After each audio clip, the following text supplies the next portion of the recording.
Did you see my hubby? How's it going? Audio control, sorry. I didn't know there was a hangout. I'm sorry. My son has a birthday party, and my son has a birthday today, so I thought it might have been one of the grandmas, or then I realized, wait, no, they don't do the video calls. So I rushed my husband over, please, go get it, get it. Oh, well, may as well. How's it going? What you up to? Well, I'm just having dinner, starting up a hangout, and looks like getting called by Carlton. Oh, good. But, well, what's your topic matter tonight? Sorry?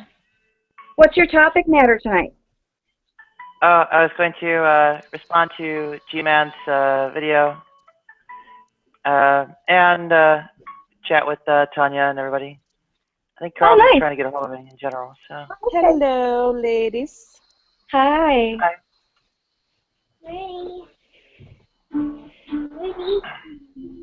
How's it going, Tanya? Going pretty good. Going pretty good. Just relaxing. You're just relaxing. Yeah, because you worked hard with that pot pie. That was beautiful. Oh my God, it wore me out. Oh, thank you. They turned out really good, though. Yeah, but so many steps, huh? Oh yeah, it really was. I had no idea. I thought I read over the recipe and was like, oh yeah, this will be. I can knock this out in like an hour. Yeah, right. Took me like 4. Whoa. That's a lot. It was damn good though. Well, I'm probably gonna just come back a little later when the little guy's gone down, so that if there is a grandma trying to call, I can let them have a chat. So thanks a lot for calling, and I definitely will come back around. And I do want to hear about your response to that and stuff. So I'm glad that you got that topic tonight. All right, girl. All right. Take it easy. You too. Take care. Okay. Bye. Have a good night. Thanks, you too. I'm not wedded to the idea, so general banter is good too. So I missed it. What response is something going on? Well, this is the response. Largely just saying, ideas are immortal and so on and so forth. So, well, wishing death upon them is not really very meaningful. But even so, wishing death on who? Who's wishing death on who? I guess he wished death on the idea of atheism, or so on. Oh, are you talking about G-Man? Yeah. Oh, okay.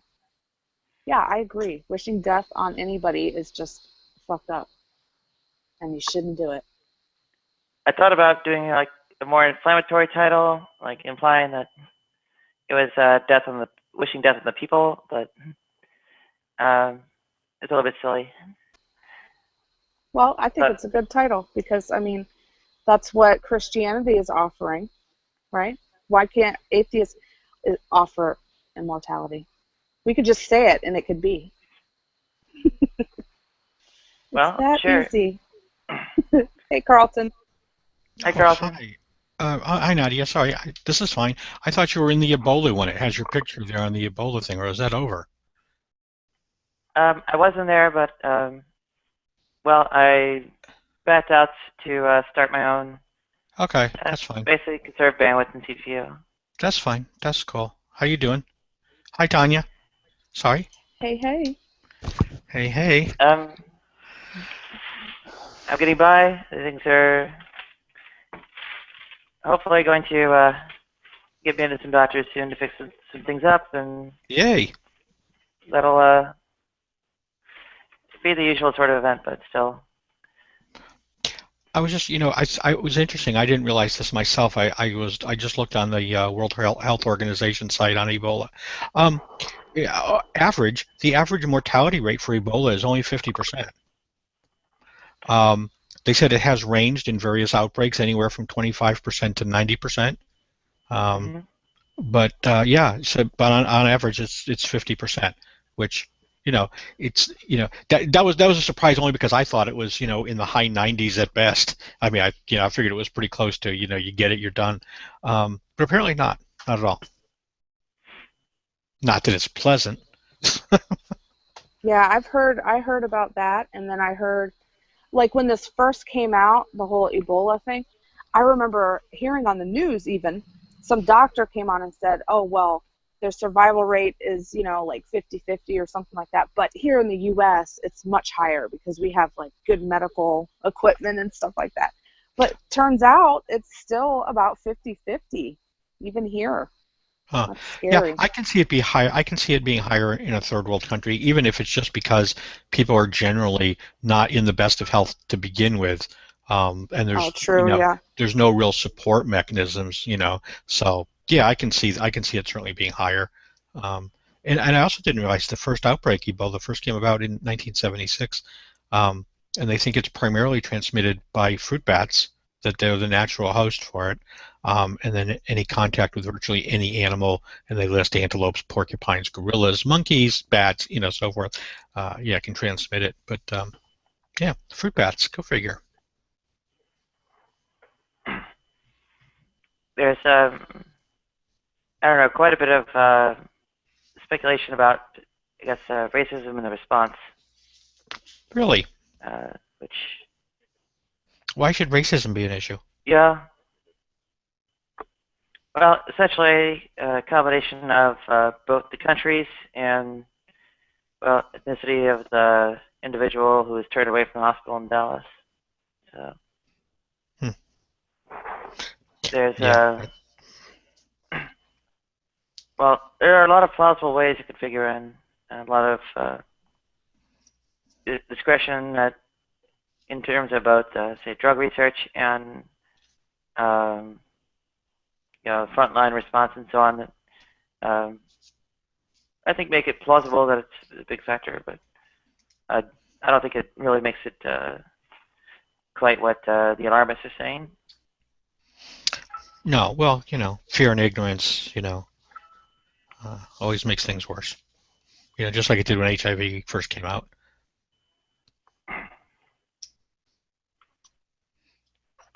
Hey, Tanya, Well, Yo. it should be. is she there? Oh, yeah, you're there. Okay. Hey, I know I said it, but I just wanted to repeat it face to face. I wasn't trying to rag on you. I know you kind of got clobbered the other day when you asked for people to watch the debate with G-Man. I saw the responses. None of that, at least my part, none of that was directed at you. It was just, I think Oh he's no. a I'm buffoon, and you can do better. I'm totally fine with that. I Okay. don't mind at all. Yeah, Okay. it's all good. Okay. It's all I good. didn't I want want you. you guys to feel like you can tell me, you can talk to me about stuff like that too, just because, I choose to hang out with them doesn't mean that I don't care what you guys have to say or that I'm going to get super defensive about it either. I don't want you to think that. I So. no, I didn't. I just, it's one thing when one person, says something, but I know it feels very different when 20 different people all pound on you at once. It can be Yeah, that's a little overwhelming rough. sometimes. Yeah, and I saw Eve wrote that long sort of little dissertation. I think it was Eve. Was it you? I think it was Eve. They wrote that thing about why she hangs out with him or why she thinks she should. Or was that you that wrote that? Yeah, no, that was Eve. That That was was Eve. Eve. Okay, yeah, Yeah. yeah, and and I disagree with a lot of hers, but a lot of her things. But that's again, those are kind of things that we're all different. So Yeah, that's all good. I'm okay with being different. I can handle very good, very cool. Excuse me. Well, Well, trying to bring some people in. I can only stay a Feel little free bit. to My wife's already pass around. called me once. Hmm. There we go. And in the meantime, have, well, rice and beans. I feel bad. I should have my turtle that showed up the other day, Nadia. I really knew I couldn't keep it as a pet. I'm not a good pet person, so I didn't do that. But I thought, I should have at least put a little. I should have gotten a little paint from the basement and just like put a little mark on his shell, like you've been tagged, before I let them go. But Oh dear. well, yeah, I mean, I've never. I mean, it's been a kid since I've seen a box turtle, much less one at my bird feeder. That was just so bizarre. Um, so yeah, I should have tagged them or something. Put my I initials still on can't them. stop thinking of pillbox whenever I see a reptile. Hey, I can't remember, Nadia, because I know you're good. You with your eidetic memory here, you're going to know this. I know on turtles, box turtles in particular, you can tell the sex by looking at the plastron. I think it is the underside of the shell. And I know it's whether it's concave or convex, but I don't remember which is which. This particular turtle was definitely concave, but I don't know if that's male or female. Do you remember? No, I don't. I don't think I ever knew. Okay, all right. Oh, there we go. Yeah. I could have named it Tanya. I was thinking, or I'm thinking turtle. I'm thinking galaxy, turtle galaxy. I would be honored. Would you? It was I a would. very pretty turtle. It really was. I love turtles. I love finding turtles like in my yard. It's just such a treat. They're so cute. Then of course, I could have got some pliers, I suppose, and just yanked them out of the shell, and then just polished the shell and had a nice desk ornament. Oh my God. Could have drilled a little Awesome. hole in it and made a pencil holder or something out of it. No, that's horrible. I You know. don't do that.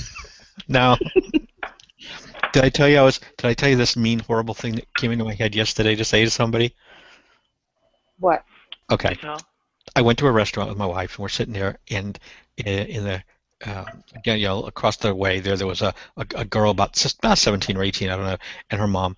And the girl got up from her table to go use the ladies' room, and she walked past ours to do that. And when she did, it was obvious she was crying. She was trying so hard to hold back tears, but they were rolling down her face. So she got to the restaurant. I felt really bad for her. And when she came out, she didn't look much better. Her eyes were red. She was still crying. She went over to the table. Her mom's giving her a big hug. And so I'm figuring, okay, 17, 18. I'm figuring it's one of two things. It just didn't look like somebody had died. It wasn't that kind of crying. I'm thinking either this is a heartbreak or, like a boyfriend, or this is she didn't get something or she lost something that she really wanted or something like that. So I asked, the waitress is a friend of ours, so I asked her, I said, do you know what's bothering her? And she says, well, kind of. She took some sort of an exam, like a university exam or an entrance exam, and she failed. So I'm thinking, looking at her mom, I'm thinking this is probably like law school, med school, because she was really distraught about this. All right. So I got her, I told the waitress to go get her a big piece of chocolate cake and just put it on my bill and just, anything, chocolate helps when you're crying. So I said, just go give her a big chocolate cake, thing to help her. So she did that, and the girl kind of, weakly tried to make a smile. She was so pitiful. She's like trying to smile at me and tears were going down her face. And later she they were leaving and she was coming over. I assumed to just say thank you or something. And when she was coming over, this weird thought, I'm not like this, but I'm like, what am I going to say? And I could only think of two things. Either I could say something generic, kind of like, I'm sorry, I'm sorry you feel so bad. I hope the cake helped, just like that. Or because I knew it was a university exam, or something like that, I could have said, well, you're blonde. What did you expect? But Oh no. oh. I thought of saying that, and not to be mean, but kind of like that old joke about somebody's finger hurts, so somebody takes a hammer and you hit them in the toe. Now their finger doesn't hurt anymore. Kind of, she would have been so pissed at me. She probably would have forgot all about being sad over the test. But I That's didn't. a good point. I took the nice way out. But Well, that was nice of you though to do the cake. That was well, great. the cake I thought was Cake always helps. cake. Exactly. That's why you can't go wrong with cake. Meat cake. I don't really Cake and donuts. Donuts are like, I always look weird at people that say, you offer them a Dunkin' donut, and they go, I'm not hungry. I'm like, who the hell needs to be hungry to have a donut? I will. I know, Yeah, but right? you don't need to be hungry to have it, do you? Donuts are like any time. I don't care if you just ate Thanksgiving dinner. Donuts are always. Anyway, that's me. Donuts are always a good thing. So, Tanya, Yeah. what you been up to, girl? You've been so. I haven't seen you in a long time. Oh, you're in the other crowd. You're in the in crowd now. You're in the Shanna and Chris Mowdy and the super cool kids. Oh, I'm totally VIP. Click. Yeah. Yeah, Oh I yeah. knew that. That's why. See, I don't get to talk to you guys anymore. I'm not allowed. And me, what one? Well, there you go. Hey, And so, there's so Wolf. Nadia and I are like we hang out because we're in the Lonely Kids Club. No, you're We're in not. the Geeks Club. We're the ones that like prom night. Everybody always has a date already, even though it's 6 months before prom. Um, Uh, I'm way lower down than that. I'm like down there with Brett Keane and Matt Bell. no, no, no. No. You know, no, nobody's down there, but him. No. Well, you're not. Well, you're not a disingenuous asshole, not yet.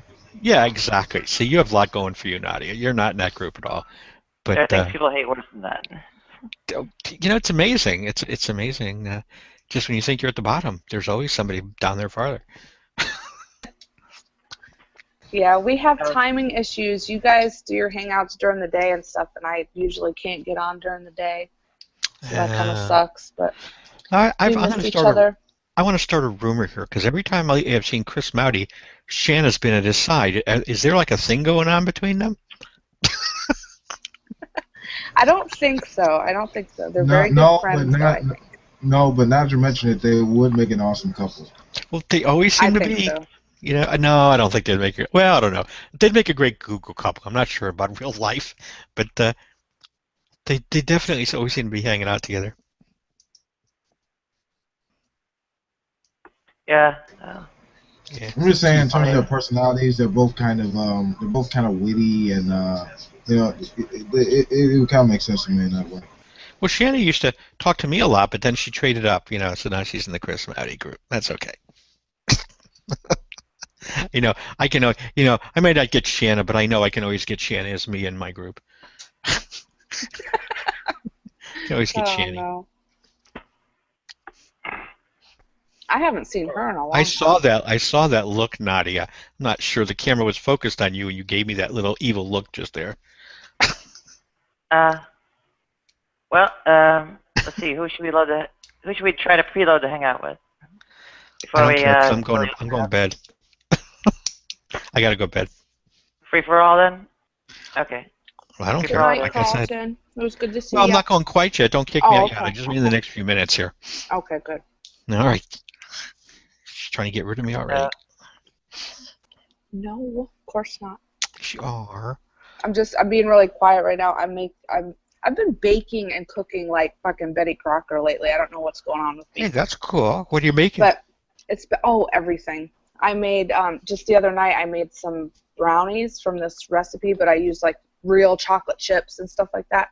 Yeah. And oh my god, they're so fucking good. They're like the chewy kind, like doughy almost, but oh man. So, and I'm supposed to be on a diet right now. But anyway, I'm stuffing my face with a brownie and some milk, so that's why I'm kind of being quiet right now. Just letting y'all know. Nice. Nice. Yeah.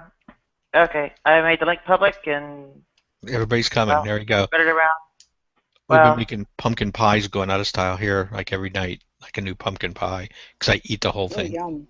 Yeah, Those are so I'm good. putting out weight. It's Thanksgiving. This is a bad time of year for me. hopefully I can lose like a lot of weight. No, you get no sympathy. You get zero sympathy. You're already skinny. You don't get any sympathy. Well, You don't. You're like these women. You're like these women that are always on a diet. You're like, nobody can even see you anymore, and you're like, I need to lose 5 pounds. I'm like, okay, I want to. No. I'm tall enough that kind of makes the number of people, I guess, get terrified of in absolute terms, less than what it really is. But it is 70 pounds above what I was before the surgery. So. Well, okay. Done. Well, I hate to tell you this, not being a woman, myself. I'm just saying though that I'm imagining you're growing boobs. This is going to put on weight. I only hope. Hopefully not 70 pounds worth. That would be pretty. That would be too much. But I can let 10 to 15 slide. Yeah. 10 to 15, but not 70. Well. What's your take on the events of last night and I guess the whole hoping atheism somehow goes extinct or something. Oh, yeah, he's a buffoon. I refuse to. It's just absolutely ridiculous. He's a buffoon that just wants to be on center stage. That's all he is. He doesn't want to learn anything. He has no intention of learning anything. He has no intention of having a civil dialogue. He has no. He just wants to be a jerk because that's all he knows how to be. Like idiot. Sorry. I'm sorry. I didn't mean to rain on that parade, but I am so tired of him. The reason be them named G-Man say atheism did because he insecure about his own unsubstantiated belief. He's a bumbleclot, is that right? Yeah, Right. exactly. Right. Okay. Well, I don't want to say that much. Do you think the, I don't know, wish for, quote-unquote, the idea to die or something like that, is widespread amongst Christians, or? No. No? I don't think Well, it's any no, more because widespread than it is amongst. moderate ones aren't assholes. No, I don't think it is. I think like everything else in belief systems, it's a lot of talk with very little real belief behind it. Because truly, if they really believed, I'm sorry, but I think if somebody honestly really believed that was going to happen to you after you died, and if you were as certain as they want to make you believe that they are, yes, they would be jumping off a cliff like lemmings. There would be no reason not to die. I'd be like, shit, yeah. I mean, because what's given up 20 or 30 years if I get an eternity? The fact that they're not doing this, to me, is indicative of the fact they don't really believe what they're saying.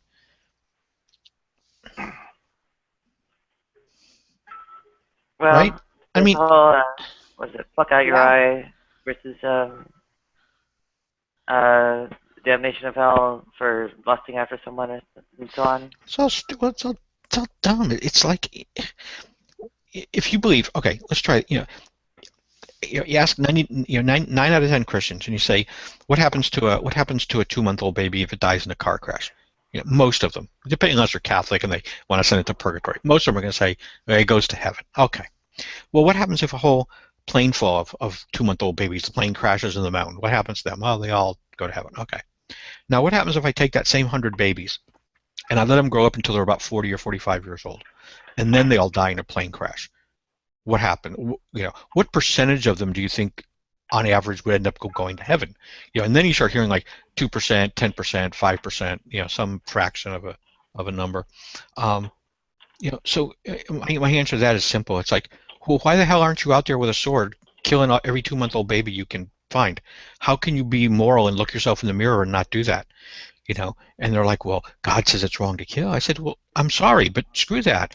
Do you really think, if you have it within your power to send a human being to heaven for eternity, all right, as opposed to letting it grow up where you absolutely believe that the odds are far and away that it's going to end up in hell, and you can change that destiny, you can make them all go to heaven, how are you moral by not doing it? I don't care if you got to sacrifice your own eternity, right? If you could save 100 babies, isn't that worth your own life? You could go to hell and they could all go to heaven. Why aren't you killing them? Well, because nobody really believes it. That's a good point. Does that mean always thought so, but that they're all atheists deep down at heart? what's that? Does that mean they're all atheists deep down at heart? Why? Oh, the Christians. You know what? This is that same. You know how Christians always say, when like for former Christians, they always say, well, you weren't a real Christian, or they always say, in your heart that God's really there. One of those stupid lines. Well, the truth is, I feel the same way about them. I refuse to say it to them because I think it's going to sound as stupid to them as what they say to us sounds stupid. I really think that they all know that there's nobody there. They all know when they pray that they're not talking to anybody. They all know they're just talking to themselves in their head. They know this. They just don't want to acknowledge it. That's my personal belief, but I don't think it's a good argument. So I would never say that to them. But I do think it's true. Did anyone else think it was kind of weird in that Jason Burns video where he talks about like him growing up, like talking about he had his head shaved and pissed on when he was little. Anyone else think that's Well, kind of I weird? don't know. The way he talks, I'm surprised it hasn't happened more often. I did see Sorry. Alex. I saw Alex's video where I didn't see the Jason Burns video. I don't really follow him too much, but I saw Alex's video where he was trying to like explain why this could have happened, like logically. It was funny. I just people are. I don't know. We got I some I weird got to people. It I was got it to was actually really play. it was really weird and funny at the same time. But if he, I mean, if it really did happen to him, he needs therapy, honestly. Well, I'm sure he does. That's fine. I had all kinds of weird things happen to me when I was a kid. I don't care. I mean, when I was a kid, I wish they hadn't happened. But you know what? It is what it is. You move on. But yeah, that's just. I had pretty bad things go on with me as well, and I know you did, well, don't you? pretty strong, I have pretty strong ideas about why, and um, granted it's been 30 plus years, so But you can't change. But you can't go back and undo it, right? yeah, not at all. So, right. It is. What was that old? I put that up on a post today because it was my favorite quote by Londo Malari in Babylon 5. He says there comes a point in everyone's life when you look into the mirror and you realize that what you are is all you're going to be. You either accept it, kill yourself, or you stop looking in the mirrors. Um, which is, for me, I mean, that's about it. You got three choices. So time travel Yeah, is not one of them. Did we lose her? Did I scare her? I did. Look at that. I scared Britannia away already. Where'd she go? I'm sorry. that trilemma is, well, Don't even go to number two, okay? You don't even get number two option. All right, I'm not giving it to you. You can accept it or you can stop looking in the mirrors. Um, but in any event, yeah, I mean, yeah, yeah, because you're still young, Nadia. You can change anything you want about yourself if you want to. I, I, I understand there are some already. monetary issues involved in doing that, but still, right? Can they, can religious people change who they are? Was 20 years of, you know, popping out of a cage, climbing my way out of homelessness, getting the degree to get the job, to get the money, and then, well, catastrophe strikes and, well, vendettas, I guess, too, and down I go. People can change. I used to be a religious person. I'm not anymore.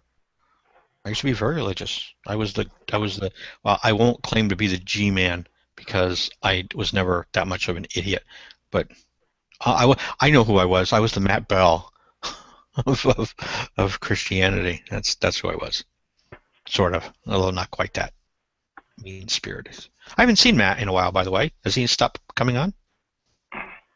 I saw him a few days ago, and I think it's clearing out for another hangout somewhere. Huh. And Well, look at this. It's just you and me, Nadia. I'm sorry, Nadia. Do I talk too much? I think I do sometimes. People leave on me. I don't know, but you can Yes, you do. tell. Just tell me. I can live with it. It won't come as a shock entirely to me. No one will start up. No one will show up for anything I start anyway. Or people who do will be like the, most annoying people that. There were some people on like the last few days that were like just totally disrupting everything. Like, What well, did they're what? the only ones appearing. They were totally disrupting everything, and they were the only ones appearing. So. No, no. Yeah, well, I've had a few of those this week. I did a cup of coffee with Carl's, and I had nobody show up. So I just like, okay, cancel that after 10 minutes or 15 minutes, whatever it was. That's okay. I'm not Chris Mowdy. I don't have that. I don't have the sex appeal. I don't either. I know. I don't know what it is. I mean, I don't get. I'm gonna whine a little bit, right? But probably, if, like what you're saying, sounds like the same thing. It's like I never get invites to the good discussions, never. And yet they talk about things that I clearly have opinions on, and I never get invited to any of those. So I'm like, well, okay, people don't want to hear me. That's okay. Yeah, well, there are probably 8 active smear campaigns against you. Hey, Gretchen. Oh, welcome back, Gretchen. I've got 8 active smear campaigns against me on top of just kind of, being the out crowd, whatever. So. Well, Gretchen, you talking? Gretchen Squirrel. Yeah, hi, how's it going? There she be. Hi. We're doing good. Nice you could pop in. You always have a nice smile when you come in. We're always happy. Oh, thanks. Well, I'm happy to be around people and talk, that's for sure. Especially when there's an intelligent conversation going on, something important. Well, I'm not very good at that. I'm getting ready to go to bed. I'm exhausted. But yeah, I appreciated your comment the other day on the Dead Sea cosmetic products things. I was like, I got a stack of that crap now. I got every freaking cream and nail buffers and who knows what shit I got. But I'm just a sucker for a pretty face. I can't help it. That's sweet. Well, at the risk of maybe bringing G-Man too far back into the fold, whatever. He recently put out an abstinence video. Oh, what? A what video? An abstinence video. Abstinence? Yeah. For sexuality or something? Abstinence, yes. Abstinence of Something sex? his mother and father should have practiced. Yeah, A is for. I'll put up the link to it. I gotta go to bed, guys. But I do want to let you know. Okay. I gotta let you know tomorrow morning's Coffee with Carl, in case you guys want to come. Yeah. Jeff and I and Paul stumbled on just some funny shit today, so I'm gonna do it tomorrow. It's gonna be porn movies that have stolen titles to real movies, right? Like we had Free My Willy, and we had all of those, and we started seeing lists of hundreds of those. This seems to be a trend in the industry. So tomorrow we're going to run down the big list of porn movies with ripped off title names. Oh, you'll have fun with that. I hope so. Anyway, guys, I gotta go to bed. Nadia, good night. Doll. Okay, have a good night. Okay, you too. Gretchen, take care. Thanks, you too. Okay. So you said that there's some abstinence video that he recently made? Yeah, I'll see if I can dig up the channel. It's a weird new channel that he has. Is it the one that... Oh, okay. Marked by God, that's the channel. Oh, I'm not familiar with that one, but yeah, okay. Interesting. And here we go. Okay.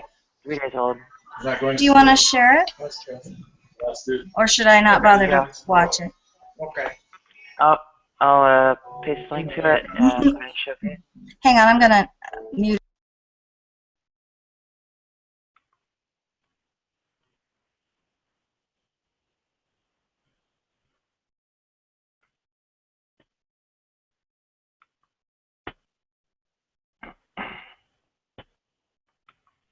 Okay, so there it is in Showcase for Q&A viewers. See Q&A. In the side chat too.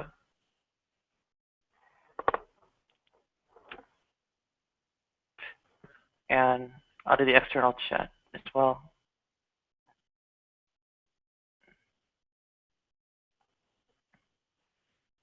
Speaking of the external chat, I don't see where it is.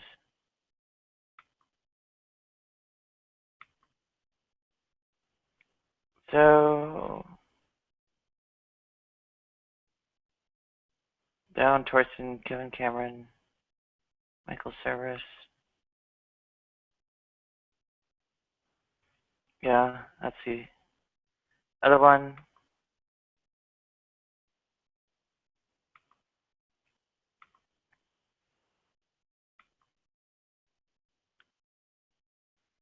So I don't see the external chat for this.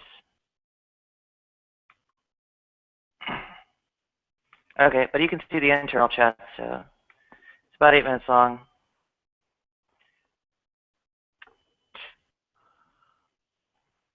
I haven't actually gone over it, but yeah, the message is easily anticipated. And I've heard descriptions, and essentially it looks like he's, arguing against sex outside of marriage, and I think he advocates masturbation as a way to relieve the urges. I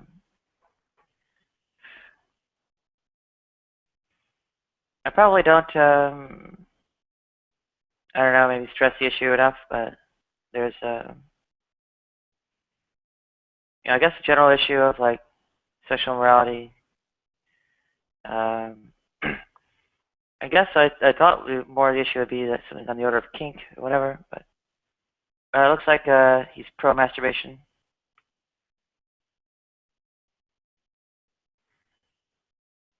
And yeah, essentially as an alternative to fornication.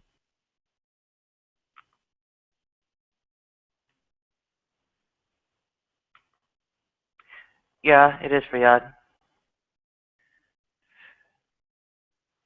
have to wonder about sexual repression with these people.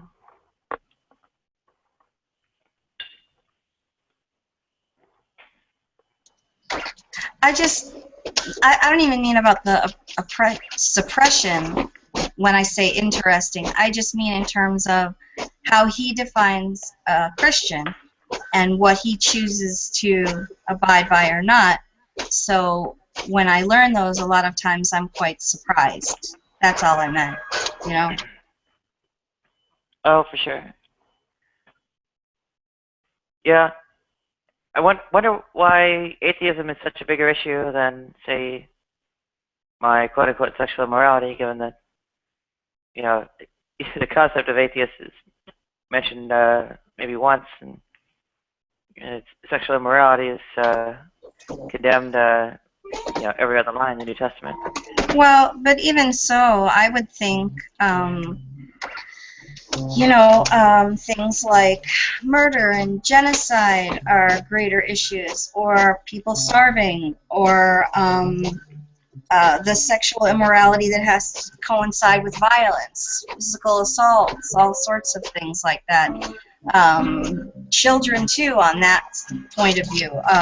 To me, those sound like much more important things to address that have consequences socially that are brutal and horrific. So, amongst the set of things to address as, societal issues, yeah, I don't, the priorities are kind of a little skewed, would I say? A little skewed to the, I don't know. Well, have you heard, I guess, some of the apologetic type arguments that try to say that porneia is very vague and more likely refer to things other than, say, our more modern concepts of fornication, like, suppose in that level of the ancient world, things like child prostitution and such were actually not, forbidden. So they had that, and also people being pressed into prostitution in various more blatant economic ways was also apparent then. Go ahead. Well, I think that there are so many different societies that we could talk about with that, and that was the case with some and halfway so with others, and that, but coming out of a Jewish tradition or being within a Jewish tradition, I never learned about that at all as far as being a problem to contend against for the nation of Israel, but that could be a part of history I haven't yet read, because I don't consider that anything is impossible, you know. Hi, Evening, John. John. Oh, wow. 2 Orthodox believers. I know, That's right? I guess one of us has to leave. There can be only one, right? In the end, What's that? there can be only one. I know, right? And a male and a female, but we're both Antiochian, right? You're okay. We are, yes. Although, I mean, it's really not even like. Yeah, I know. It's just I like just think it's they're funny. closest. I just think it's funny. You know. What's the third biggest, church, right, within the Orthodox? I mean, like, there's I think the Well, the Russian. Greeks, and then Yeah. they're more Antiochians than like Romanian or Ukrainian Oh, or for sure. in the U.S. Or, Hi, Louie. Bulgarian or Polish or what have you. Yeah. Hi, Louie. Hello. I like your tractor.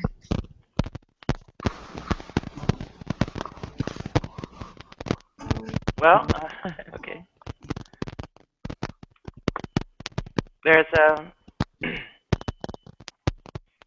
I suppose, maybe an undue emphasis, or rather, the undue emphasis on sexual immorality might be a kind of Western affair. And, Louis, you're crackling pretty bad.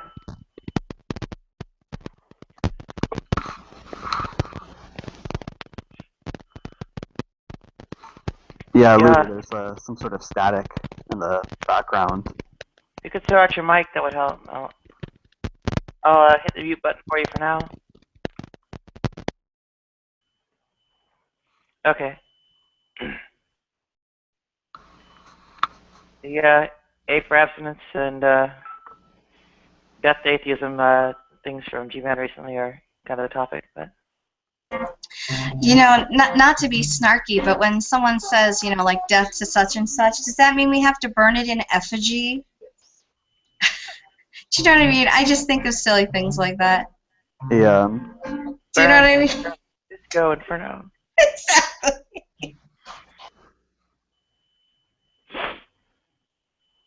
I think someone just wanted a lot of views, basically. Yeah. I was in that oh, hangout. Yeah, you were. What were your thoughts on the issue? It was pretty silly, and no one was really staying on topic. But that's sort of to be expected, I guess. So, I don't know. Yeah, a lot of times I wish, Adderall were more broadly prescribed. If only. Yeah. If I don't know, the issue to be were it to be attacked in more real substance or whatever. I mean, is the point of it all to extinguish competing ideas, or is it according to some, or what? I don't know. I think it depends on the person, right?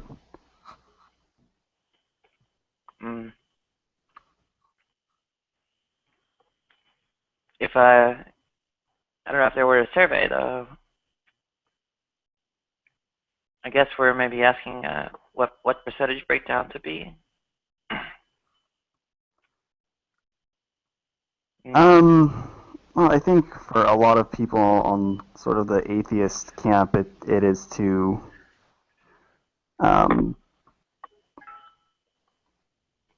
not necessarily like vanquish or exterminate, but I think a lot of it is motivated by the idea, which has, quite a bit of justification for it, that certain beliefs are harmful in a sort of political and cultural sense, right? Like there are a number of things that, could be debated, right, having to do with, belief or philosophy. Like just the other day, I was in a really, oddly enough, heated conversation about the ontological status of numbers. Like, and one person was arguing for a Platonist conception, and the other was arguing for a nominalist conception. Hi, Ben. And Oh, the God question doesn't really, or the number question doesn't really seem to possess the sort of urgency that, say, the God question does. So I guess there's that. I don't really know where I was going with this. you don't believe in numbers, apparently. I'm on the fence. I'm an agnostic with Numbers. respect to numbers. I don't know whether they are real or not real, I guess. Was I in there? Because I remember recently discussing it myself. No, you weren't. Okay. Those are people you guys don't know. I mean, if there's no minds, right? That's where it gets weird to talk about that kind of question like numbers. I mean, if there's no numbers, there would still be just one planet Earth in our solar system, right? And we'd still just have the one moon. But these are concepts that make sense to us because we care about this kind of thing. But I mean, the idea of how do you talk about numbers without there being conscious minds? And clearly numbers exist as useful concepts, but in what other sense could they exist? I mean, the sort of Platonist... Yeah, I mean, the nominalist will say something like, you can't ever give me a bucket of 2. No, of course not. But what does that even... That's a category error. I mean, you're asking... No, but that's sort of the point, though, right? Like, right. So, in what sense does can two-ness really, or primeness, or evenness, or e or pi really be said to exist, right? Pi exists because you can eat it. Well, yeah. Yeah. Well, that settles it. So this is Atheism is Immortal. Does that mean the G-Man failed to kill it? Is that what happened? Yes. I thought for sure he would have it dead by the end of the night, but, well, I guess it'll take him at least one more broadcast. Well, even ideas that no one really believes in anymore are not done in various ways. Like, what is it? There's Arius and Egyptian, the Egyptian religion and so on. That all had that issue. And no trouble. Louis, you're getting static again. Wait. Ben Rosen and Benny Ocean are the same person? No, it's like my cousin. Sounds like me. I'm sorry, Nadia. I missed the first part of what you said there. I just heard Arius and Egyptian religion, but the rest was subsumed by Louis crackling. Yeah, in some respect, the ideas are still alive, right? Even though they're not actually, believed in by anyone. Yeah. They don't have. Go ahead. In a lot of sort of conservative and Catholic circles, there's a sort of faddish idea that there's nothing really new, and a lot of modern movements are just sort of old heresies dressed up in a more sort of modern garb, right? Like,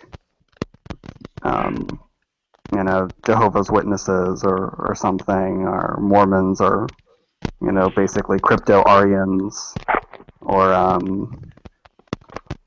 I don't know. Doesn't the whole Calvinist Arminian divide recapitulate, say, monergism versus synergism? Yeah, more or less. I mean, that's a large part of it. I would actually grant that, but not as a exhaustive description. I mean. Yeah, no, definitely not. That's just with respect to questions of grace or free will, or it goes beyond right, beyond stuff like that, I guess.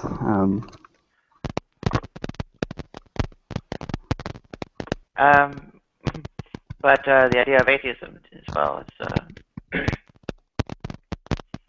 not so easily extinguished as that. I mean, even supposing there were no living atheists in the world, mean, people would know what the idea was. If not from contemporary Four Horsemen or Bertrand Russell, then at the very least the ancient Greeks who were so. Yeah, no, I mean, atheism has been around since forever and will be around since forever. It's been around as long as there have been books. I don't think it's, it comes and goes with historical contingencies, I think, but,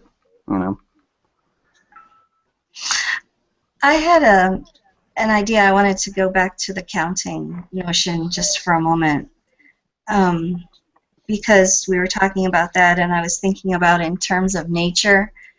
And you had given that example, John, of a bucket of two, which I think Ben said that was like mixing, not metaphors, but... There's a category error, right? Like there's no... Yes, I think that was the wording he used. I remember when, pardon me, I was first learning musculature of anatomy, and one of my teachers had said, remember, we are the ones who have named these muscles. There really only is one that sprouts out again and again and again. It's all really simply one because you have one body attached into many different places, insertion and origin and so on forth, but it really is just one muscle. So as a person who's, scientifically wanting to label and count them, we provide that importance to the numbers, but I don't know, except for function and like the natural way that it would create itself to function or whatever, if that even makes sense, that a number would be either of use or of detriment, right? I mean, if you've got 3 legs, that's kind of detrimental, right? Weird way to put it, I guess. But I wondered if someone could talk about that in terms of symmetry that we notice as humans in nature, as far as, we bring order to the chaos within our own minds, but it may not necessarily be so.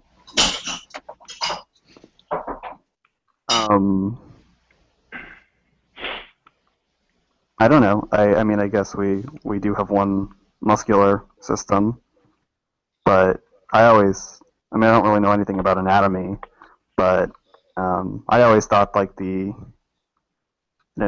breakdown of, specific parts of that muscular system into the, discrete things seems to make a lot of sense.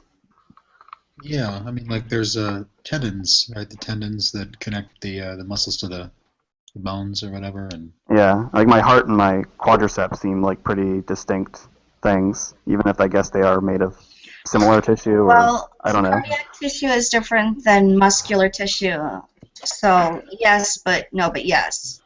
Yes, but no, but yes. Hi, Blargo. That's Hello. like 2/3 yes and 1/3 no. How are you? Hi.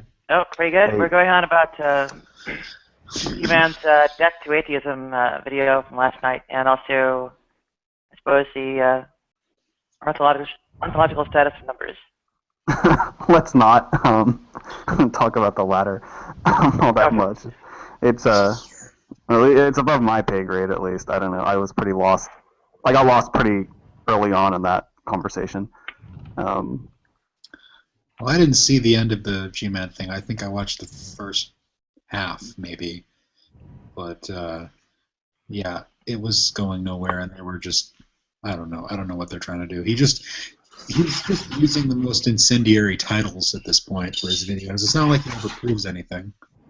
I think he really, really wants to be like the, I don't know, Christian Aaron Ra. Or like, I just think at this point he just wants his channel to be a larger channel on YouTube. I mean, I don't know, like he sort of reached that point in subscribers where I think he has like a couple thousand, and like more of like the same old is probably not gonna like get more viewers. So by being like even more outrageous or incendiary or whatever, like, you can get a lot of viewers or something.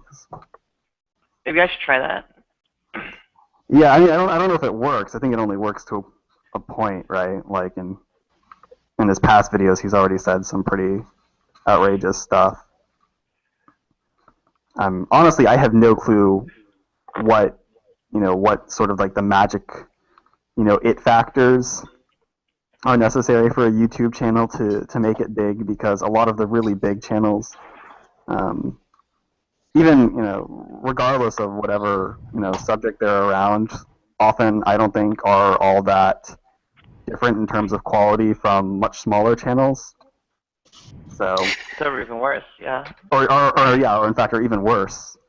But nonetheless seem to have more followers. So I don't know if it's just if it's some weird combination of intelligent video labeling with partnering up with other channels, or misleading thumbnails or whatever. But I know having friends that also have channels is a huge part of it, like being like probably a great deal more than half of the channels that I actually watch are things that I was linked to by other channels. yeah, I wouldn't know. I'm just throwing out possible ideas, but I kind of got the sense that's what the hangout was about, because I mean he's said some. I mean he's at this point he's saying stuff that he knows is not true. Like there aren't any starving Christians in the world, or I mean like he knows that's not true. But it's one of those things that's super outrageous, and it prompts other people to make videos and then link to his, and it gets people talking and whatnot. So, I can't believe he said that. When did he say that about the he said starving it Christian? somewhere on the hangout. It's Like last I don't- night, the one last night. I think so. Something I think it was Cult of Dusty or Drunken Peasants. something like that. Oh, You know- that's right. Okay. Skylar Fiction did a video about it, so I don't know if you'd want to catch that, because you'd at least catch more quickly, the gist of what's Yeah. going on. Okay. Good idea. Good thinking, Watch. Rich. Like the point is, it's said in bad faith, because I mean he knows it's not true. Like he's so. Well, but he claimed that there was some scriptural reference he couldn't quite remember the wording of. And I don't know if the context of that would change the supposed understanding, let alone the meaning, but it seemed as if he was saying, yes, that people starve or whatever because they are in sin, and that's a punishment from God. I even think I remember hearing him say that in so many words. So. Oh my God. Really? Well, that's. Just listen to it for yourself. If I pick that up and I'm wrong, then the inference is what I'm interjecting. So the only thing I could think of that would even make sense, like that he could back up with scripture, would be he could say that they haven't prayed, because there's a prayer that says, "Give us this day our daily bread." So he could say, well, maybe those Christians aren't praying for their bread. Okay, I know that's crazy, but that's something you can use scripture for. But to say that people are starving because they're in sin, that I don't think that's in the Bible anywhere. No, I mean it's not. Again, like it's just being bombastic just to increase the views on his channel. That's why he always just talks about like he doesn't actually ever talk about the phenomenon. Few people actually, I think, talk about the phenomenon of modern atheism like as such, right? Like I'm not actually all that interested in atheism as like a philosophical position. Like I'm much more interested in more like sort of like a sociological kind of thing, because while atheism has been around since forever and will be around since forever, the sort of mass the rise of this kind of like pop atheism, like this huge almost like civilizational apostasy that's going on and has been going on in Christendom, that's something new, and that's something that I think warrants some serious investigation. But no one ever really wants, or at least Christians on YouTube don't really want to talk about that, and just want to talk about Aaron Raw or Matt Dillahunty or Cult of Dusty or people who I think are symptomatic of something much deeper and more interesting. But whatever, that doesn't get the views. Well, in some respects, though, well, the civilizational level thing is more of Europe than U.S., and the U.S. is kind of a Christian Saudi Arabia or some such. The U.S. is headed very much in the direction that Europe is in, right? Like, yeah, but maybe 300 years behind. Not even that long. I mean, you can look at, I forget the exact dates and percentages, but I think it's something like in 1990 or something, like 85 or, somewhere in the ballpark of like 85% of adults in the United States identified as Christian, and now, a quarter of a century later, it's something around 70%. And of those that do identify as Christian, I think it's largely a matter of a kind of cultural inertia, right? Like, they're not particularly devout or interested. When they say that they're Christian, that means they buy Christmas trees on Halloween and they go to church, once or twice a year for Easter or whatever, or baptisms or weddings, right? It's more of a cultural signifier than it is, a sincere confession of belief or whatever. So. Okay. I hear throw out two things, or Sure. Someone else want to chime in? Okay. First one was kind of harking back to YouTube a bit, where we're going on about channels or topics and how to get popular and such. And I wonder if focus is one of the elements. Now, granted, my focus has largely been on the theism, atheism bit, but apparently also have politics, LGBT, and kink, and even tech to go on about. And I don't know if I think being too scattershot might detract from things, at least for my own purposes.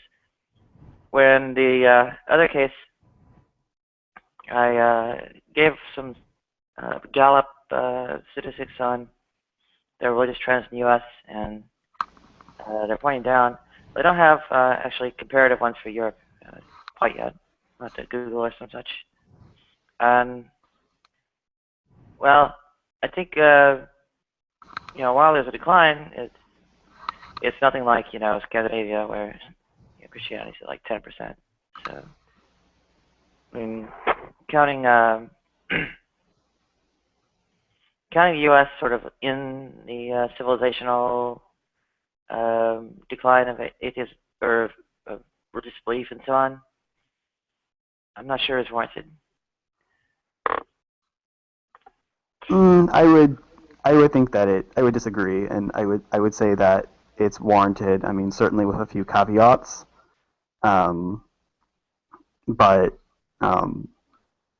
yeah, I mean, I'm not saying that levels of, say, religiosity in the United States is going to be approaching anything like the kind we find in places like Norway or something in the next couple of years. But I think that's clearly where things are headed, right? I mean, we're Western civilization, despite occasional pockets of resistance or resurgence, I mean, we're moving into a really, I think, explicitly and self-consciously post-Christian outlook, right? Like, I don't think that's.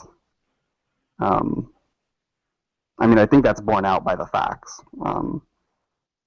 overall, but. Yes, we're post-Christian because atheism is dead. Well, yeah, that's.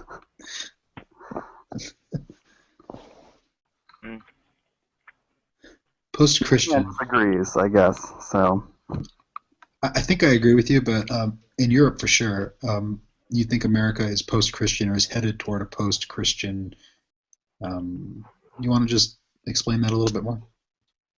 Oh, I mean, you see it in declining church attendance, declining biblical literacy, declining engagement in what are sort of a lot of, say, like auxiliary programs that used to be associated with a church. I mean, all of that is totally down.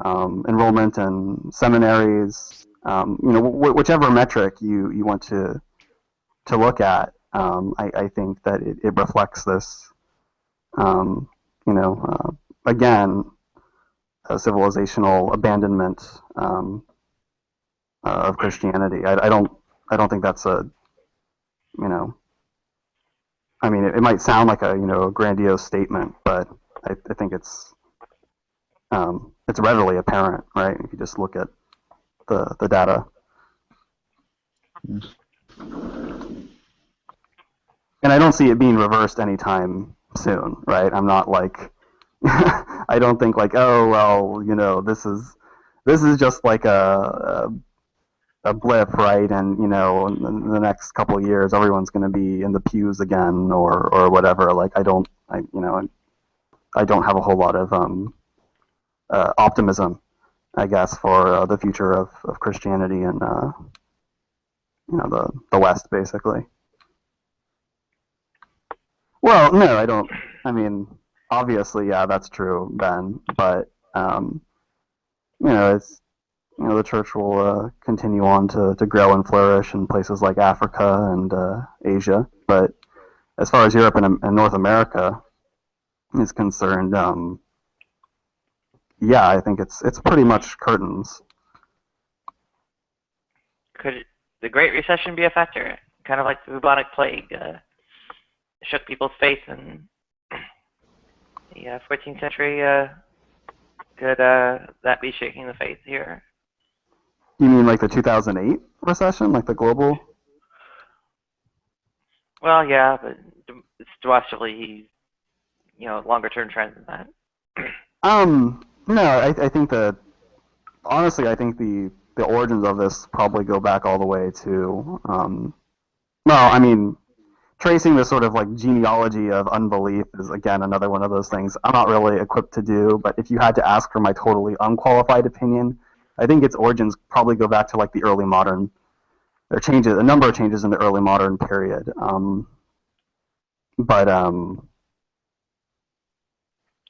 Yeah, no, I don't really think that or maybe if I don't know if the recession has anything to do with it. It's much older than that, and I think things like demographic and technological changes have certainly played their part. Early modern, that would be predating Darwin even. Yeah. At that point, well, I seriously have to question something there, because as far as I know, declines in religious belief beyond 90+%, or even in the high 90s, were sustained until well into the 20th century. Yeah, that's true, but I don't think that that's necessarily where the sort of numerical demographic downward trend started, but I think that's where the more kind of underlying factors began. Right, the early modern period, it's sort of concomitant with like the Reformation, and I think with that we see,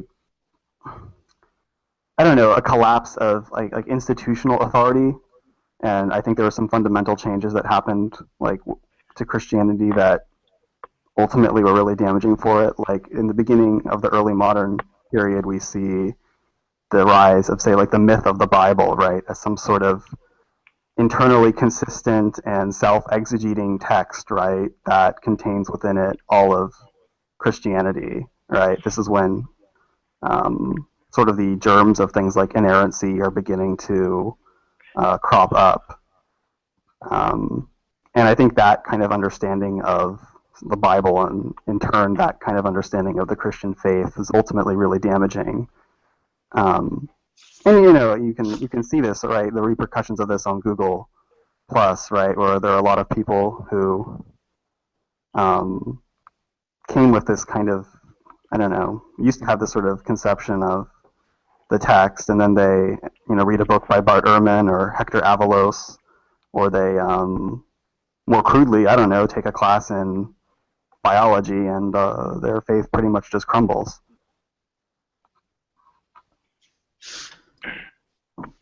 It's always funny to see, the reaction of the more literalist types when someone says something like what you just said about the Bible, because they just go into freak out mode. I mean, like somebody like Veckel, for example, would just, oh well, that's just your opinion or whatever. Well, I mean, it's my opinion, but I think that it's Gretchen can probably back me up. He says that he loves telling people that that's their opinion. You know what I mean? Like, instead of sort of dealing with the substance of what's being said, it's like, oh, well, that's just your opinion. It's like, dude, I mean, make an attempt to actually have the conversation. Well, he's right? It is it is their opinion. It is an opinion, but that also doesn't undo it. I mean, I know. Opinions. It doesn't mean it's right. It doesn't mean it's wrong. It doesn't mean anything. Just, You got to say, well, that's your opinion. That it's my opinion, man. Like, sure. Is that your opinion? That's my opinion. It's your opinion. That's your opinion. What was the thing that you said that I could concur with you regarding? Oh, I don't really remember, actually. I think I was talking about how this view of the Bible as a sort of, I don't know, like an oracularist like text, right? Like every sentence says what it means and means what it says, and inspired. It's sort of preserved through some kind of magic. I don't know, self-interprets, self-exegetes, is internally is uniform, is internally consistent, and does not need to have anything beyond itself. Sort of. Right. So, sola scriptura. Yeah, in a word. And proof texting. And like how Ben was talking about exegesis, and then there's another one, and I forget what it's called, and all these other types of, can I say the H word and not offend everybody? Bum, bum, bum, heretical views! Those seem to be like the new buzzwords. Right. It's obnoxious. Heretic is code. Proper exegesis. And proper exegesis and heretics are code for anyone who disagrees with me, right? You're not. I tried to find out, Nicole, but right. I mean, if you don't interpret this book just the way that I do, then you're a heretic. I was just in a hangout with stupidly. I think you might have seen this, John. I don't know, Nadia. You might have seen it too. John, you actually were in the hangout. I just the Ebola one with Iron Cross and all them. Oh yeah. And it was like Iron Cross, who I have like a bone to pick with that guy. I'm just irritated because I normally don't get treated like that, And so like when he just instantly kicks, and then he kicked 2 other people, like he kicked 3 different people within like a 5-minute span. Yeah. And Seth MacMullen, who's totally like a reasonable dude if you ask me, and what's his name, Bruce, who was, he does get whatever, but Brucifer. Yeah, Brucifer. But I mean, whatever. He wasn't being too crazy. But he, I'm just like, what is it I said? I was just talking about the literalism. I just said, oh yeah, he said anyone who's not a fundamentalist is not a Christian, right? And I said, well, so like anyone who's not a Christian in the same exact way that you're a Christian isn't a Christian. The only way to be a Christian is to be a Christian just like you're a Christian. And, people like him don't see any problem with that. They just, if you're not a Christian just like me, then you don't count. You're not even a Christian. You're a heretic. I mean, that's the far, far right. That's the fundamentalist view. That's the way they approach their faith. Yeah. I mean, go ahead, Nadia. A large factor with the far right-wing Christianity in the U.S.,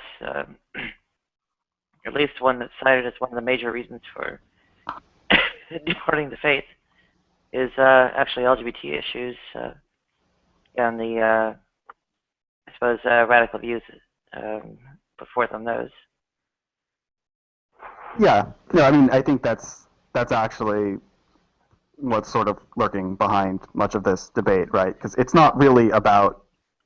It's, I mean, the great debate really is not about like metaphysics, right? Like again, I could hold a number of, or anyone could hold a number of really weird metaphysical beliefs. It's how they sort of translate into, a political reality, right? Like no one gets upset at, I don't know, platonic realists, right? Like who cares, right? Like again, like to go back to the number question, that has no bearing on anyone's actual life, right? Like the only people who care about that are, people who spend too much time reading, analytic philosophy or whatever.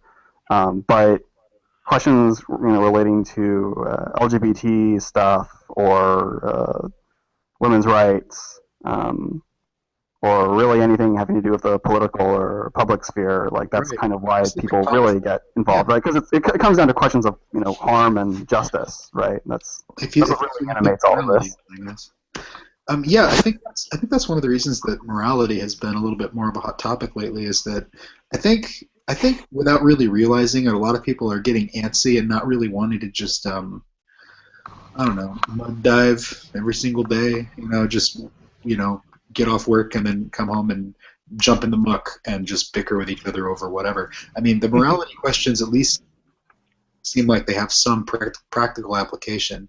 And like I was in a hangout the other day, the morality thing. I forget if it was Tanya or whoever held it, and I was trying to encourage people because I mean, like the question at hand was the subjective versus objective, and like what you just said, John, that was a good point.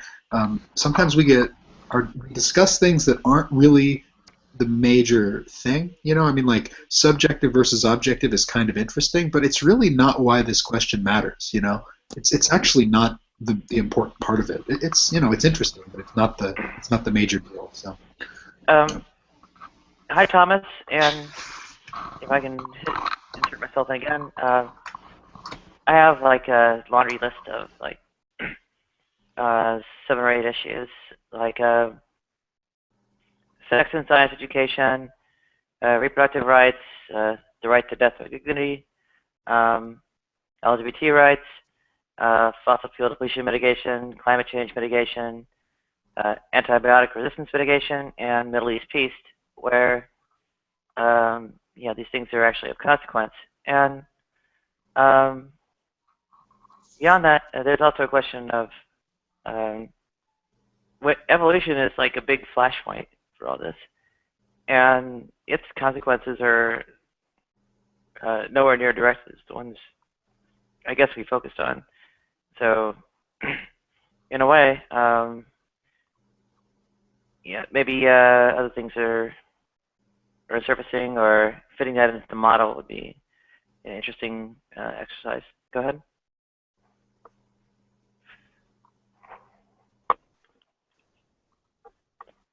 Oh, I wasn't going to say anything.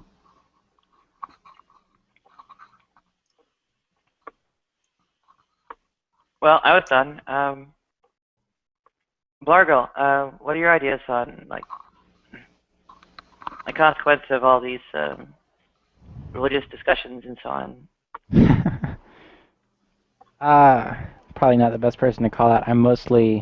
I've not been in one of these talks before, so I'm kind of listening and getting a feel for the environment that y'all have here. So I'm not really gonna probably input tonight. That's okay. And Thomas, it's originally started off as sort of response to G-Man's death to atheism business, and Yeah, the point where I watched that hangout. Yeah, we're examining sort of like the decline in the, I guess, religiosity of like Western society, civilization, and so on, and essentially trying to analyze it in terms of like social, cultural, and similar kinds of, I guess, forces acting on things. So in this case, we're going to various sorts of justice issues. Also brought up were things like technology and industrialization and so on. Go ahead. I'm probably not going to talk much. I'm going to do more of a listening because it's quite early in the morning and certain people haven't woken up yet. So, sorry, live and everything. I just wanted to listen.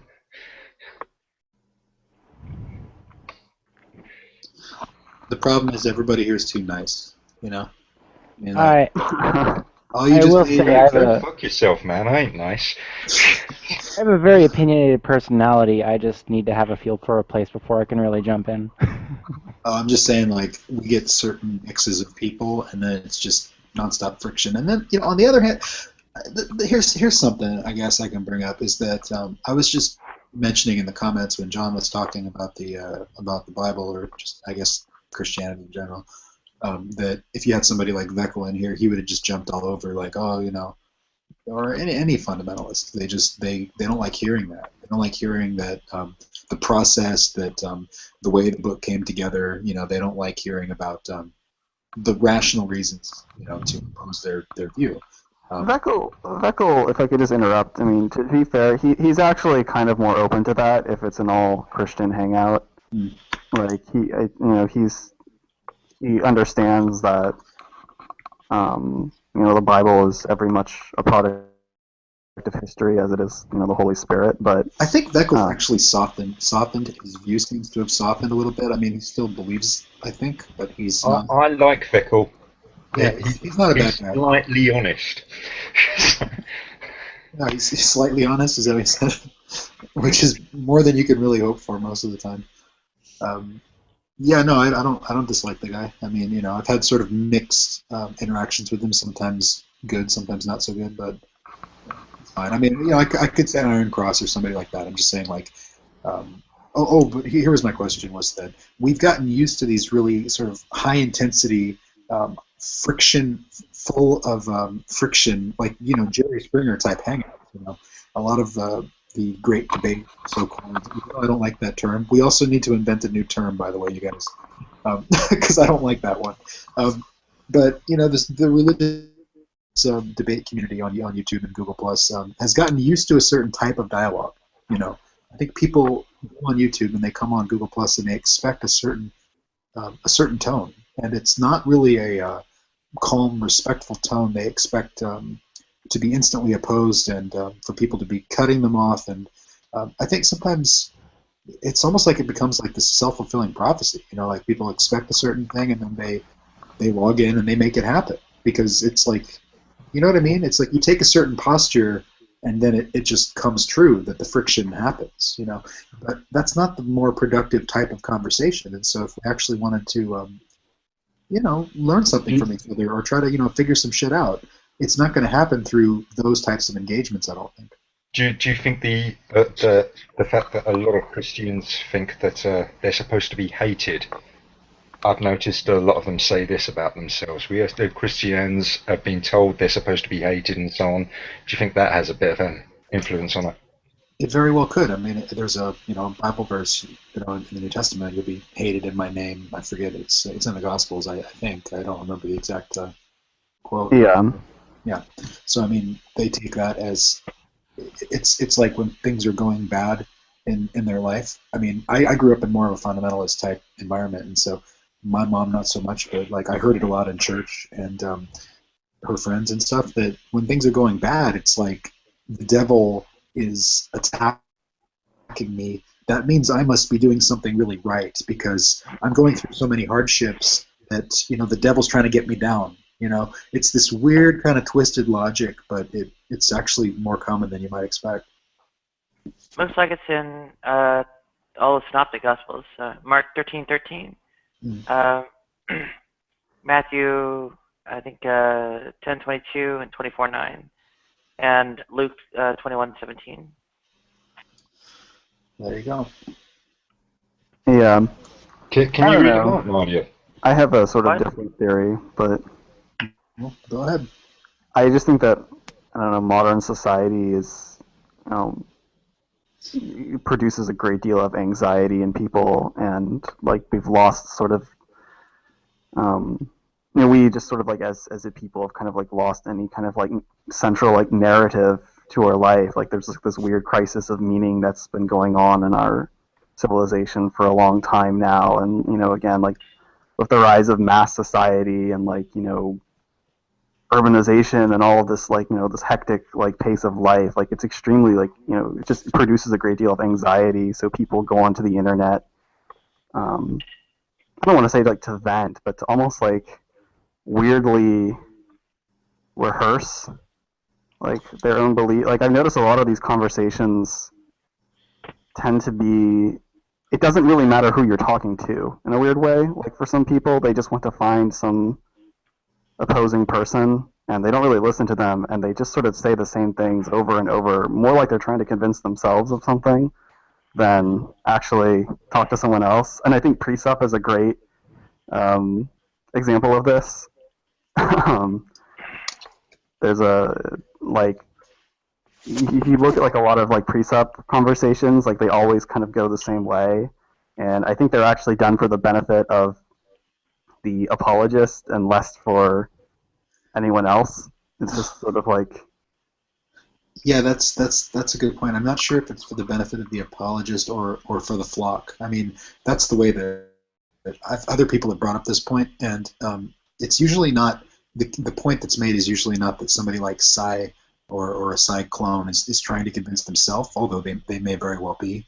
It's more that the apologetic is not aimed at converting anyone. It's not trying to convert atheists or even people watching as sort of bystanders on YouTube. It's meant to retain the flock. It's meant to sort of reassure people that there are good reasons for believing, and atheists are just stupid and they've been reduced to absurdity, to use his quote.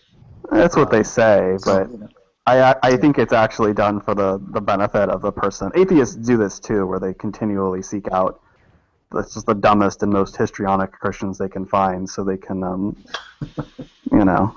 get that ego rush of calling them stupid. I mean, it's fun. It's fun to be in hangouts with people like, well, I'm not going to name names, but it's fun to basically be able to dismantle,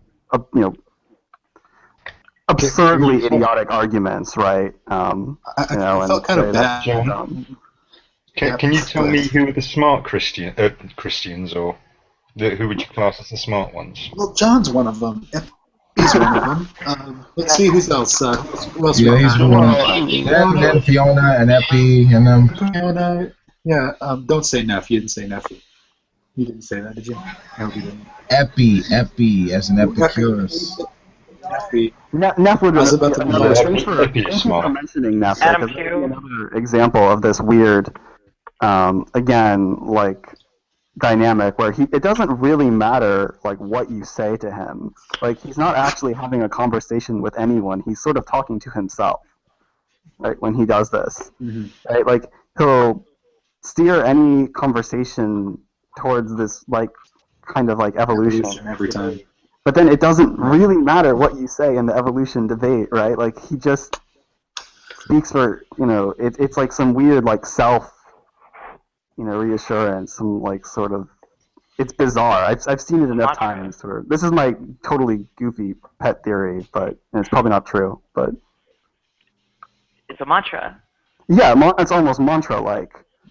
Nephilim Free is one of the more irritating people. I mean, I think for the reason you're saying is that whenever I've tried to I just want to have a conversation with like a human being, and a lot of people dislike Precept because they sense that it's all scripted, which it is. And so you're not really talking to them, you're talking to their ability to recite script, which is, it's not like a normal conversation. And then the same thing with Nephilim Free. I mean, like, he just goes on and on and on. He'll just talk as long as you let him talk. And if you try to say something, he'll say he's being interrupted. He'll say you're afraid to hear the truth, so you interrupt the Christian with the whatever. I mean, he's one of the very few people that I try my best to avoid for that reason. I just really can't. I can't get anything out of a discussion with someone like that. I will mention he does get tired eventually. I have outlasted him with my patience. Yeah, well, I mean, there are limits to the human vocal cords, but no, I mean, one of the most surreal conversations I've ever been in. Well, Nadia, you were there for this too, right? Seth Seth was there as well, where we were talking about sort of philosophy of mind, and I think Seth said something like, I can't call myself a materialist or a physicalist or whatever, because I think it runs into, you run into problems that are not, materialist conception of mind or philosophy of mind just is incoherent or runs into a number of problems. And he just kept, and then Neff, I mean, I forget what exactly happened, but he just kept talking about, he kept like insisting that Seth was like a materialist or something, or it was like really weird. Like he kept steering the conversation into this way that like it was not even like remotely related to. He's like, well, you can't account for minds or consciousness in your materialistic worldview. And he's like, well, I'm not a materialist. Like I've said this 5 times, right? Like, and he just kept on trucking. Like, there's no. I remember that. Yeah. He was, in a sense, just kept reading off the script irrespective of the response. Yeah. Yeah. So that's my theory, that people just, and I'm probably doing it right now, but that people just, a lot of people come onto GoogleTube because they just want to hear themselves talk, and they actually want to convince themselves. And other people aren't really to be engaged or understood as other people, but simply foils in your own, self-persuasion. I mean, in the Orthodox solidarity, Gretchen's back. And, yes. Okay, sorry I interrupted. Go ahead, Margot. And it's not. I think it's not totally 100% just to like hear yourself talk and to like prove it to yourself. But there's also that aspect of like making sure that that your side is represented. It's even if you don't feel like you can change anyone else's opinions, and your opinion's not going to change, like there's still that aspect of, hey, my side is still here. Anyone like showing not only other people that are on your side, but also just like making sure that people know it still exists. I suppose, but I mean, I kind of wonder to whose benefit is that?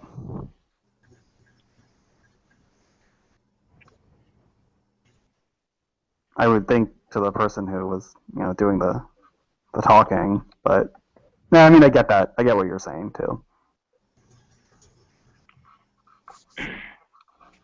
Taking a stand for your side.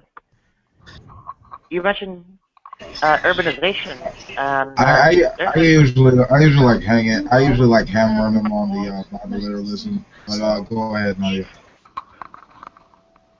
John mentioned urbanization, and that seems to be a rather strong correlate of ideology and such. And well, ideology, of course, is a question of Gramsci, Marcuse, and others.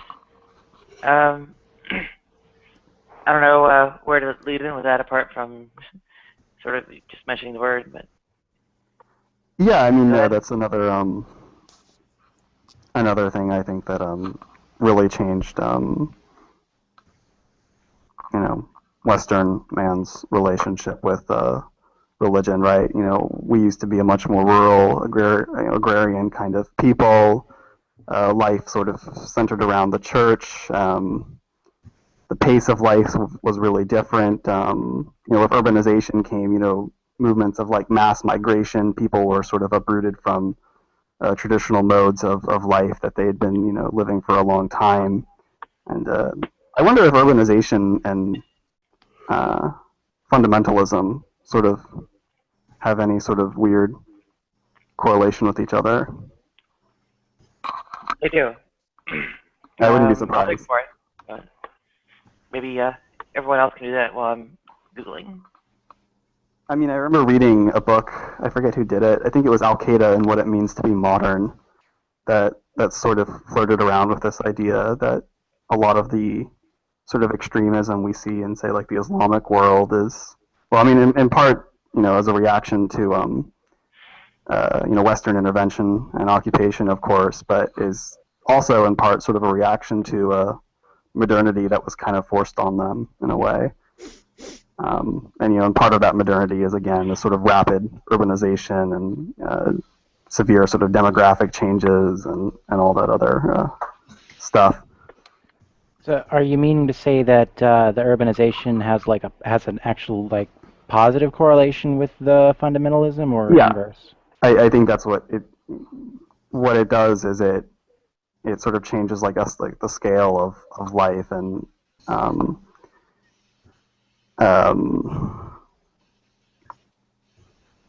I don't know. I need more time to sort of flesh out the idea. There's a I lot think going that on there. Yeah, well, I there's think so that it much. does- Because, I mean, you could also talk about things like rapid increases in literacy. So, I mean, like, if you want to talk about biblical literacy, for one thing, you got to be able to actually access the text. And until very recently, most people couldn't, and so there's, like you're saying, people driven into cities, so they're in larger groups where you can form things like mega churches, which is, really the very recent past. But also, like what I was saying about literacy, there's just cultural reasons, economic reasons. I mean, there's a lot. I think it probably drives people to both extremes, right? I mean, just the clustering together can cause a more rapid sort of transfer of cultural thinking and ideas compared to, countryside dwelling. I was thinking the other day about it's kind of crazy, like how quickly things have changed. Like the way our ancestors lived up until like 300 years ago. I mean, you can go back farther than that, and things become more and more primitive. But we moved into cities and then swiftly became surrounded by technology, like all within the last couple hundred years. It's like our ancestors were living lives so different than our lives. I mean, we're sitting here talking on the internet, and it's like this is out there. You know what I mean? It's kind of crazy. Yeah, well, I mean, more to the point of urbanization, I think it causes people to live a more sort of rootless existence, and you get like a lot of sort of extreme social atomization that tends to go along with it. Like in rural communities, that's normally not the case as much. And then I think that sort of leaves people vulnerable to these more, extreme ideologies or totalizing discourses or whatever. I would suppose that one of the aspects of the urbanization is that as people are moving to the more urban areas, like different urban areas tend to be a collection of they tend to not be the same as each other in terms of like proportions of different occupations, and I know that when it came to deciding which big city to move to look for work, because I moved from a relatively rural area to a relatively urban area and then to a different relatively urban area in my own lifetime, and there's an aspect of choosing where to move is what the people are like, how the politics are, and what occupations are available, and you do end up moving toward areas where people think similarly to the way you do. Yeah, that's true too.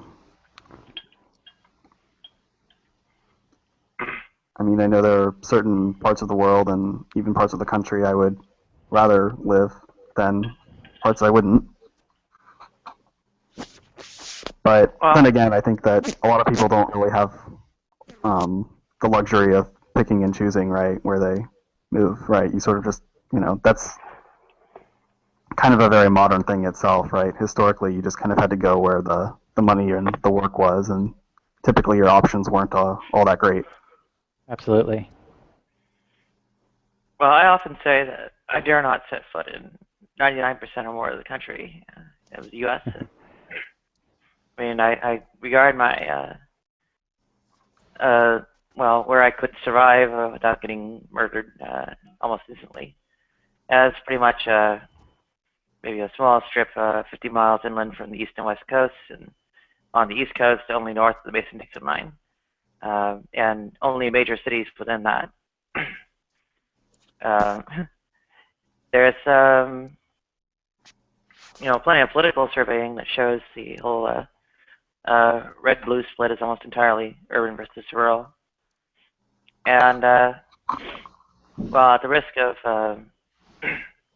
I don't know what, but using that as a proxy for religious belief because it seems to truly be associated. We can at least infer that much. And last but not least, in some gish galloping, I would seriously question whether the atomization is the case in urban contexts. And in many respects, one is more exposed to a broader variety of people. I mean, even privacy of any sort whatsoever is difficult to or expensive to acquire in an urban context, where in the rural, well, space is cheap. Go ahead. That's true. To address the last point, you do come into contact with more people in an urban environment than in a more rural one, but I would argue that the quality and sort of the nature of that contact is precisely, it's possible to be cripplingly alone in a crowd of people, right? Like, I remember going to Sweden once and walking around in Malmo, and it was a heavily immigrant area, and I felt like totally alone, and that was obviously I alienated from Swedes too because they're culturally different than me, but it was kind of like, wow, I feel really alone walking down this street. Like a lot of I can't communicate with people, and we have very differing beliefs and all of this, and so yeah, it's true. In urban areas, like you do come into contact with more people, but in a weird way that paradoxically can be quite alienating at the same time. That's kind of what I was saying too. It's that I think in larger cities, like it allows for more subcultures.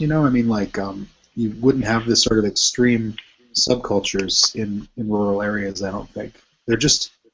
I don't know. I think in a large group, like multiple millions of people need sort of different ways to create their own in-groups, and fundamentalist religion is one way of doing that. Same with, I don't think it's a coincidence that we see sort of extreme forms of weirdness in a place like Tokyo.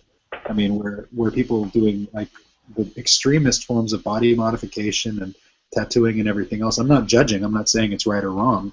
I'm just saying that in a place like Tokyo, where many people do report feelings of isolation and depression and rates of, whatever. That'd be a conversation in itself. But, that's in a very homogenous city too. But I also think with places like Tokyo, again, like it just comes down to the sheer scale of life. Like historically, we just haven't lived in these kind of environments, massive skyscrapers and people crammed into apartments. I think on some level, like it kind of viscerally just messes with people. I think it really does, and I think the rates of depression and suicide and things like that are actually alarmingly high in some of these places.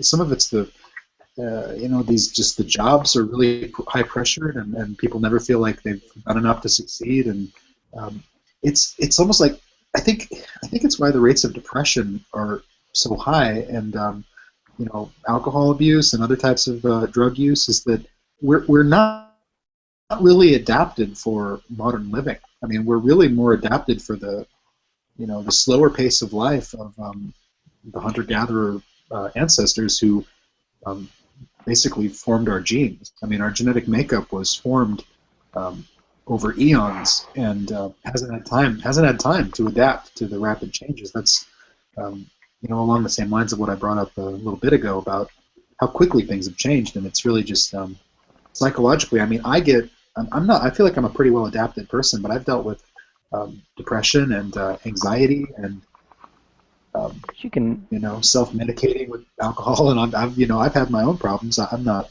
a terribly bad case, but I don't necessarily always feel like this world is like I belong, or like it's like it all makes sense to me, Yeah, again, that's actually pretty normal. It is normal, and it's it's pretty like typical. You're definitely not alone in those feelings. Right? I think most people, not just on Google Tube, but probably just most people alive today, can sympathize with that. And yeah, so I think that kind of crisis of meaning, right, is really conducive to fundamentalisms of all kinds of sorts, right? I think in large part, say, fascism can sort of very much preyed upon these kind of psychic vulnerabilities of people, or certainly, again, a lot of modern terrorist groups are really, really, that's the kind, they love, sort of scouting out, urban, disaffected youth for, recruitment or whatnot. So, I don't know where I was going with all this, but yeah.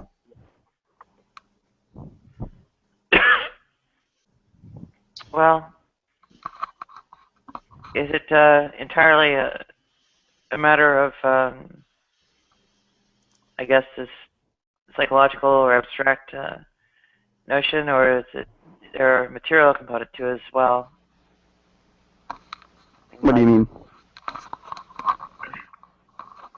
Well, like literally the socioeconomic kinds of alienation where like one's excluded from, say, the job market, or socially ostracized, or similar, which I suppose would confront one in maybe more extreme ways when you actually have people turning away from you instead of just I don't know, a countryside where the deer and the antelope don't care. Yeah, no, I absolutely. I actually, for what it's worth, think a lot of the sort of great debate, at least on Google Tube, is underlying a lot of it is a sort of class resentment, but I don't really want to get into that. I do. Well, I guess it's your hangout, so there we go. Let me get something to drink, though. I'll be back in a few minutes because Classes are kind of a huge, arguable subject. Well, I mean, I'm just saying if you look at most of the atheists and most of the Christians on YouTube, there's a clear difference. And I mean, obviously, I don't know like the incomes of what people do, but just from kind of background information, there's a huge difference between levels of educational attainment, social status, and a lot of stuff like that. But I'll be back in a bit. I'm just repeating my comments in the side chat now, but yeah, I love that there's there's a difference in the way the conversation is going between the whoever's speaking at a time and how the side chat is going, because the side chat is very calm, preferring the country or city more or whatever, and yeah, that's Thomas. Me and Thomas were just briefly kind of. I mean, he said he likes the country, and I said I think the cities are more interesting for younger people. There's just more to do. One thing that I find kind of interesting, like you mentioned earlier, how we're kind of not built for this urbanization. We're kind of built for the way that we lived a long time ago, and you can actually kind of see it in how our species is sort of like resisting the urbanization as it happens. Like it's happening because it's more efficient for for where life is going, but at the same time, whenever an urban center is starting to build up, like chunks of it kind of get flung around. You end up with these large, wide, like suburban areas around it. Like I generally tell people I live in Boston, but I actually live in New Hampshire, and I'm like 40 minutes out of Boston, and it's like, there's people that live next to me who actually work in Boston, and it's funny how we sort of like, while it would be more efficient for our species and for our planet to just totally build up and have have like a less wide area that's just taller further out, like less blacktop would be nice. Yeah, we sort of resist it and instead build these gigantic urban areas that are just less urban. Yeah. The suburbs were kind of like a good idea that didn't pan out as well as it really should have. Not many people realize. Well, maybe some people do, but a lot of people have this misconception that that living where there's more trees and stuff is green, but it's actually cities are actually much greener than suburbs and country dwelling because of the less infrastructure that's necessary. You know, you don't need as much transportation. You don't need supermarkets and gas stations and blacktop. I mean, the wastewater runoff that we have into the rivers and streams and oceans because of all the excess roadways that, you know, cutting down trees, the loss of forested areas. So, I mean, we can go on and on about the, you know, why cities are better in some ways, better from sort of an efficiency standpoint. But psychologically, I mean, when I see pictures of places like, or video of places like Tokyo or Mumbai or Hong Kong, I just about have a panic attack just sitting there in my chair, just watching it on video. You know, I'm just like, oh my God, holy shit! You know, just imagining what it would be like if I were there. So you know, but then on the other hand, we've got city planners of the future sort of trying to create these green future cities that people will be more comfortable in because they'll resemble, you know, the way we actually have evolved, and what we're more accustomed to is not these, you know, tight spaces where we're all just jammed together, but more green, more, you know, build the trees into the city and things like that.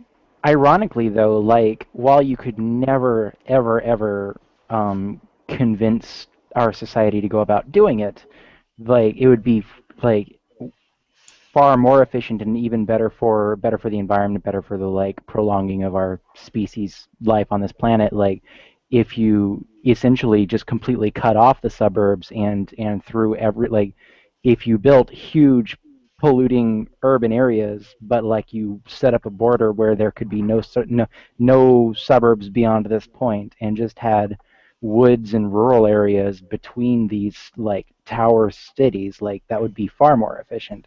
But it's basically, it's never going to happen, and so all of this planning of like having green going out in the suburbs and trying to find technologies that make these suburbs less harmful, it's like we end up having to do that because that's the next best thing. Well, the major, I mean, America has already, we're done. I mean, we've already done our growth, and our growth pattern. The thing is, the major concern, the environmental concern, and this is so far off topic, the original video, but I'll go ahead and, you know, say a little bit about it, is that you've got countries like China and India that haven't really fully modernized and urbanized to the extent that that the U.S. has, really not even close.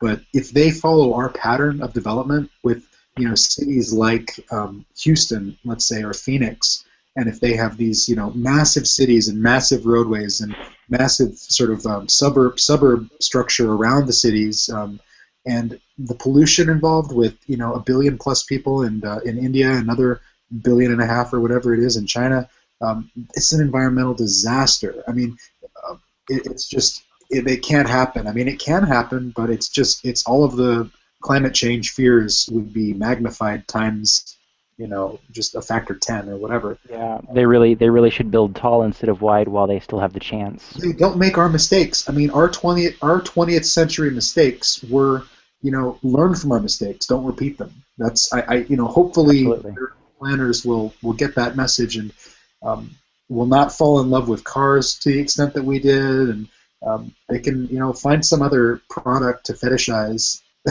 that's not so bad for the environment, you know, because Americans fell in love with the open road. That is a lot of that is actually GM's fault for like doing things like buying public transportation and shutting it down, and, you know, to sell their car. And one way that you can prevent them committing some of our mistakes is by possibly regulating their industries a little bit better.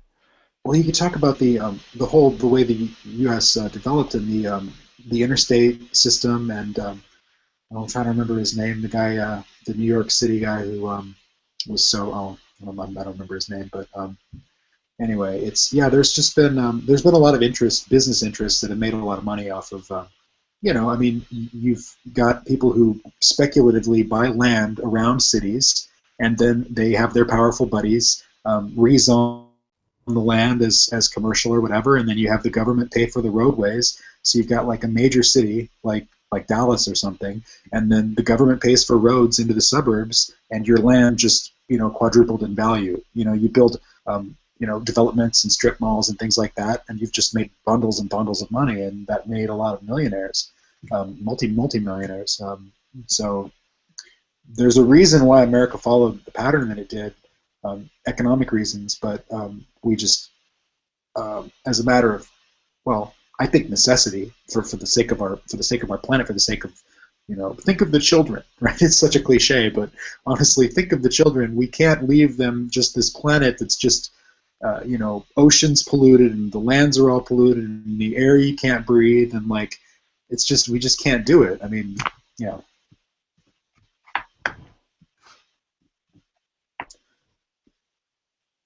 Anyway, sorry if I'm boring everyone. This is the kind of thing we never talk about because we're always so busy arguing about religion. Who cares about anything else? Let's just argue about religion all the time. If you have enough of these videos, you can just talk about everything eventually, right? I hope so. I mean, I'd be more interested to, come on here and maybe not even join the Hangout, but just watch on YouTube of topics that I'm interested in but that I know nothing about. You know what I mean? Like educated people with master's degrees and PhDs or whatever, talking about, cool, important stuff. That'd be cool. Yeah. But I mean, to get to the point, I mean, isn't that kind of one of the big problems with capitalism, is that it's not forward-thinking? It doesn't actually really care about what's going to happen 10 or 20 years from now. It has no conscience whatsoever. There's only the profit. The invisible hand wants nothing more than to find a cute balance for right now. Yeah, the invisible hand is not. There is no conscience. A conscience is not factored into that equation, right? Right. It's about getting the products from the producers to the consumers, making a profit for the firms, and that's about it. It's not. Profit does not mean, sustainability or any of these kinds of phrases we want to toss around. It doesn't mean anything. It just means, maximize profit. I mean, everybody wants to get rich, but at what cost? I mean, there's a saying that I like is that, sometimes the money isn't free. You know what I'm saying? Like, there's a cost associated with all of this profit, so-called profit. Digging coal out of the ground and burning it. Whatever kinds of millions of barrels a moment. Oh, yes. Love of money, the other god.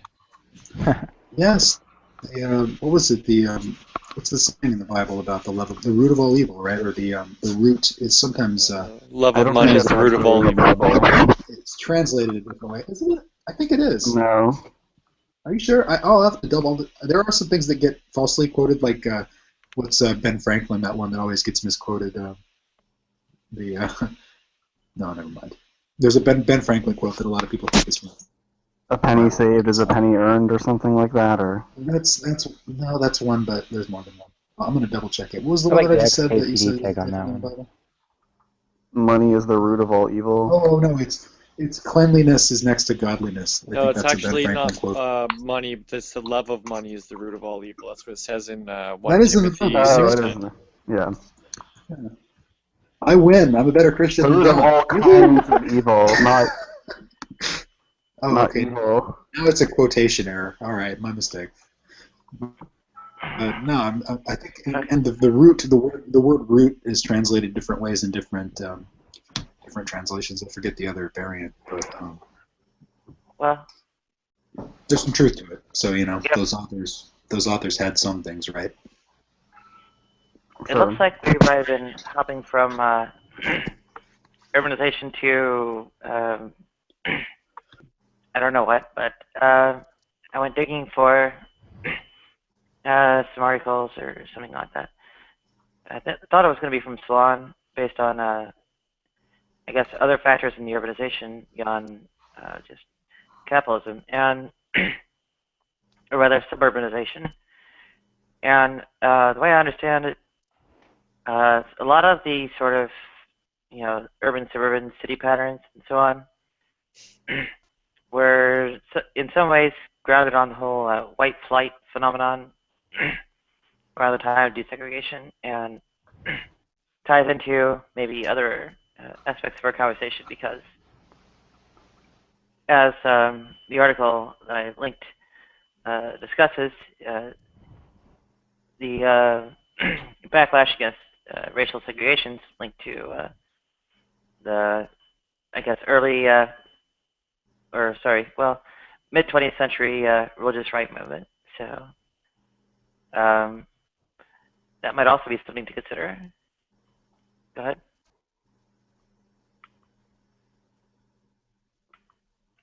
Yeah, I know. I mean, there's definitely an overlap there. Scott I mean, Terry, a lot of the, yeah, I mean, at least in the United States, a lot of conservative evangelicals tend to be, Scots-Irish, right, or descended from that general, pool of people from the South. So Everybody in America is a little bit Irish. pretty much. We're all a little bit. I've got like a quarter. It's like less than a quarter. It's not one person. It's like two different great grandparents or one great grandparent and like a great something whatever. But yeah. So yeah, like so many people. The Irish get around, right, and they have lots of kids. So Pretty much. But no, I'll have to read the article there. yeah, that looks interesting. Yeah, I think white flight's kind of well understood enough to have the idea of the just settlement pattern or whatever, but I think the tie to the religious right is maybe less commonly known or understood. So The white flight is the thing where white people sprout wings and fly away, right? Is that it? I really want to be able to do that. Actually, I don't. I don't want to have wings because that seems like that would take a lot of energy to have to fly using wings. I mean, that must be hard. But if I could fly, I want to fly magically like Superman. That'd be much more fun. I was going to joke that there's probably a lot of people of color that would like you to be able to do that too. To fly away. Fly away. Fly away from them.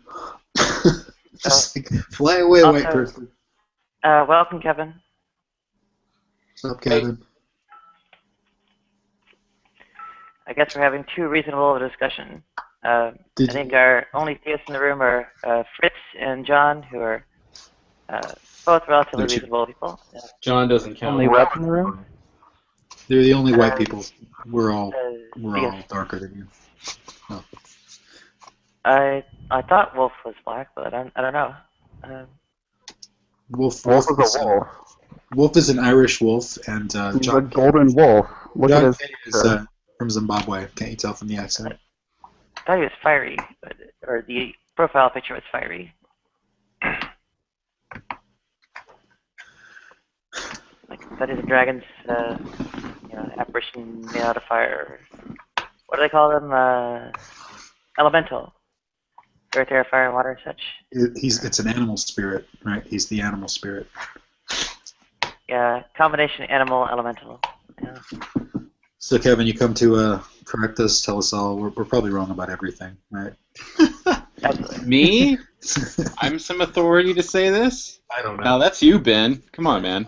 I have no authority. Atheists have no authorities, remember? Only experts. And I'm not even an expert. Atheists just have people, just like any other group.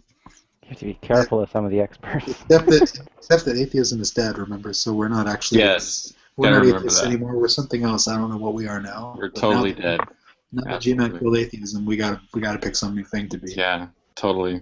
I don't even know. You can come be brights with me. Oh, is that your label? Oh, that's. I am a bright. Are you? Okay. I actually showed up to various bright meetings. Is there meetings? Wow, that's interesting. Yeah.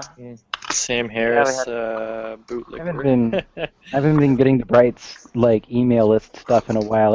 I might have signed up for that on a really old email address. Yeah, that's still around.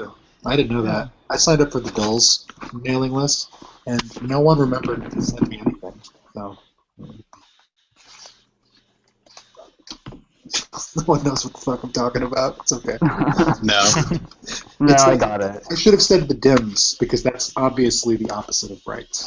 Yeah. You know, actually the Brights have suggested supers as a name for the opposite.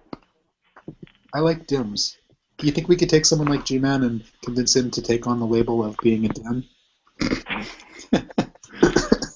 He could be the chieftain. He could be the chieftain of the Dims. I mean, if you're gonna, you know, if you're gonna be a leader, I mean, that's got to count for something. I don't know. Super. There's a whole. Go ahead. Why super? Oh, super because like supernatural. I It's think short for supernatural, yeah. okay. That's fine. How do you feel about that, John? Do you like that label? What?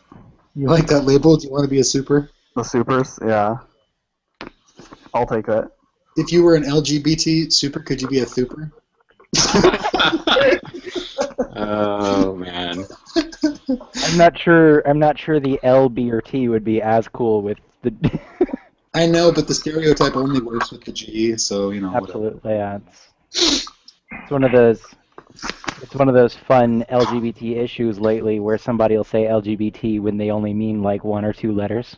You know, I know, and it's getting out of control with the extra like Q and it's QIA. There's QIA now. That's what There are They alternative need to just bring it down to There's one two letter A's. that just means Actually, like etc. or something. There are three Quilt bag. letter. Yeah, well, there's quilt bag, but there's also like there are newer things than that. There's after quilt bag there was GSM, gender and sexual minorities. That's the American version, and the British said GSD, gender and sexual diversity. Yeah. And then there are some other acronyms that are being kicked around, and I'm having trouble remembering them at the moment. But I'm on Tumblr, so I'll run into one eventually. GSRM, GSRD. There, yep, mm-hmm. Yeah, for relationship. It's just too poly. much. It's just It's too much.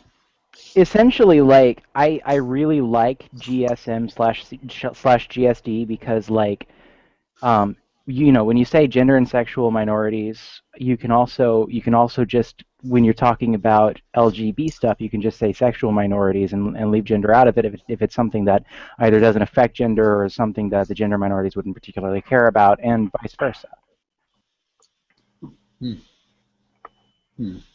Doesn't the queer label like cover kind of That's actually too much. It's more of like a political sort of like a. Too much Right, negative and like- connotation with that. Like I identify as they wear the label, you know, proudly. They don't shy away from here's the thing. queer. Some do. There's people like me who identify with queer, but there are also people in another camp where, like, when they were growing up, queer is one of the words that was used to bully them a lot, and so they don't like it. They don't want to be called that, and that has to be respected as well. So. I always thought the word queer was more about like identifying with a kind of subversive political discourse. Like someone can be straight and still be queer, right? Like it's not necessarily limited to sexual minorities. Sort of right? archaic usage of the term, right? There's that scientist who said the universe isn't just queerer than we suppose, but queerer than we can suppose. Was it J.D.S. Haldane? Yeah, queer. Queer means strange. But queer, yeah, queer 150 years ago didn't mean what. Yeah, I mean, Well, but what 60s, like that's what it, you know, like I'm not talking about like the really really old use of the word. I mean, like John, we're not talking about. If you wanted to like choose how you're going to use a word today based on how it was used 150 years ago, you might as well like still be speaking Proto-Indo-European though. Exactly, John. Why are you trying to speak Proto-Indo-European to us? No, I was saying like the word like queer, like it's like as an identity like is not. It's less about someone's orientation or gender identity or something like that, but it was more about identifying with a certain kind of political discourse, right, and a sort of subversive one. Yes. Oh, there is like It's still used a lot in England, queer, but not for homosexuals. It is also used for that.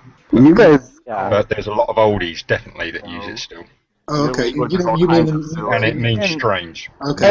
every language has the difference between the way the older people speak it and the way the younger people speak it. As like when I was Yeah. trying to learn Cantonese, like I was learning from a younger person and being told by an older person that I was doing it wrong, and I learned something from them, and then the younger person was like, no, nobody says that, and like the same happens in English as well. But like a lot of times when you hear queer in American and internet, especially American and internet circles, like you hear things like queer feminism or queer identities, and it's generally it does have kind of that subversive connotation to it. Yeah. There's you know, I have kind of a general aversion toward the labeling. I mean, you might have. I think Kevin, I've heard you say the same thing. Is you're not really too crazy about, you know, like let's argue about what atheism means. Let's argue about agnosticism. Any label. Let's just talk about labels. And it's like from the LGBTQIA, et cetera, I almost get the impression that if you're at like a meeting for LGBTQ, any kind of anything, that they just like try to dream up new labels, and that's like their idea of a good time. It's like So let's come up with new digits. Let's come up with more. We need a longer acronym. And there's kind of sometimes a misunderstanding of what labels are actually for. Like, you don't use labels to define a person. You don't use labels to separate people into groups. The actual, well, I mean, some people do use them for that, but it's an incorrect usage. The actual, like, thing that labels are useful for is having a starting point from which to explain an identity. So, like, for example, I identify as a lesbian, but with little exceptions, and that's easier than explaining to someone, like from a starting point of absolutely nothing, explaining to someone how my sexuality works. It's easier to say, well, I'm a lesbian except for this kind of thing. You know what I mean? It's a summarization, basically. I see what you're saying, but unfortunately, a lot of people will go from that starting point and they won't go any further. They just put you in a box and leave it there, and that's what Absolutely. And that's maybe something we need to try to like train out of people. Oh, one of absolutely. the days. Agreed. The people who are like that, I generally find, though, are the kind that cannot be trained. They want to drum it into you so you think in the same way that they do. There's just some people like it, sadly. Well, The hell, if you want John? to talk about labels, I'm probably, flaunting Enjoy the- quite a few labels myself. I can see a lot of your labels there in your lower third, Nadia. Oh, who was it that does the Sean Connery impression? Was that Wolf? Wolf? I think Did you Wolf's do your Sean Connery reading? Wolf's semi. Wolf is not with us. Say what now? Yeah. Did you do your Sean Connery reading in my lower third? God. Say what now? Sean Connery. He has an impression. Impersonation. Yeah. Frank, you want money. I don't know. I mean, the only thing I know about it, that he's the guy that does that voice on American Dad, right? Sean Well, Connery? maybe, but and of course, Wolf is too young. Wolf is too young. He doesn't know anything. Wolf, you're too young, man. You How gotta can go you be watch. too young to know Sean Connery? He just said Sean Connery. he just said Sean Connery was a voice on American Dad, which maybe he is. What? But Sean Connery was James Bond. He's done so much stuff. Wasn't he the longest running James Bond too? James Bond, Sean Connery's a legend, Wolf. Look him up, damn it. What the fuck? The best. I'm not saying I haven't heard of him. I'm not saying I haven't heard of him. I'm just saying, like, you know, I haven't seen like every little bit of his work. Everyone does like a really bad Sean Connery. It's like if you're a comedian or an actor, you got to do a really bad Sean Connery and like a Christopher Walken and let's see, like maybe Al Pacino. You know, he's one of these voices that gets just done over and over. And I can't remember how to do it, or I would, because it would be fun. Yeah. I'd need to actually hear his voice again. Oh, and what's his name? You kind of like Michael Caine is another one that gets a lot of mimicry. Sean Connery, like you kind of lean your voice in a Scottish direction, and then you turn all your S's to SHs and make them super long. Slur, basically. I think Thomas, can you do a Michael Caine? Can you do a? I'm not good at impersonations of people. Michael Caine speaks like I can't do it. You're only supposed to blow the bloody doors off, that kind of shit. I'm not good at that kind of thing. Yeah, I'd need to Never get have really been. stoned. I'd need to get really stoned and then watch something that he did and then just copy it word for word because that way I could do it. I think it's a thick Scottish accent. He's Sean just Connery, yes. Sean Connery or Michael Caine. Michael Sean Caine, Connery. outright English. Yeah. Michael Caine. Michael Caine's one of those guys that just got 1,000 movie roles to play Michael Caine. Like he's the same. He's basically Michael Caine in every role. It's kind of funny. Yeah, he's not the most yeah. diverse, is he? All right, though. Yeah, I remember seeing the whole Battle of Drift impression or whatever. It's like, okay, there's somebody new, now he never changes. By the way, speaking People of who are accents, that good do not need to change. I'd just like to point that out, alright? Well, it's like, beyond Microsoft System, what else was he in? I guess a few other big movies, but it's like, still same guy with a few more wrinkles. Was doing the whole Battle of Drift. Dear. So, in the meantime, bringing up all these labels, I mean, how many of them are, almost all of them are antithetical to various religious beliefs, but somehow only one really gets focused on. Yeah, your name. That's all I need. that's a kind my of name or my initials? Yeah. Is it the initials? Of course, bring urbanization and such to the fore. I see. that was New on York City. purpose, wasn't it? I thought you'd said. Yes, it was. I was rather enthusiastic, and hopefully I can, return before I die. But anyway. Yeah, you can have it in your will that you'd be buried in New York and have them play New York at your funeral or some shit like that. Got yet another little. Oh, I've got to see this. Turks have put out a video. Ebola is God's punishment for Middle East peace. That's a very old talking point. Oh dear. Who? It's got here. Ebola is about- God's punishment for the Middle East peace. Who's saying that? I've got one Young Turks video on my playlist, and it's the oh no, I don't. I hate those guys. I'm sorry. Like I can't stand them. Well, I like them sometimes. I don't. They do sometimes do good stuff, I think. And Jank, the main dude, he's, I think he's mostly. Compare them to Fox or something like that. What would you preference? Neither. Yeah, neither. Yeah, they're not a news source. They're news commentary, and the commentary is really hit or miss. I get the distaste for. It's just boilerplate, unthinking liberalism. I mean, I'm sorry. I've watched enough Young Turks to, that their in-depth analysis always basically boils down to, gee, Christians sure are nutty, or everyone seems pretty racist, and that's pretty much as far as things go. Anti-Islamic. Did you guys see? I don't know if any of you guys, probably some of you do. The They're the Atheism is Unstoppable channel. Did any of you guys follow that one on YouTube? Yeah, no, I actually commented on that video.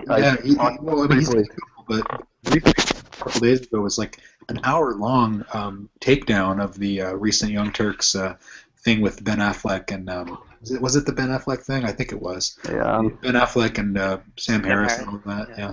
And I mean, he doesn't normally do like hour-long videos, but he just reviewed the whole thing piece by piece, and I didn't agree with everything he was saying. The kangaroo, but the kangaroo in a hijab.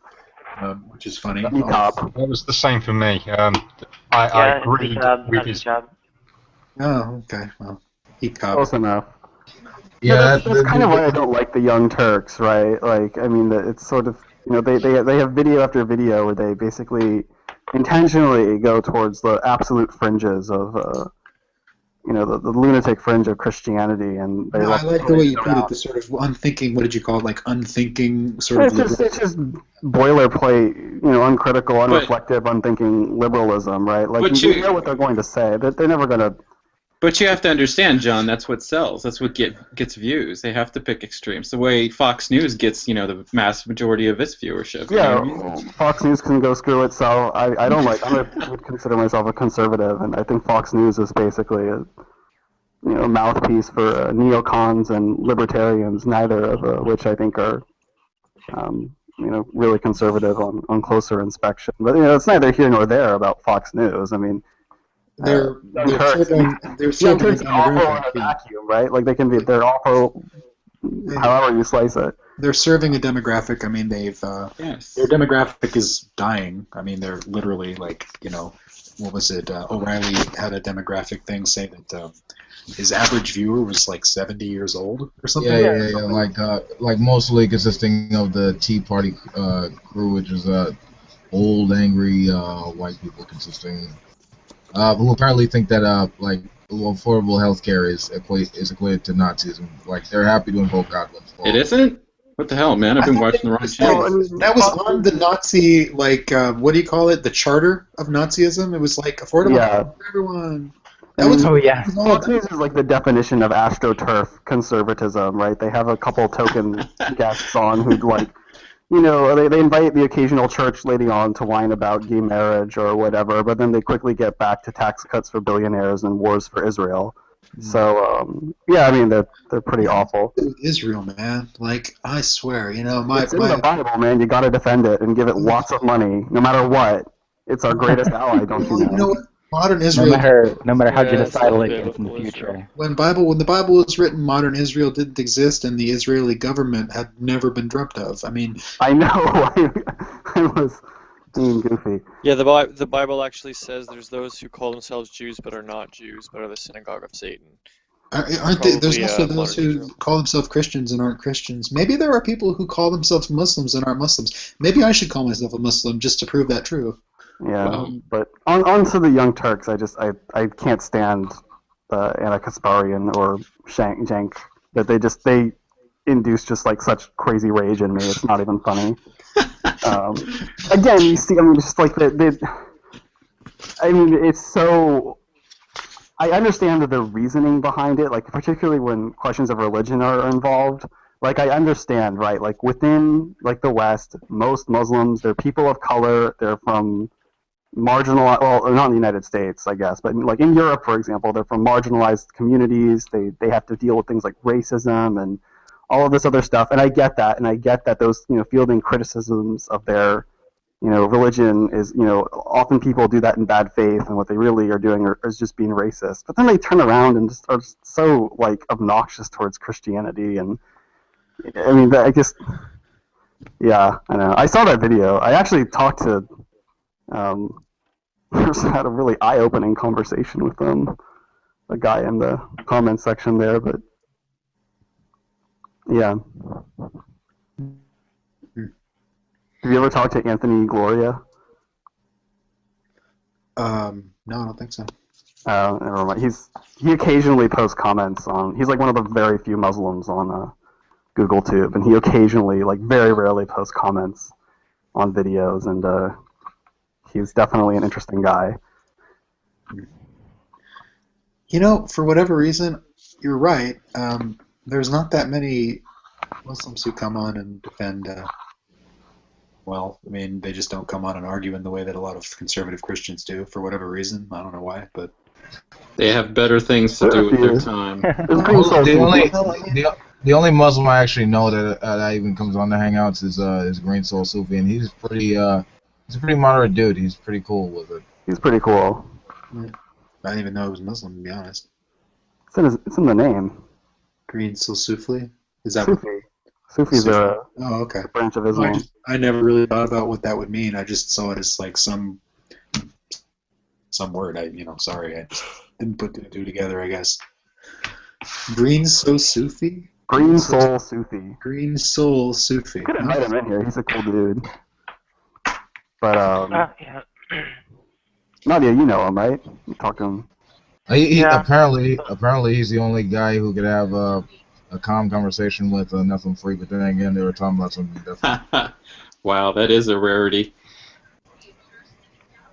I think I've done so myself, but So have I. I mean, you just have to, I don't know, not only not mention evolution, but just not mention things that could lead to evolution. That's hard. Yeah, you have always, to think like a degree of separation further, right, from the Especially when they don't just think that evolution is like what evolution really is. They think evolution is cosmology, it's geology, it's like everything is evolution. You know what I mean? well, actually, technically it is. If you define evolution as change over time, then it is, my friend. I know, but that's not the evolution. You know, I he know. He wants to argue biology, right? But then I know. no, whatever. Anyway. But I yeah, know. I'm just busting your ass, Ben. I know you're busting chops. You're busting chops. It's good. It's all good.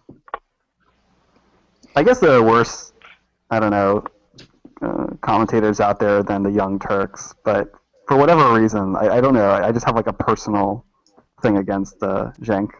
Have you seen the old Turks? They're terrible. Yeah, they were, oh man, just awful. Cenk is like 40-something now. He's probably about ready to change the name because it's just not working anymore. You know, he's Yeah. like 45. Young Turks just seems like a form of controlled opposition, I think. It's just media. I mean, he just, you know, he used to be an attorney, and he didn't like corporate law. And He actually used to be on the MSNBC before he got replaced by Al Sharpton. Yeah, well, that's true. But I think he's had the Young Turks channel even while he was. I think the Young Turks thing came before MSNBC. If you look into it, I'm pretty sure that's right. But Giving the editorials that were too shitty to be put in the New York Times since 2005 or whatever. Gosh, John, you weren't kidding. You really do hate these guys. He doesn't like them at all. He can't seem to get off the subject. No, he doesn't like them. Hey, I hate them so much. They're his least favorite YouTube channel, and that's saying something because there's some shit YouTube channels out there. Hey, John, what do you think of the Drunken Peasants? I watched like 10 minutes of them and quickly changed. I mean, they're just I mean, there are things that are like bad, but you watch them because it's drama. I don't know, like it's somehow captivating, or you feel compelled to watch it because you think that other people get something out of it, and then you watch it because you sort of want to understand them more. The Drunken Peasants is just bad, and yeah, I don't normally watch them, but I've watched a couple of the G-Men shows just because, of course, I think we've probably all done that. Ditto. And they've got one scheduled tomorrow with Venom Thing X. So, I mean, that might actually be kind of interesting. Venom Thing X is actually Sean. I mean, his real name's Sean, but he's smarter than most of these guys. I mean, it's actually kind of interesting seeing him spar with atheists who are... He does come across as a prick, though, doesn't he? He's a total prick. Wait. Isn't this the guy that said that the Grand Canyon could be formed in about 5 minutes? When he was like 16, no, he unthinkingly accepted what he was hearing from Ken Hovind. I think he's a smart guy. I do. I mean, I think he unthinkingly accepted what Kent Hovind had to say, and he got led astray. But I'm just saying, like, I think he's wrong about everything. I mean, you know, on the religious landscape. But I do think he's not G-Man. You know what I mean? So if you go into a conversation with him, you actually got to know your shit compared with, you know, the answered prayer argument or whatever. Is it who is it that's getting Venom Fang X in? He's going on the Drunken Peasants show tomorrow. He was like a big kind of YouTube celebrity for a while there. I mean, he was probably the most known theist. What do you call him? Yeah. He actually butted heads with Thunderfoot. It was really funny. Like actually seeing him consistently pwned in like his Why Do People Laugh at Creationist series. Those were good old days back in YouTube. The early days of YouTube. Their reunion was actually pretty good. When he appeared like that one time. It was sort of an interview they had, so it's nice to see they're reconnecting on good terms. It seems like he's learned to, you know, behave better. I mean, the way he went out on YouTube was, you know, he kind of crashed and burned. But yeah, whatever. It's interesting to see whatever he's up to. I heard there was accusations of him stealing some money that was supposed to be for charity or something. I don't know if that was true. No, he found a safe on the street corner. And it Oh, was, Gene? No, no, not Gene. Man. Venom Fang X. He's being It's a joke. facetious. What he did is he prayed, and then God magically sent him a safe from heaven. Actually, it was a heaven safe. So the combination was 666, ironically. Speaking of safes and Christians, does anybody know the story of Trey Smith? I don't know, but I love your No. segue. That was great. Oh, you got to see this guy, Trey Smith. He's a Christian. He's on YouTube. He has some awesome videos about debunking the false theory of evolution. But he has this awesome story about stealing this safe from like a mega church pastor before he became a Christian. He actually wrote a book about it. But you gotta listen. You have to hear him. Just hear this story about what he did with this safe. It's so funny. Yeah, the G-Man safe thing is, I mean, come on. I don't even know where to go with that. Hit So I it with prayed a for money, stick. and then I God did broke it. into someone else's safe, and then my prayer was answered. Like, Yeah, he actually refrained from speaking about that on the Drunken Peasants because apparently, I think he knows now that it just saying that out loud just seems like really bad. well, it is sort of as some sort of incriminating, miracle. but like beyond that, like I don't, or self-incriminating, right? Like, you know.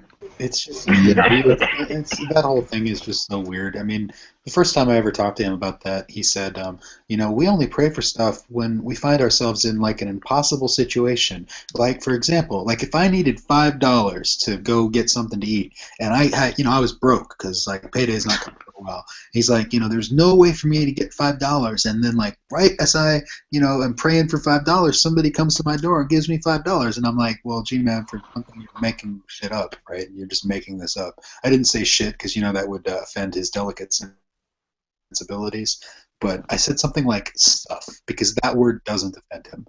And so, I'm like, so $5. I mean, like, do you understand the difference between impossible and improbable? Like, in what world is it impossible for you to come up with $5? I mean, how you found $3,000? So how is 5 impossible?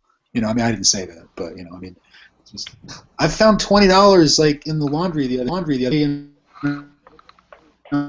saying like it's not impossible to find money. It's not even unlikely. I mean, it happens on a fairly regular basis. People find money all the time. That's to call it dependent on the impossible, person, Benny. no, I know. I'm just saying like people find money every day. So like calling it impossible while it's happening.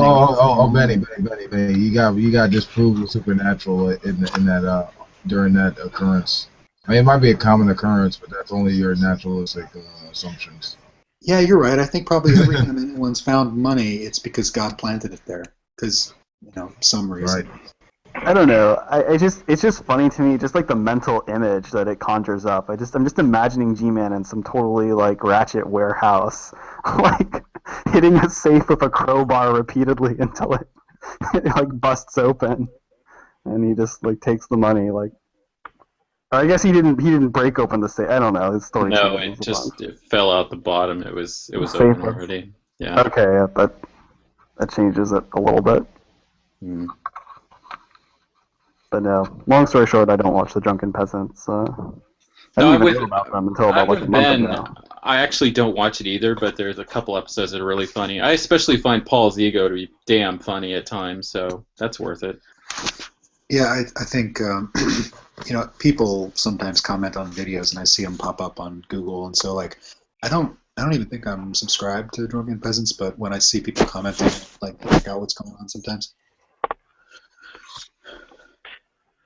I'm from another generation, I don't know, other world. All these YouTube, I don't know, clowning around, whatever. Just, I don't follow that at all. I do go hunting for YouTube stuff. It's, I go like search for some topic and, go to things that look authoritative on it, not, random no-name commentator. One David Genesis, hear from Sarah Walker at SETI or somebody from National University, not UMass or Nephilim Free, or even Thunderfoot Aaron Ra. Yeah. I don't know about Pretty you guys, much. but I used to be subscribed to a lot of religion type content, like several years ago. But I mean, I unsubbed most of the mainstream sort of like Amazing Atheist and Thunderfoot. I'm still subbed to some Thunderfoot, but I've unsubbed a lot of those guys just because. Well, a lot of the old ones aren't even making videos anymore. The ones I like the best, Dark Matter 2525, I like a lot. He still does videos occasionally, not at the same pace as, but they're still good. But I don't really. I mean, yeah, not really like before. So. Thunderfoot is like 3 videos away from strapping on a suicide vest and bombing a women's studies department or something. I really don't know what. I don't know.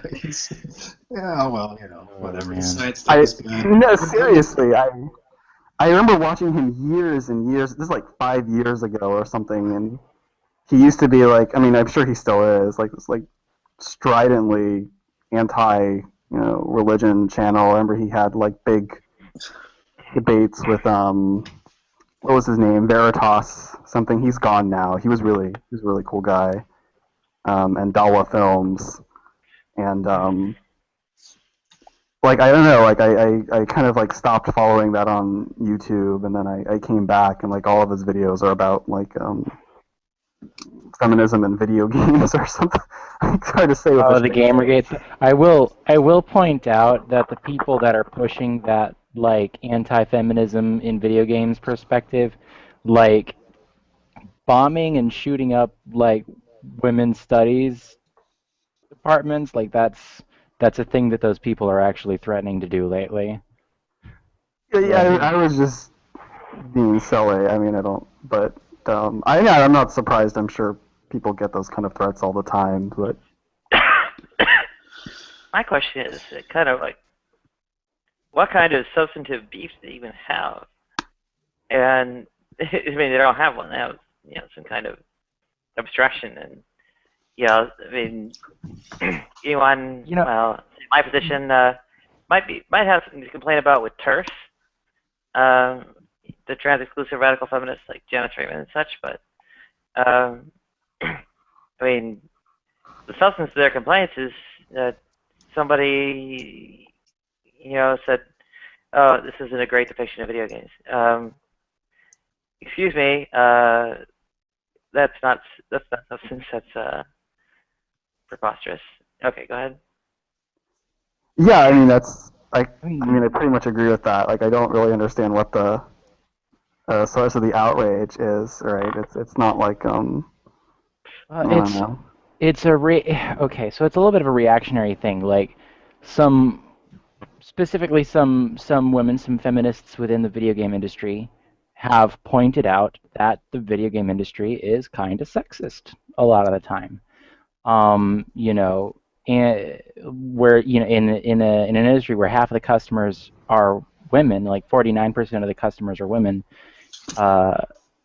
and like maybe almost 10% of the characters are women in these games and stuff like that. Well, now here's the thing: is that has like Gamergate isn't about that argument at all, right? So the feminists point this out, and then the Gamergate movement that came up afterward, they don't argue against that point at all. They literally just try to threaten down the feminists. Like one of them just like Anita Sarkeesian just had to cancel an appointment to speak at a university because one of these Gamergate movement people said that if she goes through with speaking there, that they are going to initiate the largest school shooting of all time. Like this is essentially like these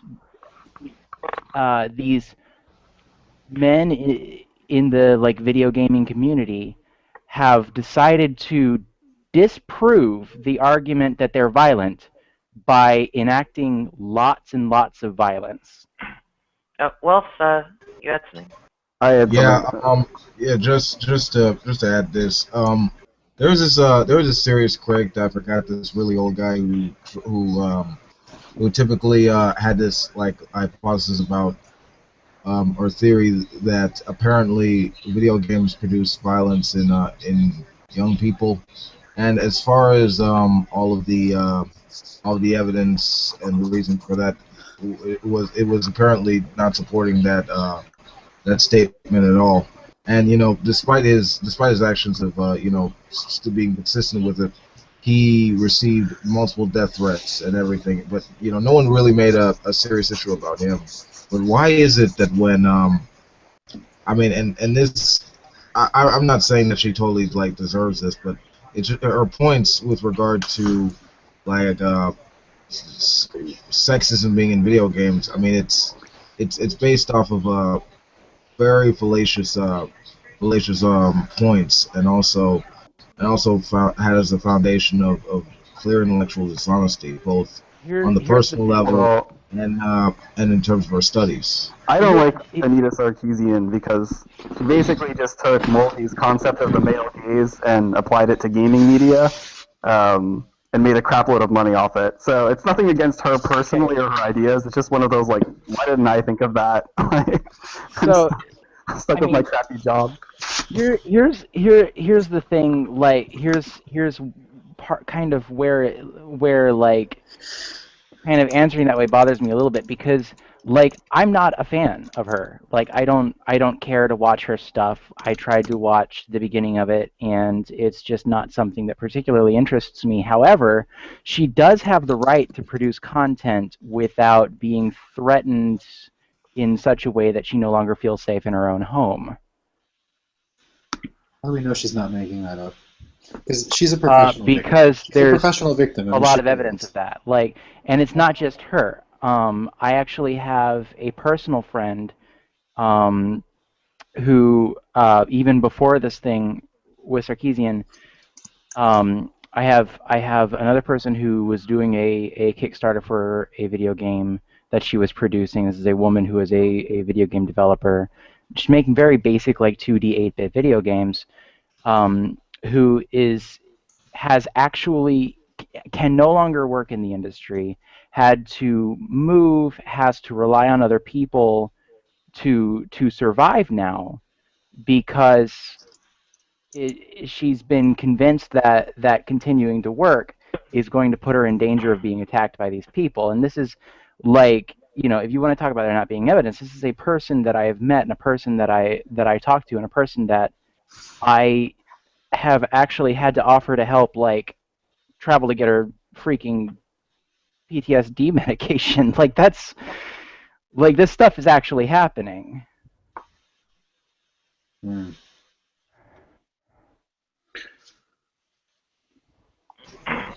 Yeah, but at the same, I feel like she's probably going to use it to make herself be like a martyr for her cause, though. Whether or not I she mean, really, uses it the more of is a victim she completely is, irrelevant. the more of the victim she is, the more money she makes. I mean, that's Here's why the her thing, interests. Her interests people are in being keeping- chased out of the Exactly. She's a really smart. She's a No, really she's a smart scam person. artist, basically. Yeah. No. Con artists typically are very Absolutely not. smart, and These they're people right. are being chased out of their homes and chased out of the industry, and never making any more money again in their lives unless they move into a different industry secretly. Like, that's the only way that they can do that. These people are no longer feel safe in situations where they can make money because of these attacks and these threats of attacks, and these people contacting them and saying, "Hey, I know where you live, and I'm going to do this thing." These people are being chased out of the industry by these misogynists, and they're not able to make money anymore. Are you still talking about games, or are we talking about something different? We're talking about female game developers being literally attacked. Dude, she said she never was interested in video games because in her mind it was gross. I mean, the Look, entire she has a right to business be a of this. critic. If a man if for example, a man were to criticize the video game industry in general, he would be answered with evidence to the contrary. People would argue with him.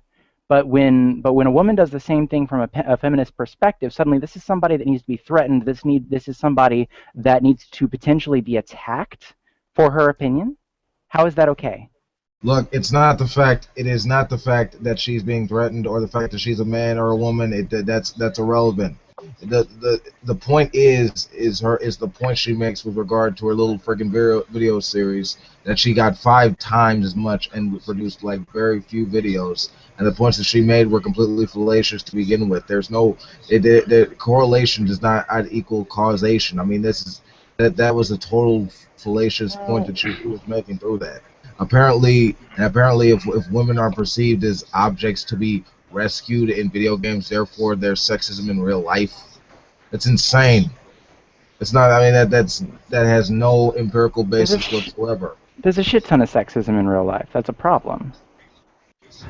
Like, I don't even care about her work. Do you think that's in video games? Do you think that's in video games? I think that's kind kind of of video games. a moot point. What is it? Why are you? He's asking about sexism in video games. Sexism in video games? Absolutely. As a woman who plays video games, I get pretty turned off by the fact that there's like 1 out of 10 games that I can actually play because its protagonist is androgynous instead of some manly man with no hair. Like. So you're telling me there's no video games that highlight strong, independent women doing stuff on their own?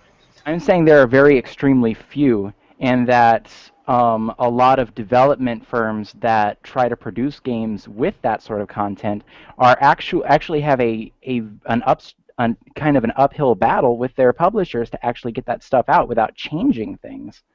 What about the market demands of having that will sell? This is like you could say the same thing about Hollywood. Now the market thing is very interesting. You could say the same thing about Hollywood. You could say the same thing about Hollywood. I mean, like, why does Michael Bay keep putting tits in his Transformers movies? I got a great thing for Hollywood. You know that in Hollywood, movies that pass the Bechdel test actually do financially better because lots of women buy them.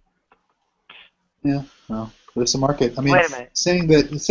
He's right. Half of all gamers are almost half of all gamers are women, and like there's people argue from the market share perspective, like, oh, there are white male main characters because the average gamer is going to want to be able to see himself when he plays. It's like I want to be able to see myself too, and people like me are half of the market.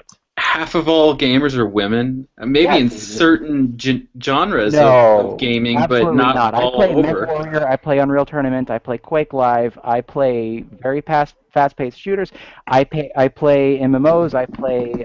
okay, that's anecdotal. I play racing games, I play here. on Xbox Live, and the thing is, most of the people that I play with are women. And the reason you don't see women games is because they're avoiding you and sticking to each other. Anecdotal. Give me some stats. Can I tell you? Sounds like you have too much free time. I could give you statistics. No, I've heard this a lot, the half of gamers are women thing, and I personally don't buy it either. It feels like an abuse. Not only are 49% of women. All right.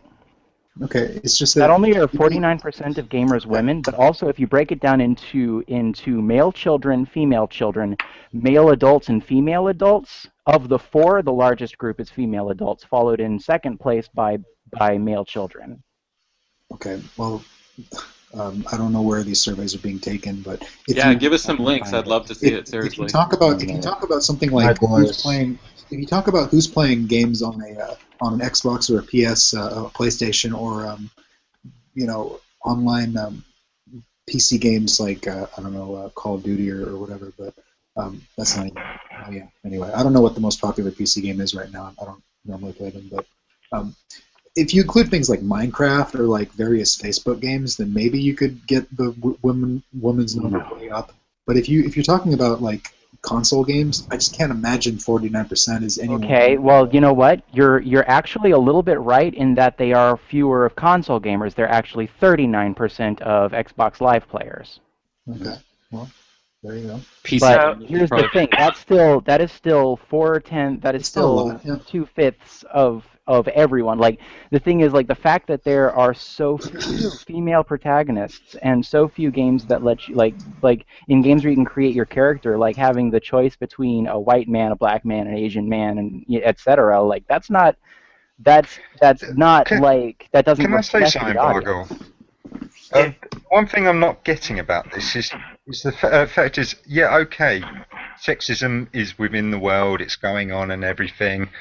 I mean, what fucking importance is it that it's involved in games? They're doing generally what is going to sell as much as they possibly It's a can. reflection of You're not society. following There's evidence more to important stop things stuff. than computer games when it comes to this issue. It's ridiculous to even make an argument about it. It's You my look, mood. you It's kind look of at what ridiculous. sells.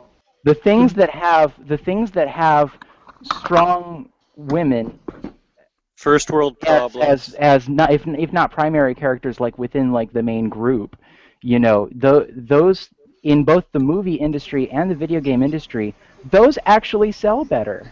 And the thing is, like these male-dominated industries are Tomb ignoring Raider. that because they want to Thomas make Ray. something they like. Strongly. No, can I answer Blargo real quick, just real quickly? Is this thing about the female protagonists or the more G-rated types of things selling better? Yeah, G-rated movies. I'm not talking about G-rated anything. Okay. I think Nadia wants to make a point. Female gaze sells really well. Do you ever like the latest Tarzan movie, for example? Let's let Nadia Might be for a minute. less a point than maybe a humorous statement.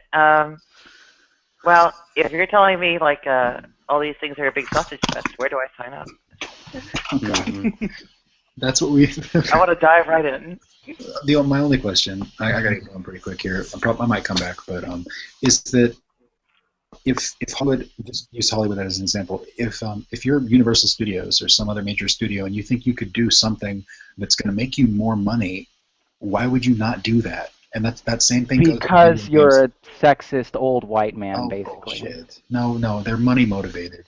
Sorry. If they thought they could make more money, they thought they could make more money. Yeah, they're money motivated. It sounds like let me share you a little bit of HuffPost here. it sounds like restricting free speech for the sake of a particular ideology.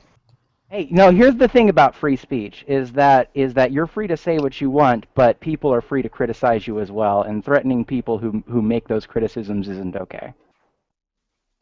I agree with that. Thank you. When it comes to a bloke doing something that he shouldn't to a woman, I mean, they're going to generally get the shit kicked out of them if it's found out about. Threats and so on don't really amount to much. I will direct you to the latest link there that I put in the side chat, which actually does include some data on like I know it's HuffPo, but they cite their sources sometimes. But essentially showing that yes, films with it doesn't even say female protagonists, but females that talk to each other about things that are not men. Just the presence of that in a film causes it to sell better.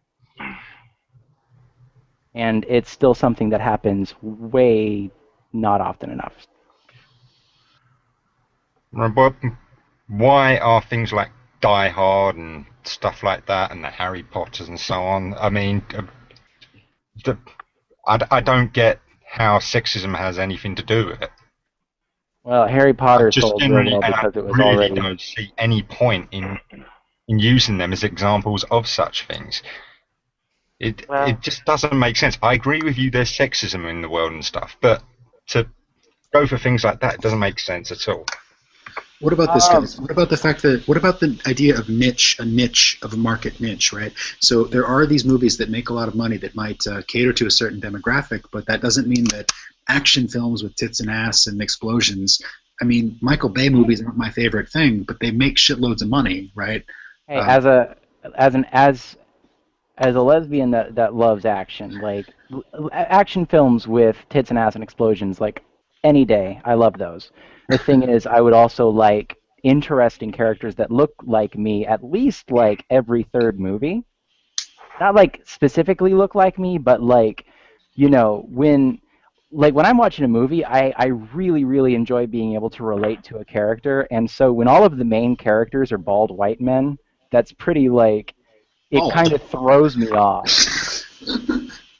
No, it's like if you Well, look at movies and video games, so many of the main characters have like freaking short ass buzz cuts and that scruffy facial hair, and they're if not white, they're like half white, half something rugged. And Which nationalities are more rugged? Is it Latino more rugged than white? you know, and I'm a little bit biased being half Native American myself, but like the half white, half Native American white guy, you know, like guys that are like that fit that Does he have a description are like, tomahawk? I hope he has a tomahawk. that would Well, take it too far. my point of view, it's like put up a parade of buff, beefy, oily, beefy burritos of manhood. Just oh dear. Of course. I'm all about that. I'll Well- show up at the movie theater for that for sure. Blargo, I looked at your first link, and yeah, that is really interesting. The only thing that I would say is that they combine console and mobile gaming into that 48%, which is really it's interesting information, but combining with mobile gaming actually will kick your female numbers up big time. And Seriously, right there. I absolutely admit to that. And the thing is, the difference between the general population and console gaming itself is only about 10%. 49% of gamers in general are female. 39% of like the hardcore like Sony and Nintendo consoles, like it's 39% is women. That's still a lot of women. I agree. Why'd you get kicked off Facebook?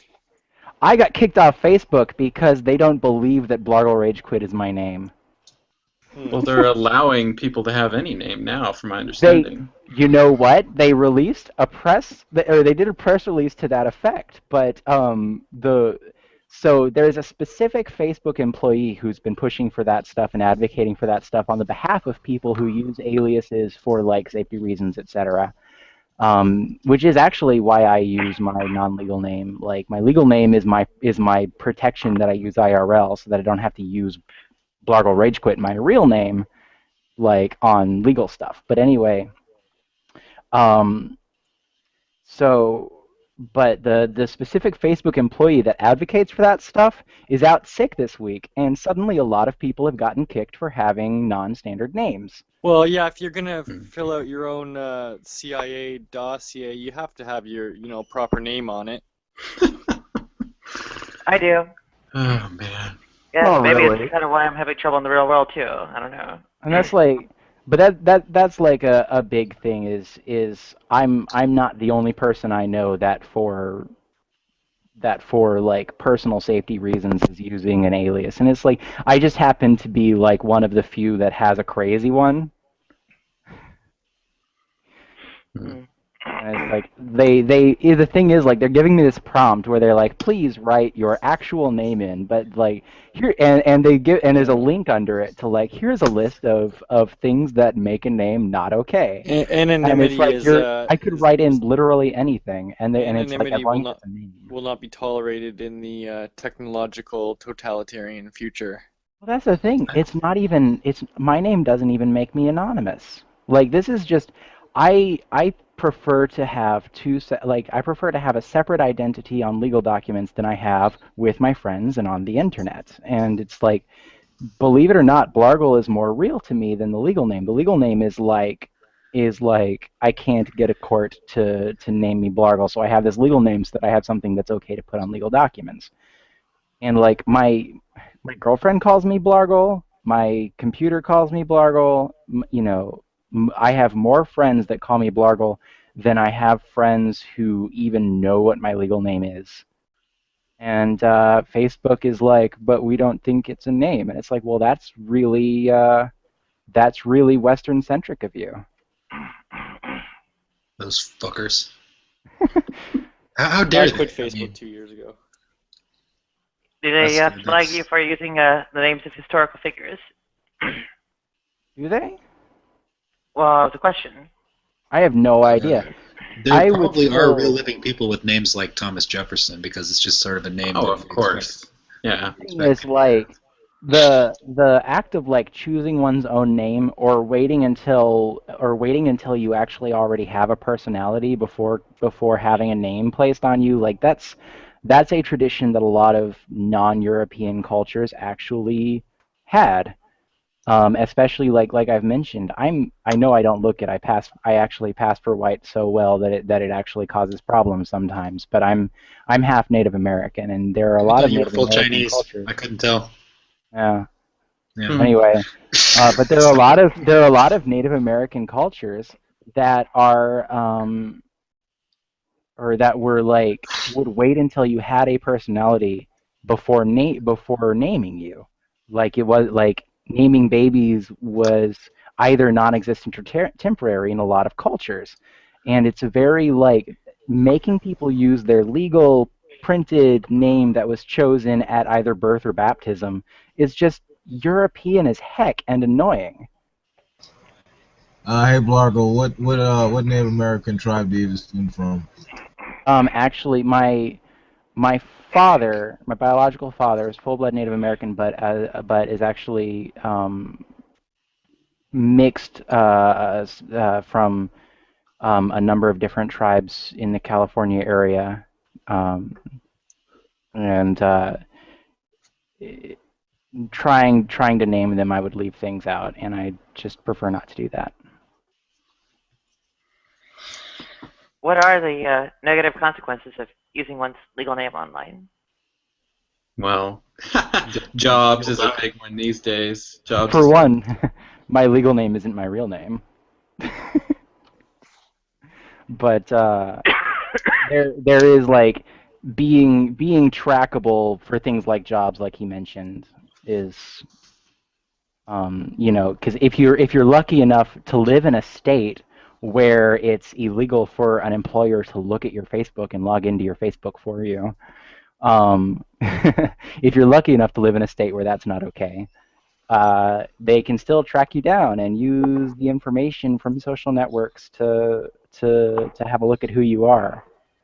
I'm personally like identifiable by my alias, and that's like Blargle for me is actually legally an alias, and that's something that I'm identified by. But You mentioned the thing about Safeway logging into people's Facebook. I mean, that shit is bananas. Like, I've heard about this and not known anyone who's been subjected to that, but like people being expected to turn over their identity and their passwords to their accounts in absolutely social media. Like, what in the hell? That's and that's ridiculous.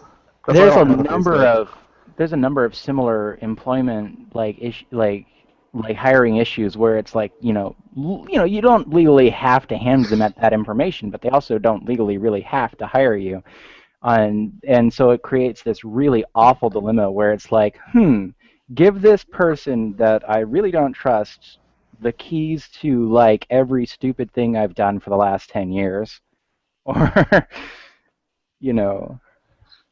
Yeah, no, there's no need for that. I think that that constitutes like a gross invasion of privacy, and I think that employers really that shouldn't really have anything to do with. Welcome to the corporatized American state. I mean, this is corporate America. I mean, they make the laws. I mean, I've said and done things online in ways where I guess there is no real thing as anonymity online, right? Like it's all traceable and pretty easy to find out. But just even on our small corner of Google Tube here, I've said and done things that I'm sure that I wouldn't want my future employers to ever get wind of or whatever. I've expressed opinions that could easily hurt future options. They would argue that they're trying to get a fuller picture of who you are, depending on the job. For instance, a customer service position or technical support, they want to know who you are as a person, and your Facebook feed is a really good indicator a lot of times. So right. I don't justify it at all. So that's crazy. That justification is like, it sounds nice when you just look at the words, but it's like it's really an excuse to discriminate on things that they haven't been able to discriminate on before. Agreed. Like, oh, you are like What about religion? What about seeing your atheism? Politics. Yeah, there are things that they legally cannot ask you that they could totally find out looking at your profile. Yeah, what about things like ageism, right? I mean, there's Yes. people are told not to put their birth date. They say like when you're hired or whatever, then they can get your date of birth and all that. But if they think you're like 32 versus 42 or whatever, for people who look young, they're statistically more likely to hire you. Yes. But if they can go online and see maybe like happy birthdays or see things that would give away your age. Some people Yes. you can just see their birth date on their Facebook. So The trick is that an employer can deny you for any reason whatsoever. The key is don't tell the employee what you're denying them for. Just say we decided to go with somebody else, and they're perfectly within their legal rights. Well, that would be a totally amateur mistake on the part of the employer, right? Yeah, like you never give the reason. We found someone I've else. heard it before, but I agree with you. Yes. Yeah, that's opening yourself up to some Legal kind of action. discrimination suit or whatever. It's this weird place we find ourselves in where we all need work, and it's like we're forced under this corporate tyranny where you don't get to have a private life. But even if our private lives these days are somewhat public, meaning that we interact online to a much greater degree than we used to, it's like you shouldn't have to do this. You know what I mean? Like I can understand employers wanting to know something about you before hiring you, but come on, man. I mean, there's a line we don't want to cross, I think. This is one of the many reasons why I'm a communist. So, would my own kind of trouble be attributable to something like this, or? Hard to say. Yeah, Nadia and I have a really unique issue in that if an employer were able to look far enough back in our social network history, they would find people calling us by a different name, and that's like. Yeah.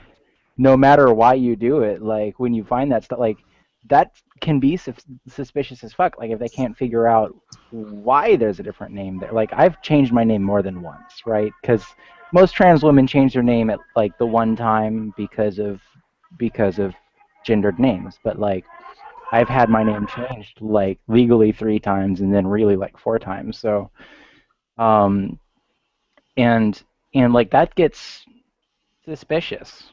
Yeah. And it's like, and it's totally for unsuspicious reasons. Like the first time was to avoid an abuser, and then there's the gender time, and then to avoid another one. Like that's, but that's something that like it would get discriminated against, and that's. The fact of the matter is, when it comes to employment, there simply are not enough jobs for the people looking for them, period. So when you're an employer and you're looking for a potential employee, any red mark, any flag will cause your resume to go to the wayside because they have 100 more people to look at. So there's no shortage of people looking for work.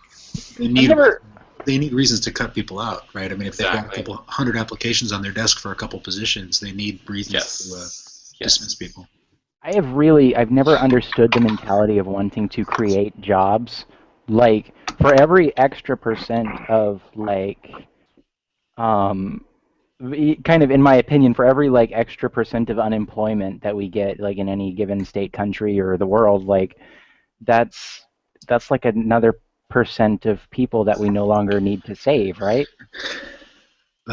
Well, it's the way our modern economies work is that if people aren't working, there's less demand for goods and services, less demand. Supply and demand, the invisible hand. Insufficiency of aggregate demand is. It's like, I mean, 50% of our GDP is produced through small businesses. So he said, I mean, they believe in that invisible hand to apparently fix the economy. Wolf, you should run the Better Business Bureau. Why are you making fun of his accent, man? Just thought it was. And didn't you have to go somewhere? I thought you were leaving. I did, but then Wolf was so entertaining. What's wrong with my accent? Nothing. No, I love it. It's good. Look, I didn't say accent. I know. Sorry. You don't sound like a bumble too much. Too much. What's that thing Christopher Mowdy says all the time? Too much. I forget it. It's, bustin' chops. It's all good. Mm-hmm. I still say old like sayings from the '90s, like it's all good. Hey, I do too. And ditto. I gotta knock that trying to eliminate the evidence that I lived through the '90s. Like my wardrobe still needs work. Okay, so you brought up the trans thing, and I gotta ask. Let's see. I could go into because I I'm just kind of terrible. You're not trans? Sexual politics. Oh yeah, I was born Susan. Can you tell? I thought so.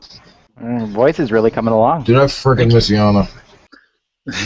Anyway, no, but geez. when I was a kid, transgender wasn't a term because I am old. Like it was trans. There were transsexuals, which I guess were like if you'd had surgery or any kind of gender reason. So the definition of transsexual isn't somebody that's had surgery, but someone who's so basically transgender is where your sex assigned at birth, your gender identity, and your gender expression. At least one of them differs from the others. Yeah. And transsexual specifically is a subset of transgender people, and it's actually a term that's kind of going out of vogue. Transgender people don't like the term transsexual anymore, and I'm actually one of the people that would fit into the transsexual category, and I think Nadia is as well, but I'm not sure. Yeah. Yeah, so she is. Transition. And essentially, it has nothing to do with transition. It's that where your gender identity and your gender expression are both the opposite of your sex assigned at birth. That's what a transsexual is, and it has nothing to do with the actual process of transitioning. Gender and sexual identity, is that what you said?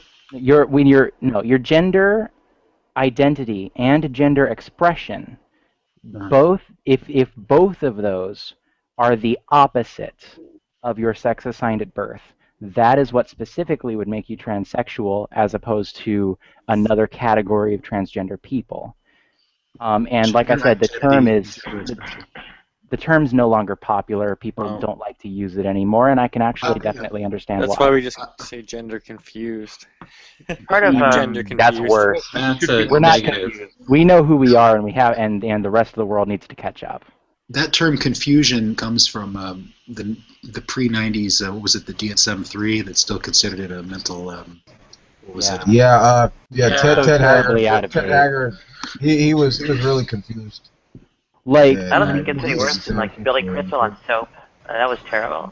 And the real problem with like quoting old versions of the DSM in terms of like transgender people is that like the latest DSM, the one that like came out practically yesterday, the DSM-5 is actually a little bit outdated on trans issues, and so like if you want to go back to number 4 or number 3, like you're getting really out of touch with reality when in terms of the way that transgender people actually exist. What about transvestite? Anyway. What about that one? Transvestite is a bad word. Transvestite is used to describe what is now known as a cross-dresser, and that's a person whose gender identity and gender expression differ, be that periodically or 24/7. So they don't like being called transvestites because the meaning of transvestite implied a sexual nature to the practice, which is depending on your viewpoint and the group of feminists that you agree with or not.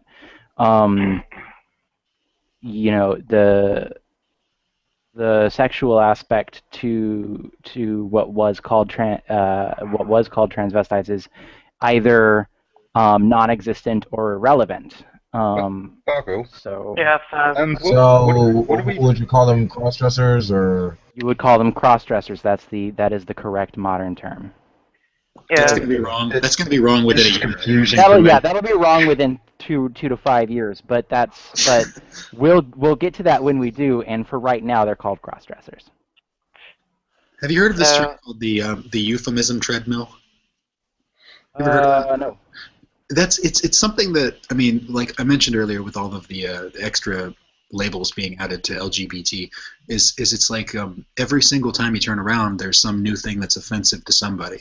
Right, and so they had to come up with a new euphemism, but really the new euphemism just means the same thing as the old one. It's just it's a relabeling. Right. So like instead of calling somebody retarded, you say. I was just gonna say that mentally challenged or something. But it's like, but then eventually the new euphemism goes out of style, and then you got to come up with a new one. And so it's like that's the treadmill, and so it's like recycling. And really, when we come up with a new thing to cross-dressing will just be meaning cross-dressing with a new, more fashionable label, right? So here's the thing. It's not just to be more fashionable, and the modern reason for switching euphemisms is because people are essentially oppressed under the old euphemisms and want to kind of forget those words, stop hearing those words because those words trigger, if not full-on like PTSD type of reactions, then a lot of times at least really bad memories. And it's not up to the cisgender straight able white men to decide what is racist, what is transphobic, what is misogynist, etc. It's because we're in charge of everything. Go ahead, Natty. Natty wants to make a point here. Hold on, guys. Hold on. Yeah, well, if I can rewind, I guess, to some of these closure We are issues. the maleocracy. Sorry? The maleocracy. You are subject to our whims. Patriarchy, but anyway, the Yeah, who gives a closure fuck? It's issue not real. relatively very real. intractable for me because of my open source, etc. participation. I guess when I updated my various source contributions and so on, Linux kernel, pretty much disclosed my new name to everybody and so on. Now, granted, I could have used an alias to disguise future social network participation, but even so, at least the trans part was kind of unavoidable. Okay, go ahead.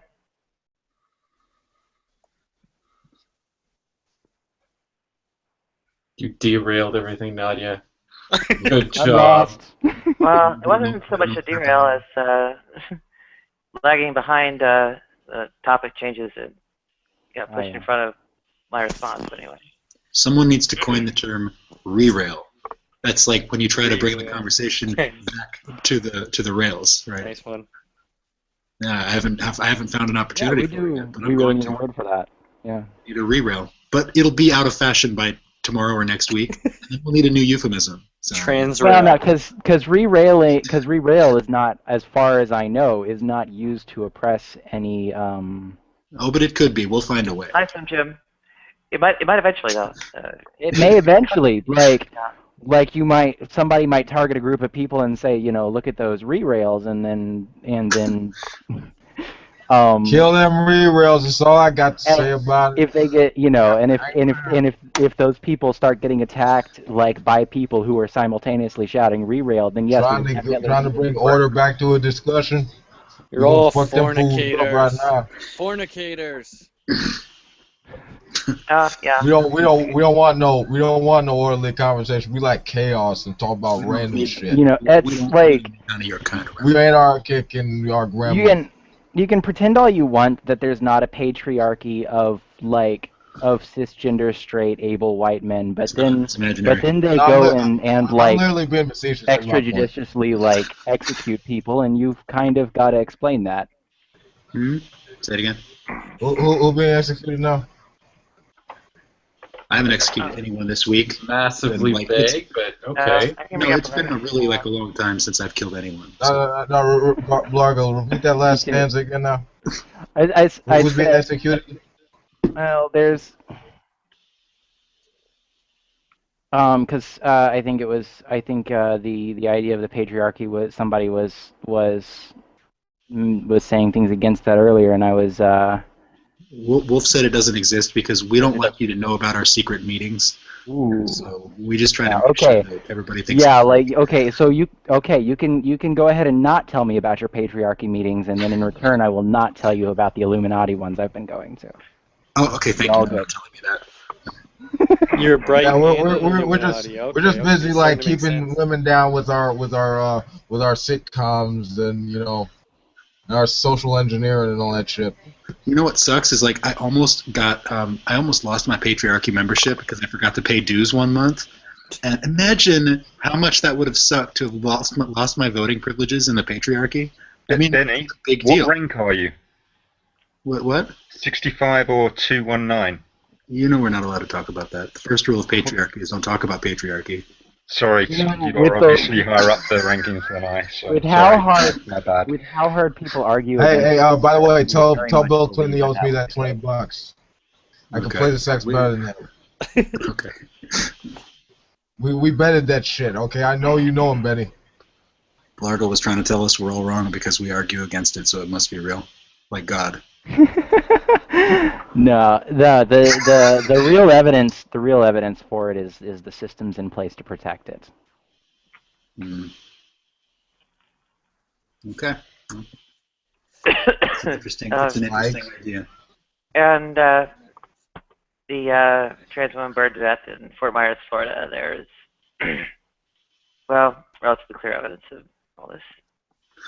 What the thing is I'm pissed off about is that my patriarchy brethren, we're just so fucked up. We're just terrible at our jobs. Like, are my ancestors in the patriarchy, we haven't been doing our job at all. Like, in the 20s, when women asked for the vote, like, all the patriarchy brethren had to do was say, fuck you bitches, no, you don't get the vote, right? But no, they actually did fight back. No, my patriarchy brethren went ahead and gave them the vote. I was so No.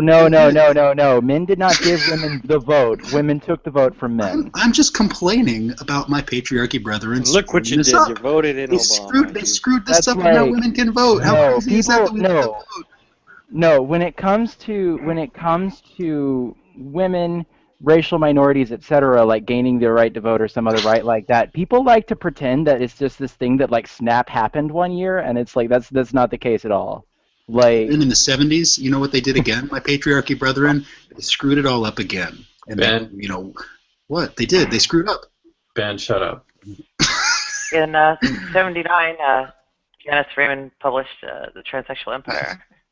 I want to warn anybody that like tries to like if somebody makes a genuine attempt to like troll me in a conversation, I'm actually incapable of telling that you are, and I'll just keep going. Oh, okay. Oh, and I believe mentioned that earlier. John Kay gave a this is what a patriarchy looks like photo. Yeah, I thought it would help. With Patriarch Gregory V of Constantinople, and I put a link to it in the slideshow or showcase. Just for everyone's edification. I almost like the conversation about religion more than this current one, but not quite. I know the feminism thing is actually probably my least favorite thing. It's kind of obnoxious. Not to harp on it, but I think the worst part about it is that it pits men and women against each other as if they were two kind of warring factions, as if it were sort of, no, hold on, please. It's just it's a false discussion. It's not. I don't think it's a true. The word patriarchy means male rule, right? And so like to make that your enemy, to make that sort of the epitome of all of the evils of sexism against women, it's like it's just a false view of humanity. I don't think men view women as the enemy. I don't think most women view men as the enemy. I think that model, that sort of radical feminist model of how to look at the world is it's too simplistic. Yeah. It's just not correct. So here's the thing. It's true elements, but it's not true in general. It's not true. So you said in the side chat there that you believe that the patriarchy thing, quote, the patriarchy thing is an oversimplified and a bit silly, is what you said. And so the oversimplification thing is absolutely true. And it goes back to like what I mentioned earlier about labels. Like, I know it was a totally different subject, a totally different conversation, but essentially that's what patriarchy is. It's a label to simplify conversations, because like when we start a conversation within feminism, it's really inconvenient to be like, so you know how men oppress women in this way and that way and this way and that way, etc. Like how they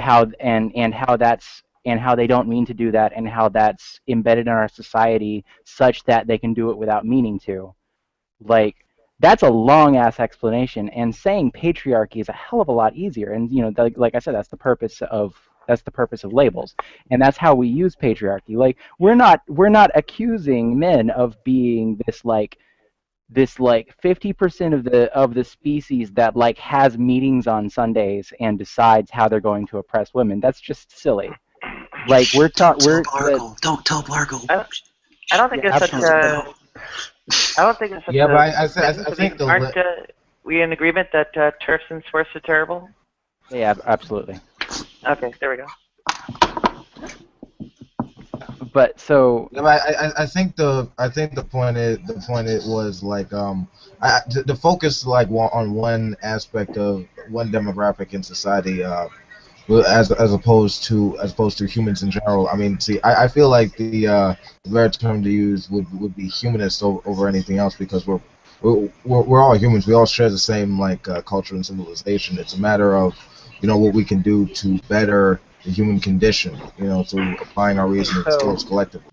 the difference between like a humanist or equalist kind of like the people that say that we should use words like that versus the feminist community like is that the thing is people who are like, well, you should call it equalist or humanist or whatever, like usually they're coming from a perspective of like, well, everyone's human, everyone should be equal. Let's just put things in place that make everyone equal. And the problem is that there's already this societal systematic oppression against particular groups of people that's you don't like you personally or your government can can declare one day that legally these two groups of people are equal. The problem is that if you do that, the societal norms are still in place that allow this group to oppress this group. Wouldn't it be better, full stop, then, for you to start off with the educational system?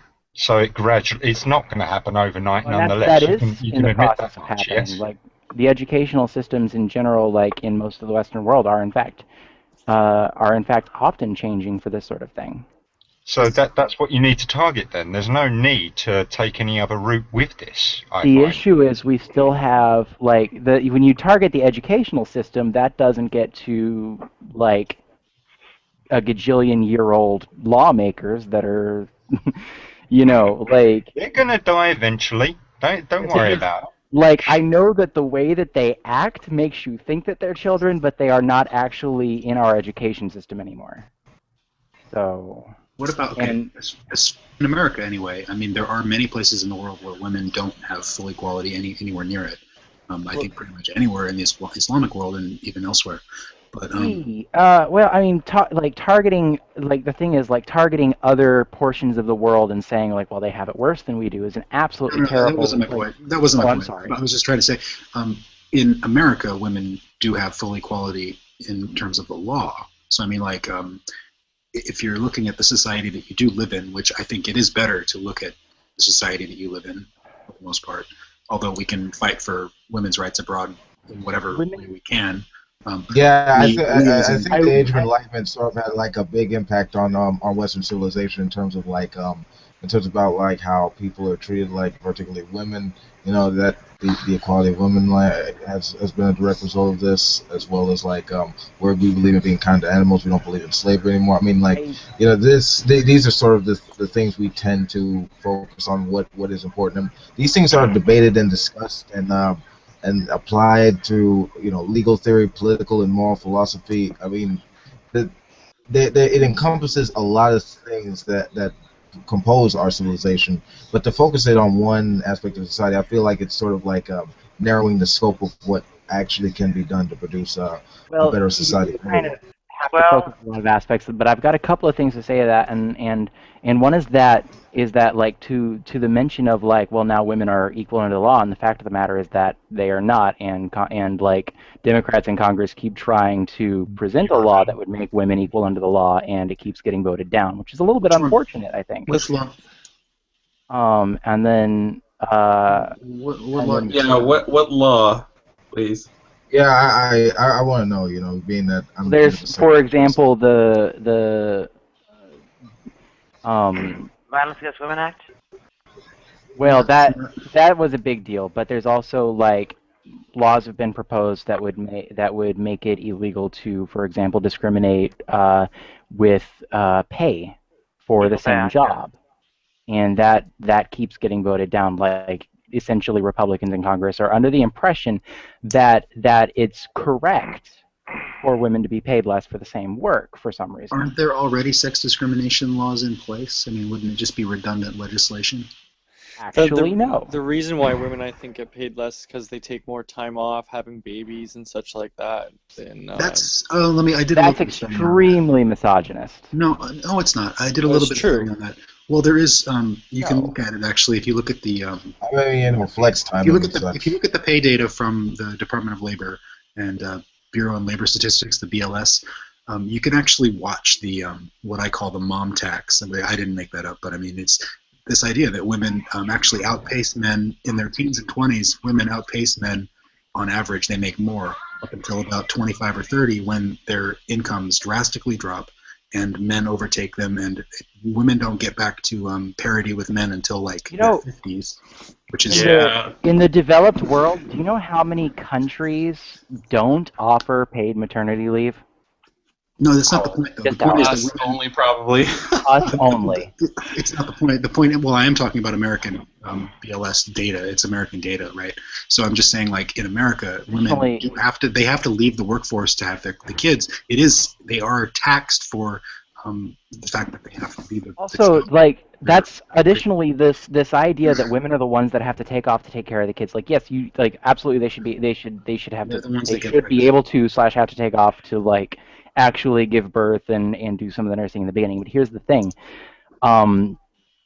like a lot of the more progressive countries, especially in Europe, offer like a combined maternity and paternity leave, where essentially the couple is given a pool of time to take off, where they can separate that however they want. And for example, like and this is actually paid for by the government in a lot of these places, and it allows the mother can take off for the time that is required for the actual childbirth, for the nursing, and then maybe the mother and father will want to like have equal time off to spend time with the child, or maybe you'll be in this traditional family where the mother wants to be the mother and will quit her job forever, whatever, or maybe you'll be in the sort of situation and she should still be able to get paid for the work that she signed on, that like, because legally that's a thing that's required in that country. But then you might have a situation where the mother might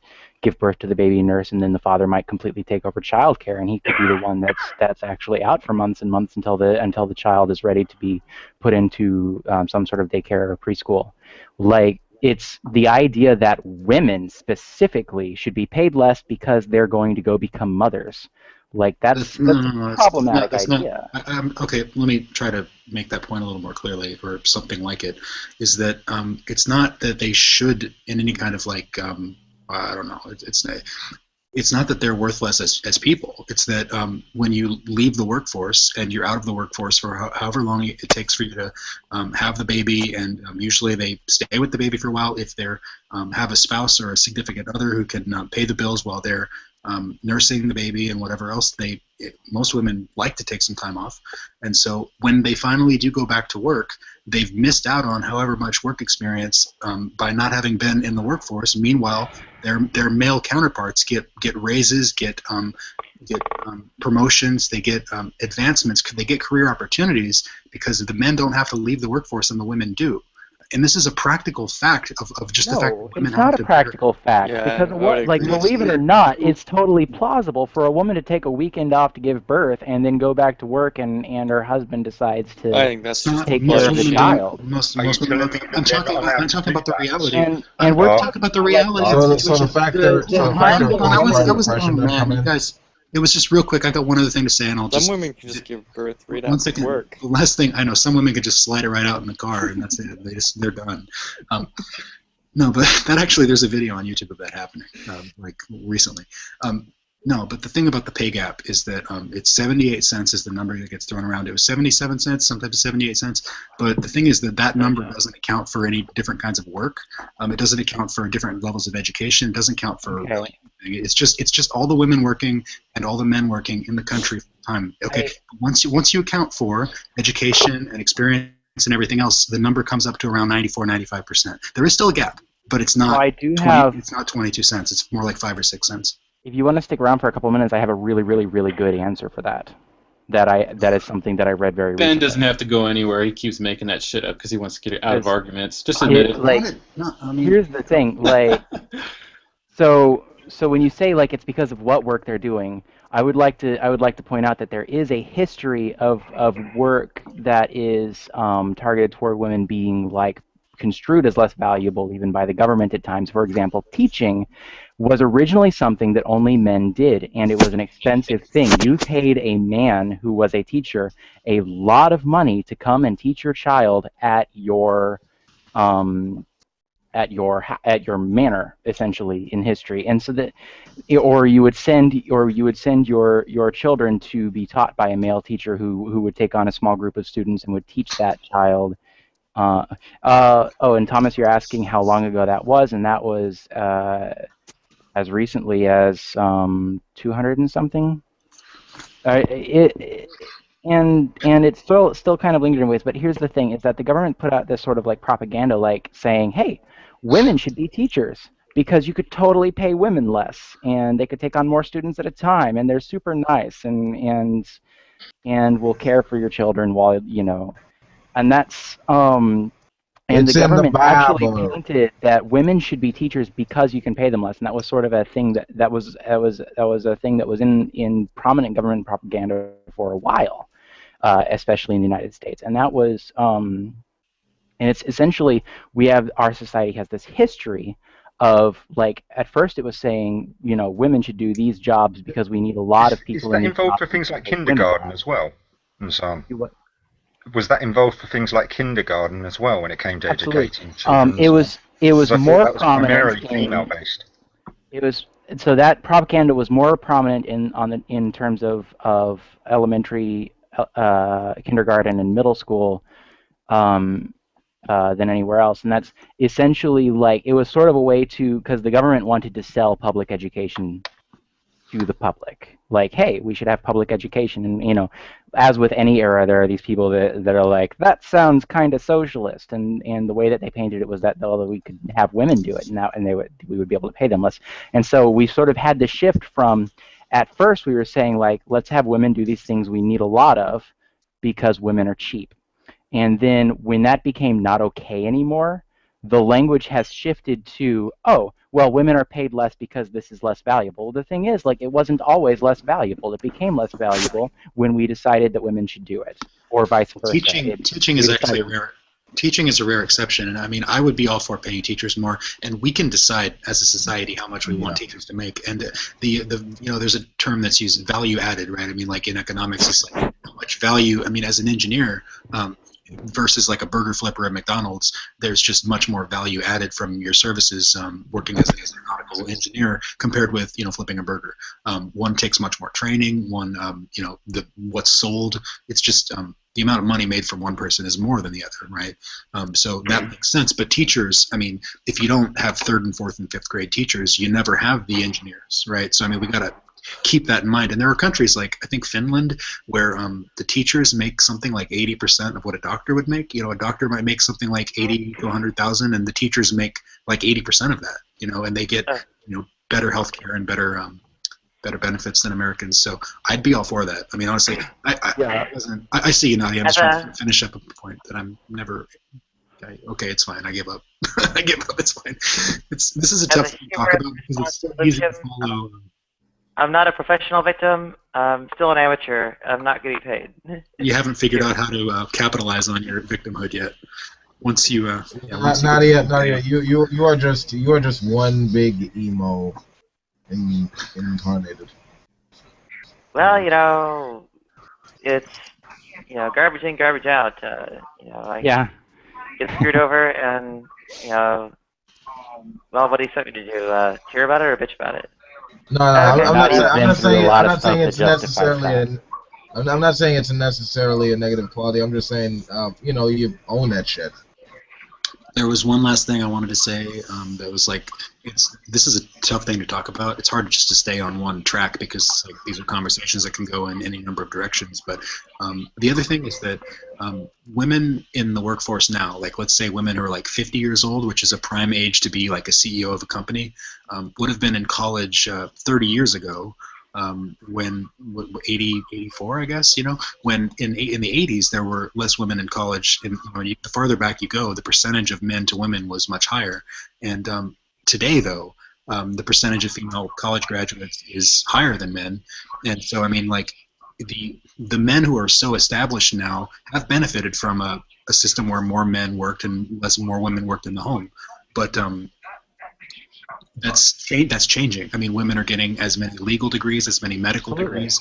In some fields, they're getting more degrees. So the current, what we see now is there's a lag, right? There's going to be a lag between when get these rights, and then when eventually you're going to see more female CEOs and other kinds of leaders. Captains of industry and friggin' CEOs, university professors, and the like. A lot of potential. In terms of that, then yes, progress is being made all the time. The issue is that this progress is progress in reversing, issues that have been created relatively recently in a lot of cases, and it's if you stick a knife in someone's back, pulling it out like 3 inches in, and you pull it back 1.5 inches, that's not progress. It's actually better to leave it in, because if you pull it out, they're gonna bleed to death. So you leave it in, and you let the hospital take care of the whatever thing. Right, Gretchen? Yeah, and actually you're supposed to build some sort of a truss around it to support it, to make sure that it doesn't move until you can get to your emergency care. Yeah. The other thing that I wanted to get back to, which is also medical, Laura, you had said something about, some women can, have a child over the weekend and then be ready back to work on the Monday. So I worked as a doula since 1992. She obviously doesn't have children. Doesn't matter. I have 3 children. I have 3 as well, and I've worked as a doula. So point of the story is young women can sometimes have that resilience.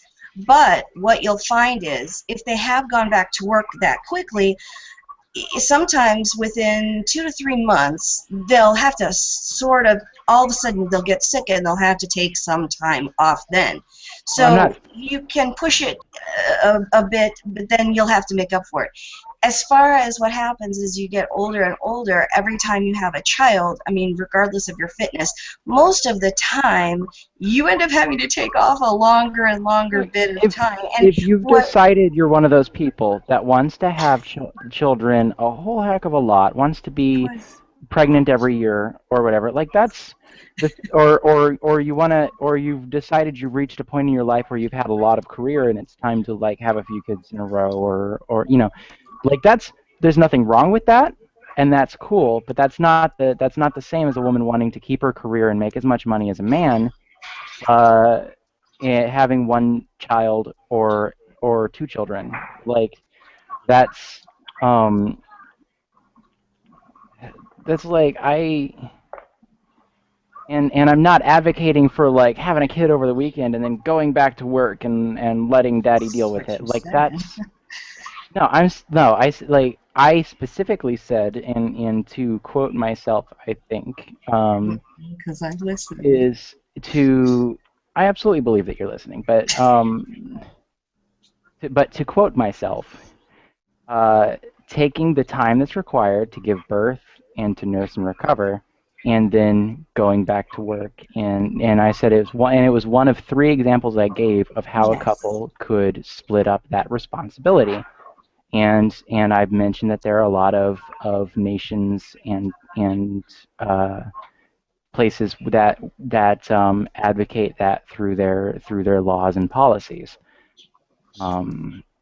Okay, so yes, that was one amongst some of them. But the point of going through those, just to let you know, I mean, is let's say there's a gap of time, or maybe say they've never had a child, and then all of a sudden in their 40s they do. When they're having a child older, there are more complications, and it is going to probably take a longer period of time of recovery. That's just the nature of it. Absolutely, and they should totally take the time to recover. Yeah, well, but the time sometimes that's what paid maternity leave is for. To take, and then what really ends up happening with your body, because you've never had a baby before or whatever, ends up sometimes being extraordinarily different. Point of the story you was that the education, the working gap of time, sometimes, and I was talking about this with Nadia before, that if you have a gap in your employment, the longer that gap it's not a becomes gap in wider. employment I under the beg your legal. pardon, I'm living that now. So Nadia says, too, that that makes it more difficult for you to become hired. And if you want to take that, I might mute out and ask Nadia to speak on that employment.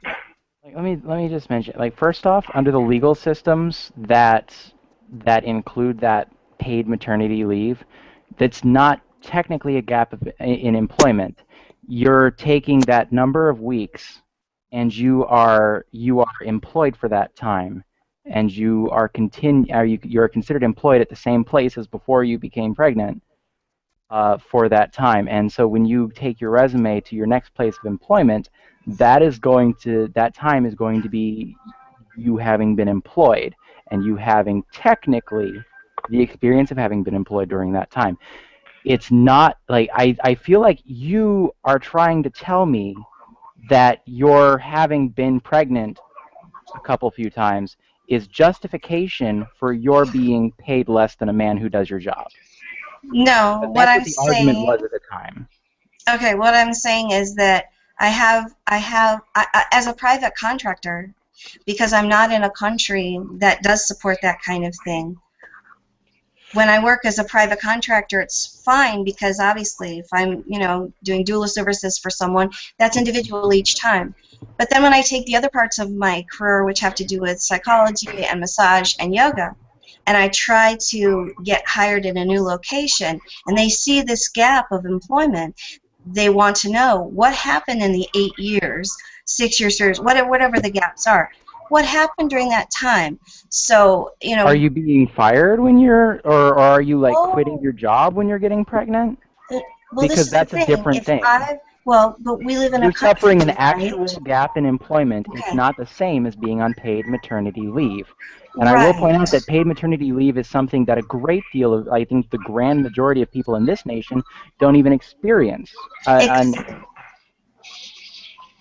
So I can already tell that your experience that you've had is not paid maternity leave, which is the case of being still employed and being paid for that employment during the time that you're gone, and in a lot of countries, splitting that time with your partner. Oh yeah, contracting. I'm here in America. Of course, I haven't And had that. I can see Slim Jim over there in the side chat trying to justify paying women less Well, I don't know if by he's doing saying that men that. are more valuable, that their skills are more valuable. Man, but I'm going to let you guys finish. Yeah, I don't know if we'll be finished, but all I was going to say is that, whatever time I have taken off, then when I try to go find another, place I would like to work at, they don't care why the gap was. They'll look at, oh, well, your education would have fallen away, or your certifications, or this, that, the other. And because of that, the longer that gets, the more difficult it is to be hired, because we do live in this country that doesn't provide that. But we live in a country that allows that discrimination when the majority of the civilized world does not. And Slim Jim is speaking from a place, like in his little side chat. I see that stuff. Men are Don't call this a accountable straw to their. man. You're making an argument and then getting on Men to me are accountable to the gaps in responding. their employment as well. Men are accountable, and with all due respect, Bargle, I don't know you. You don't know me. I have a sister, But here's the thing: in a lot of Europe, men are entitled to approximately the same gap as women, and so I don't see how your argument explains why women are making less. Okay, well, the whole making less thing's been debunked on a lot of different levels. We're not going to rewind. No, it's not been debunked. But I'm going to assert. Let's move on. Like a white woman makes 71 cents to the white man's dollar, and a woman of color makes even less than that. Now you sound like a native. Excuse me? Oh, just with the white man this and the white man that. Just. Yeah, well, that's kind of. Is this Sounds like racial an axe to sex now? I'm confused. Well, no, there's intersectionality about it. You can't talk about it's really hard to talk about axes of oppression without including the axes that are attached to them. because the amount of money that white women make on average is higher than that of women of color. And so, like, when we talk about how much women make in relation to men, it's like that ratio is different So on in that different case, it's spectrums nothing to do with and exception. sexism, really. It's more to do with Absolutely is. equality all It's a over. mixture of And when it comes to sexism and racism when and it other comes to aspects. sexism, it's just a little bit behind in the development and so on. Plus, as has been said by Slim, there are also the You're things way like more than a little pregnancy. bit The behind. majority of women do tend to stay home. They decide to be off work for longer in order to take care of their kids. Do you agree with that? We're not talking about women that decide to stay home and take care of their kids, because those women leave the workforce and are no longer counted in these statistics, and these statistics don't include them, and women still make 7/10 of what men do. Did you just do women's studies? Try Excuse me? a little bit here. Yeah, but isn't feminism about choice, particularly?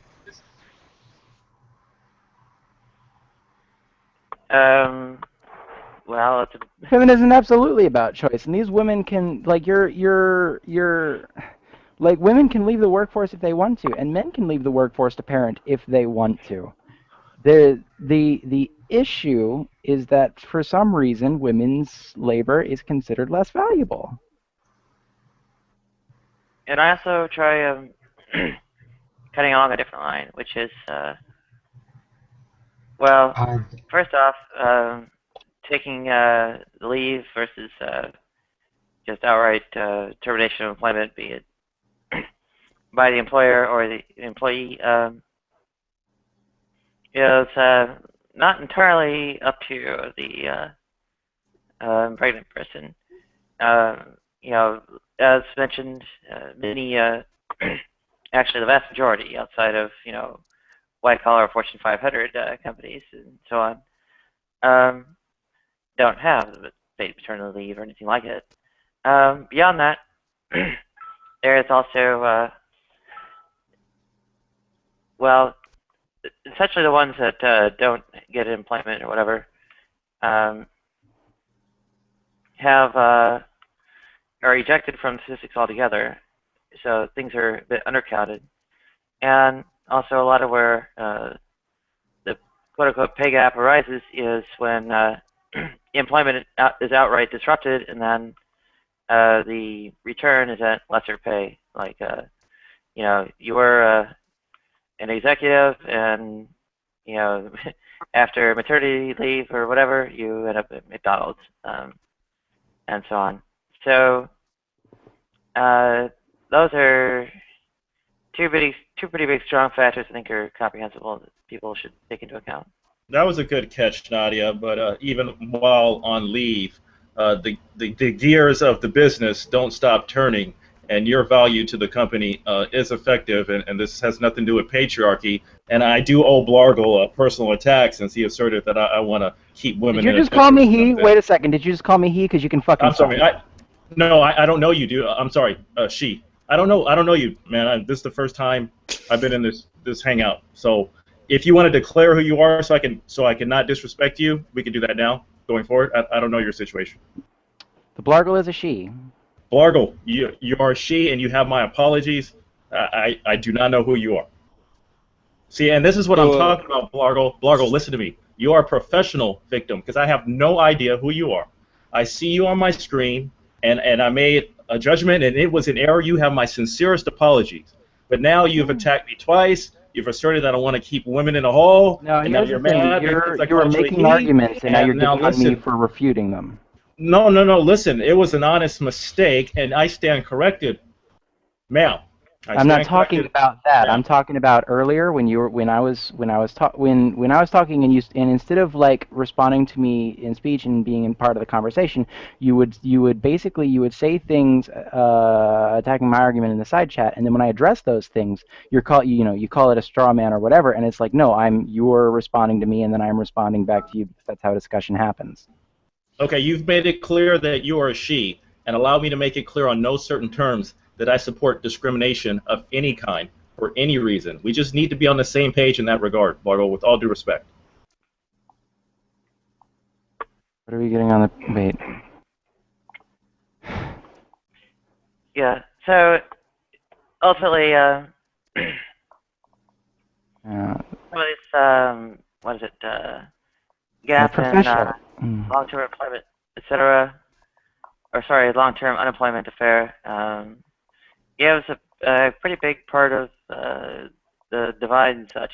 There's, I mean, there's a official unemployment rate of what is it, 5.9% now, or something. Yeah, Many people would deem low. that's fiction. And yes, essentially it's done by writing off all the long-term unemployed who are, you know, floating around Great Depression levels. You know, so, and in many ways, they're, you know, essentially forever excluded from the workforce. I mean, this, once you have a gap that's so long, you're never getting a job again, of any kind. And in fact, mobility between professions isn't so great. Like the whole notion of quote-unquote downshifting. Many of the blue collar, etc.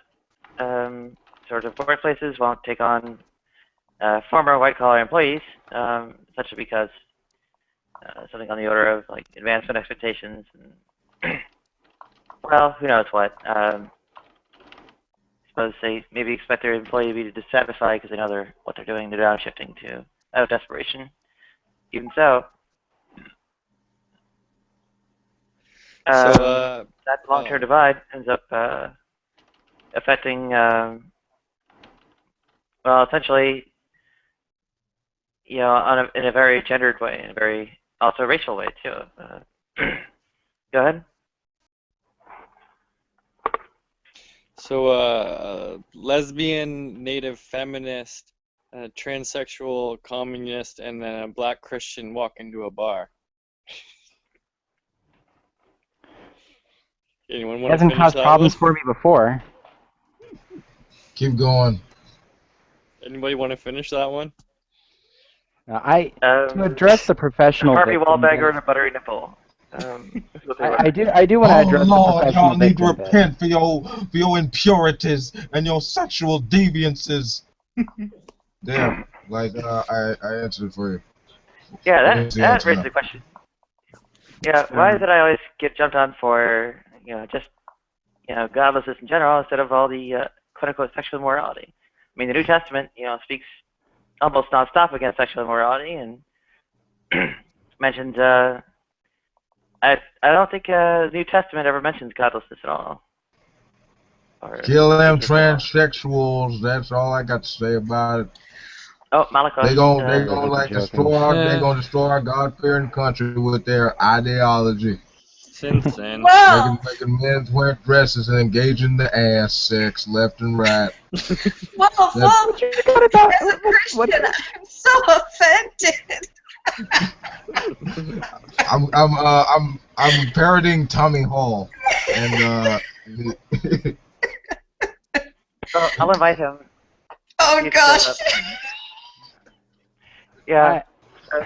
I would like to address the professional victim thing, like, because you admitted yourself, like, you know, you don't recognize me, you haven't seen me here before, and then it's absolutely like this is the first time I've been in a video chat that Nadia's invited me to in like at least like a year, I think, and like I have a lot of experience advocating for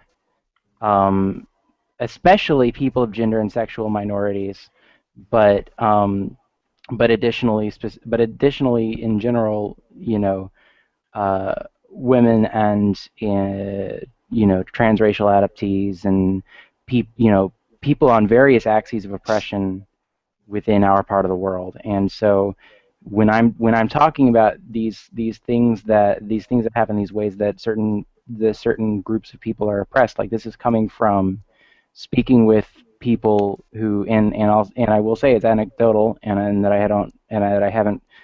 It's been years since I've participated in any sort of study on these types of oppression. However, like a lot of these anecdotes come from, if not being very much like if not like from speaking with people that are having these issues, then from being within the community where these issues come up the most. And it's and I work with specifically in the realm of gender and sexual minorities. I work on sites that advocate for those people and answer questions about those people and the oppression that they face. And it's basically what I do. So when you say that you don't believe me about oppression because you don't know who I am, it's a little like taking a second to figure out who I am could help with that. Well, you know what? I have nothing but respect for your position on this, and we don't necessarily disagree on some of the origins of these problems. I don't know if you can see me on your screen, but I happen to be a melanin-enhanced individual. So I'm no stranger to these type of scenarios, although I think we definitely have a different perception about where we are currently in the 21st century, at least here in the United States. I don't know if you're I don't want to make any more assumptions about you. I don't know if you're like as a person of color, like your opinion and position on oppression and specifically racism are absolutely valid. I also know that we live in the country where things like Ferguson happen, and like I feel like downplaying oppression as a thing that is happening less and less is unrealistic, because that sort of thing happens every 28 hours and only in the United States. Like, people talk about how this thing couldn't have been prevented, even though they live in literally the only country where it happens. And so, like, it's just, I feel like talking from this position of it's constantly getting better, and in 2 years it'll be even better, but people will be pretending it's worse, like, that's unrealistic.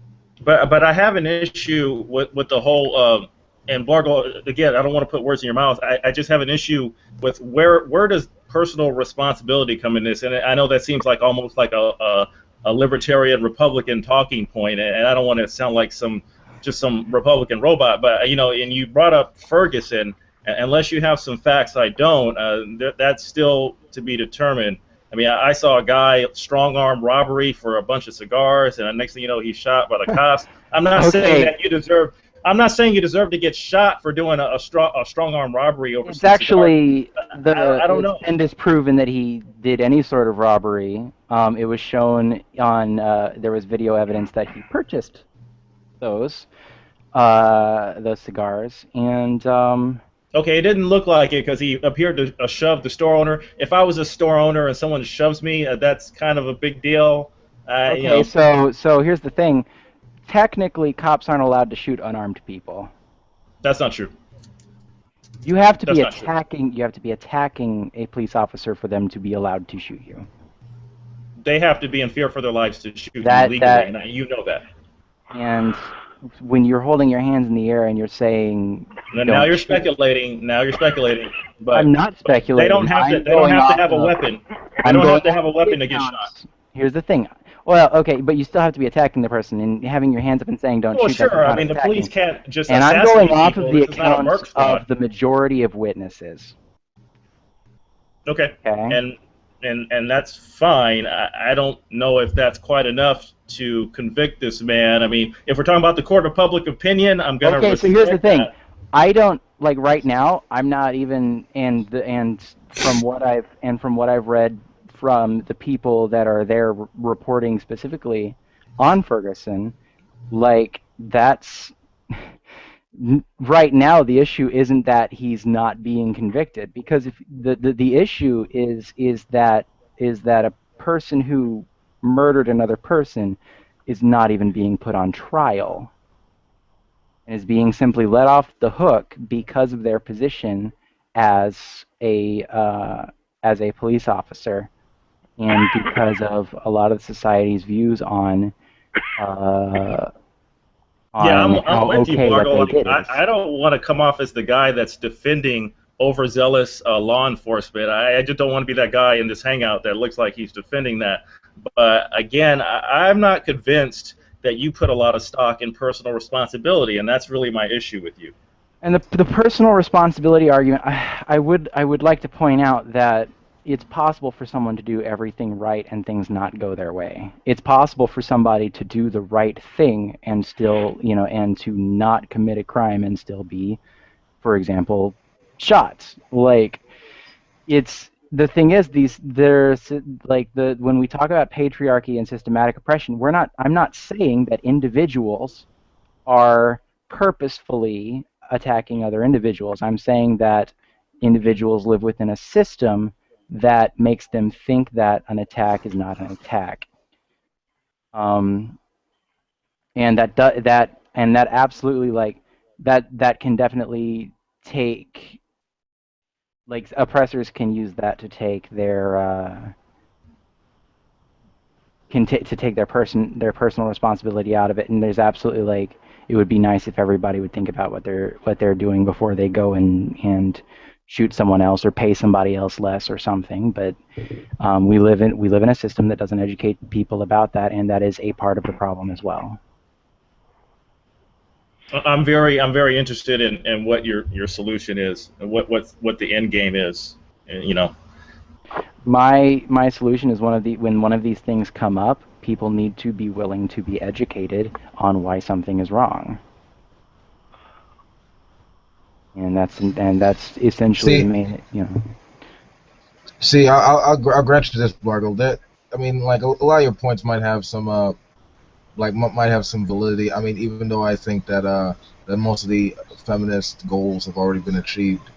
I mean, I'll grant you that, but at the same time, I mean, it ties in with the rest of the problems that come along with society. So, I mean, it's only when you focus on these issues collectively can you, and also analyzing the social institutions that that kind of provoke this. Only focusing on it collectively can we actually move towards a more humane democratic society. Yeah, well, I mean, as long as we live in a democratic society, we do very much have to work together to move forward, and that's why it makes it all the more frustrating when people come up with excuses to avoid systematic change. I've never actually stated that I support democracy as the best system of government, and I do have unpopular thoughts on that, but those are, unlike the oppression business. I don't believe my unpopular beliefs about how a nation should be governed are like the correct ones, and they're just my opinion. I think you need to cut out the patriarchy talk, because that really signifies that, hey, men are to blame. Well, here's the thing. Not just men, white men. Now, it's specific, and specifically, I mean, here's right the now thing. I'm jobless. I've had shit jobs my entire life. And I get that. It's not the case for all of us, All right. Here's the thing. There are lots of axes of oppression. Patriarchy is a nickname that we hand to the cluster of them. Okay. When I say the patriarchy, I'm talking about a system of systems that are not explicitly tied together. The thing, like, for example, you can be a white man who is able-bodied, but you turn out to be poor, and that can really fuck you over. You can be, like that's the thing, is like a lot of people are on the oppressive side of a lot of the axes of oppression and on the oppressed side of other ones. Okay, what if you bring this, involve this into a different country or something then, when you use that term? How do you think this goes What's the country, for example? It's not a good term, I think. Well, that's the thing. It's like what's racist or ableist in this country is not the same as what's racist or ableist in, for example, Japan. Just to pull a country out of a hat, like, and that's the thing, is like when you tackle these systems, you can't just tackle one system and have it affect the entire world. Yeah, I but think I that's don't exactly think. that's exactly the point. Like labeling it patriarchy is kind of it's kind of inaccurate in the sense because Well, we're not dealing with a patriarchy. We're when dealing we're with an dealing with oligarchy. when we're We're dealing, dealing oh, with we're absolutely. dealing with very powerful individuals that have basically fucked over the system in which it benefits them on the economic and political scale, as And I don't opposed disagree to with that. everyone else that Absolutely. The It's word yeah, crony patriarchy. capitalism. various Absolutely. like strides and Now, bear in groups. mind, I'm not disagreeing with that. The term patriarchy is not a term that I came up with. It's just something that's been used in feminist talk for freaking ages, like probably since before I was born. Now, patriarchy, it exists as a nickname for the axes of oppression. And when we're attacking an individual axis of oppression, such as racism or sexism or transphobia or ableism or anything like that, we generally actually tackle the things that are at fault for that, or the big symptoms and things like that. Like we don't Blargo, you say have like to admit feminism that is nicknames are not an effective way of bringing people into your camp. We need to find some Exactly. common lingo here, and if you're gonna excuse this as a nickname for your position, meanwhile we're telling you that the patriarchy definition is completely incompatible with our situation. I mean, that's just not well, gonna fly. that's the thing, is like men don't get to decide what's misogynist or No. It's how not just feminism is men. going to It's not work. just men. Well, I because you're think. saying patriarchy is you're defining patriarchy as this idea that the white men are evil, or I believe is how you put it earlier, and it's Well, like that's the thing. It's like, you mentioned white men and the history of oppression. Again, I don't want to speak for you, but this is what I've gathered from you. Well, please correct me if I'm wrong, but that's what I gathered from you. And I'm not saying I necessarily disagree with the history of the United States, which is rather dubious, but I can't draw any other conclusion than that. But can I propose absolutely. Patricia Hill Collins' Matrix of Domination as a perhaps alternative moniker? It's actually a really good it's a really good phrase for. And like I said, like I didn't come up with patriarchy, and I'm not the biggest fan of calling that concept the patriarchy myself. Like I said, I use it because it's the term that all of the feminists that have been feminists longer than I have been around are, that's what they call it. And it's a lot easier to just join in and call it that as well. I'll admit that that's not the best attitude to take about it, but Yeah, I'm surprised you would take the easy way out, Blargo. You don't come at me as someone who takes the easy way out. I'm glad that you have that opinion. Just for point of reference, I'm sure that I'm older than you, just a guess. And you know how you said you were gone for like a year and a half or something? Well, I don't know if you're still watching online, but Shanty Binks kind of took that word and now we can't really use it anymore. You know? You took which word? Shanty Binks. Shanty Binks. Remember we were talking about her? I used to dress up like her in the little red wig and da-da-da-da. F, and then, blah-dee-da-dee-da-dee. Well, anyways, she took that word and it sort of really reduced it to that, clip and that meme and that horrible experience. And using the word now has so much more baggage. I don't touch it. Wait, so to get everything straight, we're talking about the red-haired lady in that one video and Shanty Binks. the word patriarchy. Right. Okay. You remember that snippet and then memed it and da-dee-da-dee, blah, blah, blah. So, yeah, I don't touch it anymore because it just kind of, it became too divisive. Yeah, well, I mean, based on Blargle's description, it's almost like patriarchy to feminists has become like the N-word to black people, and it's cool for black people to use it with each other, but when other people, I don't know, it's just like we need to get on the same page with the lingo here. Weird comparison. Well, I mean, again, so I don't. I'm trying to. Are you trying to compare patriarchy to like a slur?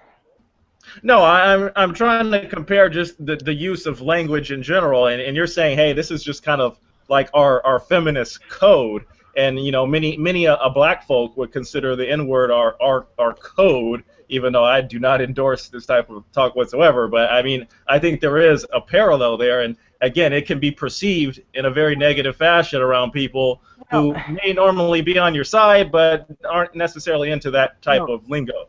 So a movement can have its own genre, its own jargon, right? So, like, if you as a black person and other black people that you interact with want to have a way that you speak, like whether or not you actually want to, but if you want to have a way that you speak that is uniquely yours, as long as it doesn't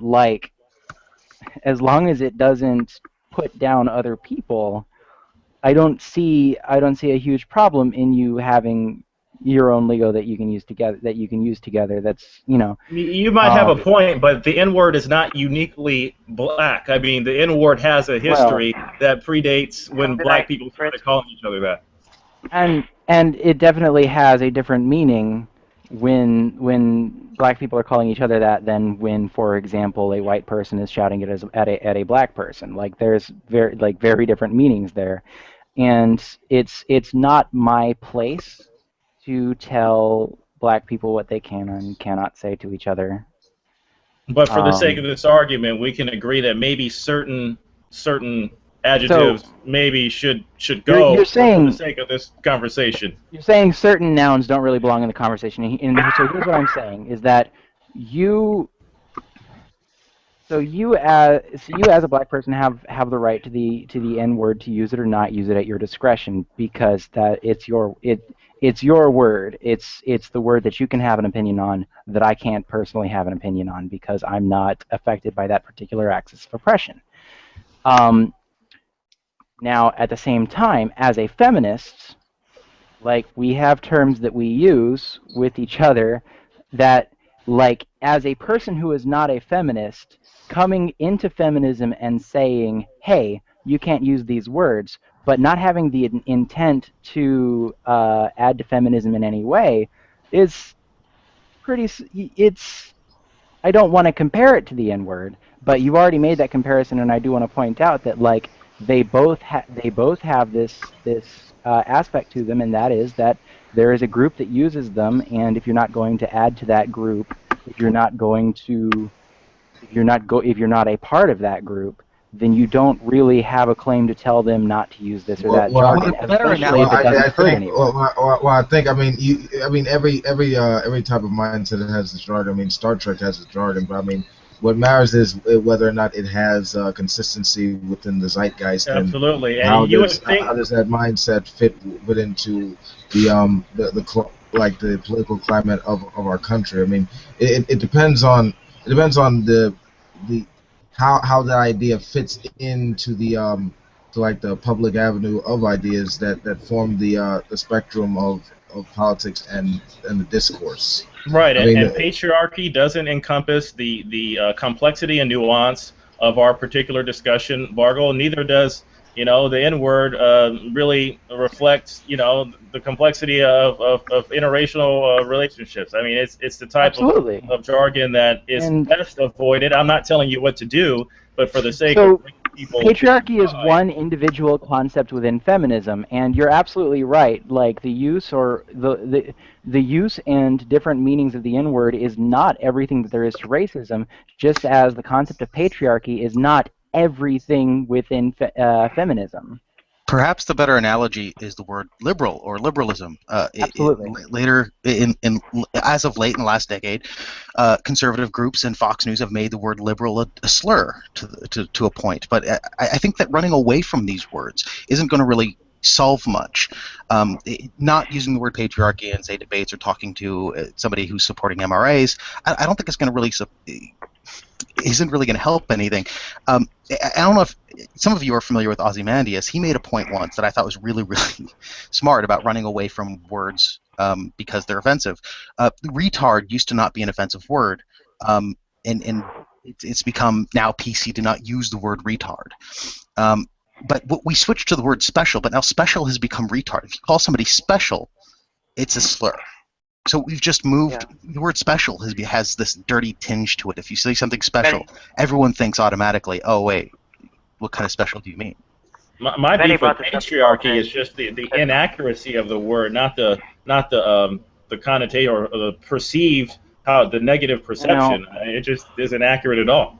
But arguing semantics doesn't It depends on the particularly. context. Basically, this started off with it involving feminism, and you're using the term patriarchy. That's it's the context of it to me. It's automatically. Patriarchy as a word was introduced to feminism when feminism was the movement of liberating women. Back when feminism was like when the main issues in feminism were the vote for women or things like that. Like patriarchy as a word within feminism entered existence at a time when the issue in feminism was the rights of women. Yeah, but then it succeeded, and then women got those rights. I mean, now I mean it's gradually But happening there are with still that more rights that progress. women need that men have always had. Yeah, women are equal. And that comes collectively in the larger political landscape that forms the discourse in our country. I mean, you're focusing on one I'm lower not. part to a whole to some of the whole parts. So here's the thing. Now, first off, like pretty much everyone does have a focus. Like everyone who is notable in social justice has a focus. My focus is specifically on gender minorities because it's what I have the most experience with, and so like you're attacking me for feminist rhetoric when specifically like you're actually attacking me for feminist rhetoric from back in the first two generations of feminism when my focus is within the rights of it's for the rights of That's where I was saying originally that I I'm not lost even. track of this because Not, you were talking about feminism, then you brought in race and so on, and yeah, you're and I using the wasn't term even. patriarchy as well. Even It's not making sense to necessarily. me anymore. I wasn't even necessarily attacking your opinion with regard to what you think about gender politics. I mean, to a degree, you do have a point. What I'm saying is you're narrowing it with regard to focusing in on things that are totally superfluous like video games and such, and also there like I said, there's a larger discussion being had within the political discourse, and what matters is when you come to that discourse, you gotta make sure that every point you make is empirically based and consistent with the zeitgeist, because every point matters. I talked about feminism in regards to video games earlier because that was brought up by somebody else, and the I hate I feminist missed side that of that can of wasn't worms represented at with the the time. feminists and the games. That's a nasty can of worms right there.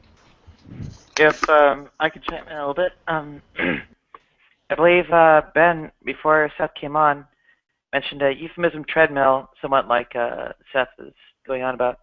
And secondarily, I noted it's a bit interesting how I hold, much more extreme opinions without triggering the same kind of reaction. I don't know.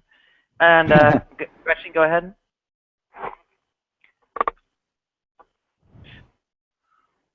Oh, you still muted, Gretchen. Thanks. I was still listening to you. Thank you. I don't want to put Blarble on the hot seat, but you did mention something that I want to clarify and make sure that I heard you correctly. And then I just want to ask the opinion of everybody here what strikes to mind when I ask it. I think what you said had to do with being able to discuss the topic because of having personal experience with it. I did mention that, in regards to like specifically like when it was mentioned that like this when a term like narrows it down to a small. I think we was talking about how patriarchy implies that it's one issue and that is like the men versus women, and I said, well, every sub like every axis within like every axis of oppression has like people that focus on it, and you generally don't like with the exception of like the big faces, the spokespeople, which if I was one of them, you would have known my name before I showed up here, and the fact that you didn't kind of implies that I'm not.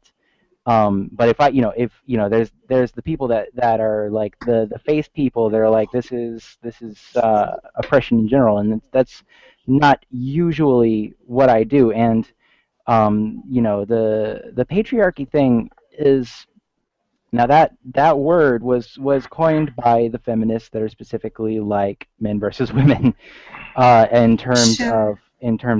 of rights and oppression, and that's their word, and it's really not even my right to go in and change that word myself. Well, the thing that I really had the question on, so I do want to ask everybody here their opinion. When you consider a person speaking on a topic, whether they have had their own personal experience with that, or versus someone who has educated themselves about that topic, do you find that they have equal or less or more rights, so to speak, or believability to speak on the topic? May I touch on that for a short second before other people answer that? And I totally promise to give other people time to answer that. So, like I mentioned, like I know a lot about the issues of gender minorities, such as transgender people, and that's my thing that I know about, that I can easily talk about on command, and then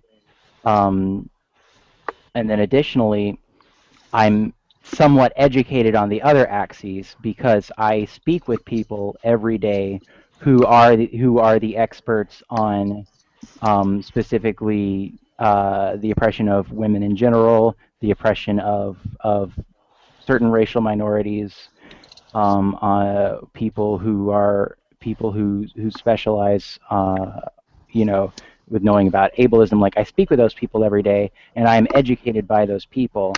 And so, if someone here were specifically an expert on feminism, as in the battle for women's rights in general, I would defer to them on that subject, because that would be their subject and not my subject.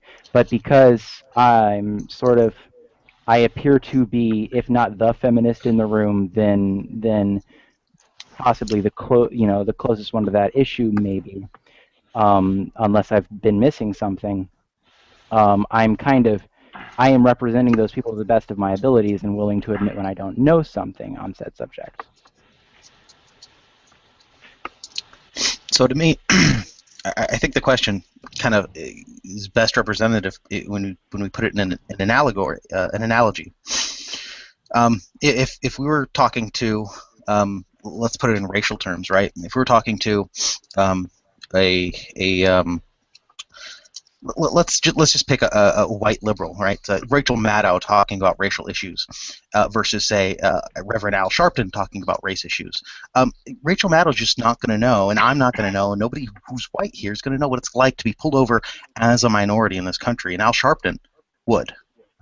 So I think there is a bit, at least something that has to do with experience that gives a little bit more qualification no matter how educated you are on the matter.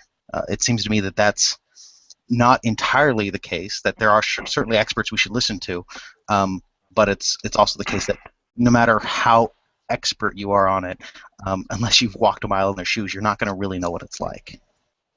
Hey, Seth, do you think that's a potential negative in terms of objectivity? Honest question. For who? From that person's perspective, having faced one particular instance, or maybe multiple instances, but can that person totally have a wide-angle view of a situation? If you kind of understand what I'm getting at. I don't know. I feel like, Slim, your question, I feel like you're sort of implying that for somebody to be objective on a subject, they have to know nothing about it from the inside. Not necessarily. You may be implying that, yeah. Well, listen. No, go ahead. I mean, my thing is, I mean, obviously, our personal experiences in life affect every aspect of our life and who we are. To me, these things are almost indistinguishable. But when we suggest things that you can't possibly comprehend the plight of a certain perspective, unless you are, or that gives you some more authority, just in and of itself, I have issues with that. Again, we're all humans here, and while our experiences make up who we are as humans, um, we're not all necessarily qualified intellectually to pontificate and on these nuances. It's more complicated than that, and when people just say, well, hey, I know all about racism because I'm a black guy and I've been pulled over about 10 times in the last month. I don't know about that. Right. So my contention isn't the fact that you should always refer to the person who's experienced it, just that there is a level of certainly education is always key, but there is a certain level that I will never understand as a white man when it comes to gender issues or racial issues. I'm just not going to understand what that's like. I have small examples of what that might be like as an atheist, but I live in Southern California, so that's not exactly a really persecuted group down here. I know slightly a little bit of it because there's people joke around. I happen to be red. My hair happens to be red, so there's people that like to joke around like that. Like it's not a big deal. Like the phrase "redheaded," beaten like a redheaded stepchild gets thrown around, and yeah, that's actually kind of hurtful. It's an offensive term when you have red hair. But I'm not going. Certainly not going to be treated like my friend Damien, who's Mexican and sags his pants, and he's not part of any gang, has never been part of any gang, gets pulled over, and a cop automatically asks, "Hey, where are you from?" Which, to him, well, I mean, sagging your pants that's a behavior that I sag my pants as well. But I sag my pants as well. I'm not in a gang. I never get asked where I'm from. I mean, honestly, here's what I think about this. I honestly think everyone has the right to their opinion and to speak it and articulate it to the best of their abilities. I've done the same thing with my channel when I talk about progressive politics and stuff like that, and on my radio show. However, I mean, when you're engaging in the discourse in the frame that we understand to be the political zeitgeist, you have to make sure that every idea, every ideology, every explanation that you have is empirically based, and even at that point, there you must always take it with a grain of salt, always take it with some skepticism, but never forget that what you're stating is like one aspect of an even larger let's say universe for that sake. So you have to be willing to look at all sides from all angles and never have anything never overlook anything due to like confirmation bias or whatever. I don't pretend to understand the complexity of Nadia's life, and I've hung out with her in a few hangouts. But I mean, when I talk to her on a personal level, I feel like there's nothing stopping me from absolutely being disgusted by some of the challenges she faces as an individual. And I am so far removed from her situation in almost every regard. So that's my take. I will point out, like in the example of like some of the issues that she faces, when you say like when you say she's a human being and that these things she faces as an individual are bad, like you're discounting, you're kind of ignoring the fact that these issues that she faces, they come from being, they come from being transgender. They come from being a survivor of certain things. They come from like these are things that are statistically common within those particular minorities and those axes of oppression. Like when you say like we need to worry about individuals and the stuff that people go through as humans, you're saying like let's not protect transgender people, let's not protect survivors because like we need to just protect humans, and you that doesn't that kind of kills the ability to to put systems in place that actually bring us closer to an equal society and an equitable society. I don't agree. I mean, Nadia's situation, again, I used her as an individual because of just the interaction I've had with her, and in the broader sense, I think that's equally as disgusting. So again, a little presumptuous of you, Bargle, but you know, I know you're a good gal, so I'm gonna let it ride. I will say specifically the transgenderism is something that I share with Nadia, and that a lot of the issues that she has gone through as a result of being, like, not specifically as a result of being transgender, but as a result to people's reaction to transgender people are things that I have also gone through. Okay, and essentially when she says that she's been through something like that, be it, you know, misgendering, being viewed as a sexual object, etc. And when I say that I've been through those things, and then when a huge number of other transgender women say that they are going through those things, and then statistics come out saying that 40% of us are attempting suicide because of those things, like, you can't say that these are suddenly, like, issues that all of these individuals are separately going through by pure coincidence. Can't say that So, anymore. to play the devil's advocate real quick, the suicide issue. Right, because the devil is somebody that totally needs an advocate. Couldn't one argue that at least some of these suicides also be contributed to body issues, not persecution? Here's the thing. If you were to, okay, so here's the thing. If you were to find that body issues are the reason for a number of these attempts at suicide, wouldn't you put a system in place to that instead of not believing, for example, children when they say they're having these body issues, and just, like, letting them, you know, sit there and try to kill themselves later, like, to, for example, delay puberties to help with hormone therapy for those people? Like, don't you think that putting a system like that in place is a better idea than being like, oh, we've discovered why these suicides happen, let's just make them continue to happen by doing nothing? Like, So what you're saying is the body issues are at least in part of persecution. I mean, there wouldn't be as much people with the research on that subject indicates that all right, so there are transgender people who have body dysphoria, right? And there are people who actually are not particularly dysphoric and whose problem, and who, when they have problems, it's generally caused by other people. Like, for now, and this is anecdotal, and I warn you ahead of time that it's anecdotal, and I know that it's anecdotal, but I'm using it as an example to kind of represent that data. And that is, like, so I and someone close to me are both transgender women.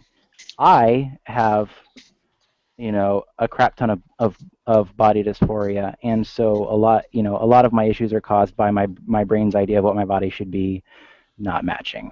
I have that issue. But there is another transgender woman who is extremely close to me that I see every day, right, who does not have body dysphoria, who considers herself a woman despite having things that maybe our society doesn't hasn't come to terms with, like, as being things that can be on a woman, and any issues that they face are aside from body dysphoria. And so what I'm saying is, like, you know, yeah, that's absolutely the case for some people, but it's not the case for all people. And so when you look at cases like this other woman who was close to me, you know, where body dysphoria is not an issue, you have to wonder, well, okay, so why would this person have issues like that? And the answer, one of the answers, is that people in general are kind of shit toward that person. So you wouldn't say that these are completely merged issues, but they're certainly related. That they can't be divorced from each other. That to contemplate whether or not people are also committing suicide because of body issues, that this is also because of how society treats them. I'll digress because Gretchen's been wanting to say something. I was wanting to clarify if you were asking in terms of, pardon me, hormones, because anytime one hormone is addressed, that changes the rest of all the other hormones and can have effects psychologically. Is that what you were trying to discover when you asked her that question? Or was it about trying to discover if it was the outer society making things so difficult in terms of the rest that you mentioned? So yeah, I wasn't. That could be a separate issue. I wasn't necessarily talking about hormones. I was just talking about. I mean, I was thinking there were two different issues, and the fact that trans people might be committing suicides at higher rates because they're being persecuted, versus they might be committing suicide because they don't like the way their body looks. They're unsatisfied with the way their body looks compared to my the way they think point their is body that, should look. and my point was that both are present, right? So, like, there are trans women that deal with body issues and people in public being awful toward them. And then there are trans women who still have, like, those issues, that increased rate of suicide, that like they don't have the same body issues, but they still have, like, but what's left, there's the people in public being awful to them. And both issues need to be addressed. And there's the wonderful state of Massachusetts and possibly other states following it that are going to address the body issues thing by essentially, like, for example, forcing Medicare and Medicaid to deal with those body transition-related procedures which are medically necessary.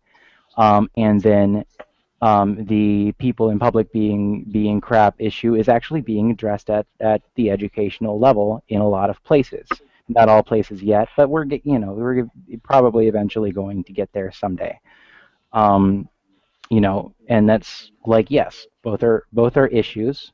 One is an issue to most of us. One is only an issue to some of us. So. But they're both being addressed, and that's what you do when you find out the root of a problem. When you discover that there's a problem and that it's causing a group of people to be unfairly suicidal or, like, knocked off at higher rates than other groups of people, you want to find out what the problem is. And when you find out what the problem is, the solution is to put systems in place that mitigate the original problem, the actual thing that's causing the symptoms. And I have such a hard time agreeing with the conservative standpoint of well, you as an individual should be doing better, because, like, when we can like, then this is my subject. This is what I talk about a lot, and that is when like all when 88% of transgender people can come forward and say that I have faced this kind of harassment, like, the answer is not that each individual needs to deal with it on their own. No, the answer is that we need to put a system in place that cuts down that 88% to something more reasonable. Well, I hope you're in for the long haul, Blargo, because I was talking to Nadia about this fight, and we're allegedly post-racial, and this whole concept of being I don't know what's the best word, post-sexual, post-gender, I don't know what you want to call it. We estimated it being a few hundred years off. At least that was Nadia's contention. Maybe you want to elaborate. We are a long ways off, because if I made a map of the states that I feel that their transgender rights have come to a place that's acceptable, right? If I made a map of that, and we'll just go with the United States, and it's like, if I were to color in the states that have acceptable transgender rights, I would color in Massachusetts, and the rest of the map would be blank. We are a long ways off from that coming to. I How about don't that believe point? that Color in we're what? I'm sorry, I missed that. You color in what? okay. So if I were to color in only if I were to take a black and white drawing of the United States, and I were to color in only the states that I feel that their transgender rights have reached an acceptable level that make me feel kind of safe, right? I would color in Massachusetts, and I wouldn't color in any of the rest of the country because so and maybe I'd put some stripes through California a little bit. We're So very, very far away. Like, I don't think that we're going to be like post-gender for a very long time. let's get down to the nitty gritty. What rights that Massachusetts has that other states don't have would you like to see? Well, for one, and this is the big thing that kind of sells it for me, is that the implementations of Medicare and Medicaid in Massachusetts and as well as the insurance providers on the marketplace in Massachusetts are all required to cover transgender people as though they had any other medically necessary procedure that they needed. And that's a huge step forward, and Massachusetts is the only state that does that at the moment. And then you also have a much wider area that where you actually see transgender people mentioned in anti-discrimination laws, things like that. What do you feel is medically necessary when it comes to transgender? Let's say if that actually does vary person to person, right? So where I might now the of the people who get hormone therapy, there's like a 98% satisfaction rate there. There's only about a 90% satisfaction rate for like gender confirmation surgery, and that's something that's definitely not needed for all people. But if somebody's doctor, if somebody's like personal care doctor or primary care doctor, and that person agree that that's something that they need. And even in the cases of people who can't afford a doctor, like if somebody's like, listen, I have body dysphoria, my body needs to change, like that's something that's medically necessary, and that's something that has been called medically necessary in papers by the American Medical Association, the American Psychiatric Association, and the American Psychological Association. So it's essentially there, and there are things like facial feminization surgery. There are things like breast augmentation or reduction. Basically, like it definitely varies person to person, but these things are shown to be medically necessary. Blargo?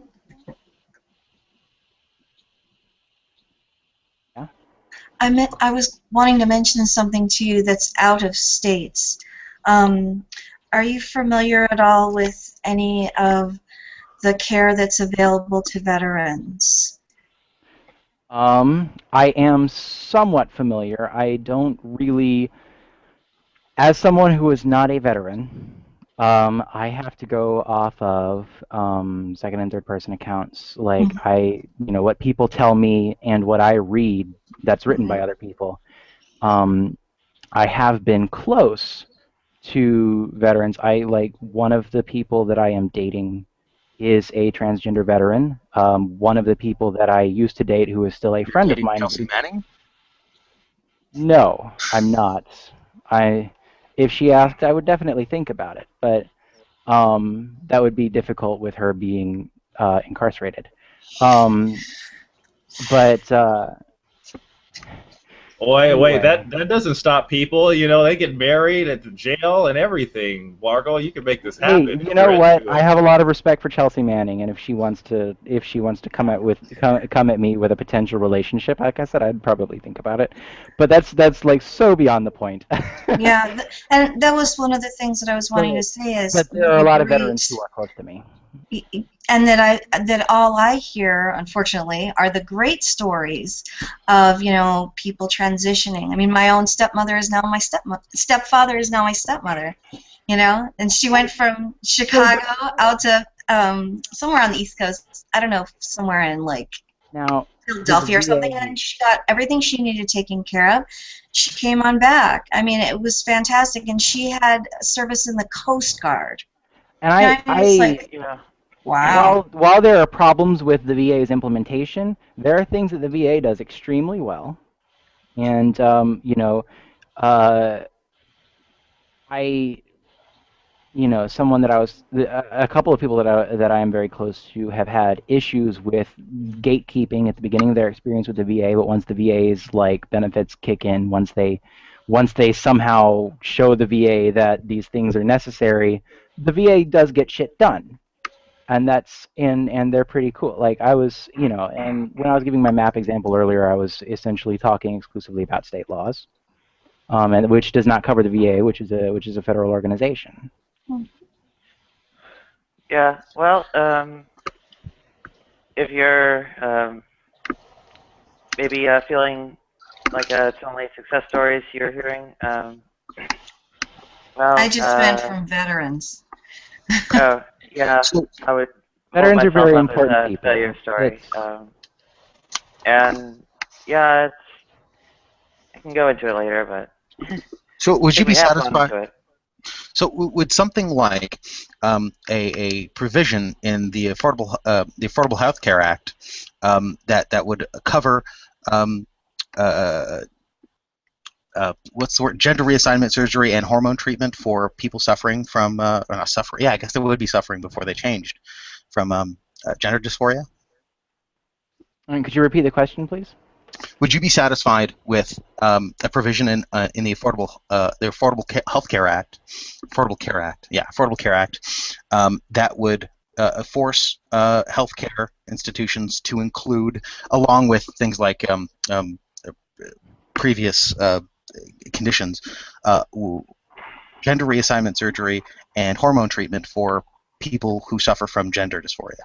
I would very much be in favor of that sort of thing. It would definitely speed up the process of spreading that sort of coverage to the other 49 states, which would be amazing. And I would also like to point out, like, just kind of to preempt anybody that's against using their taxes for that, or using their premiums that they pay their provider for that.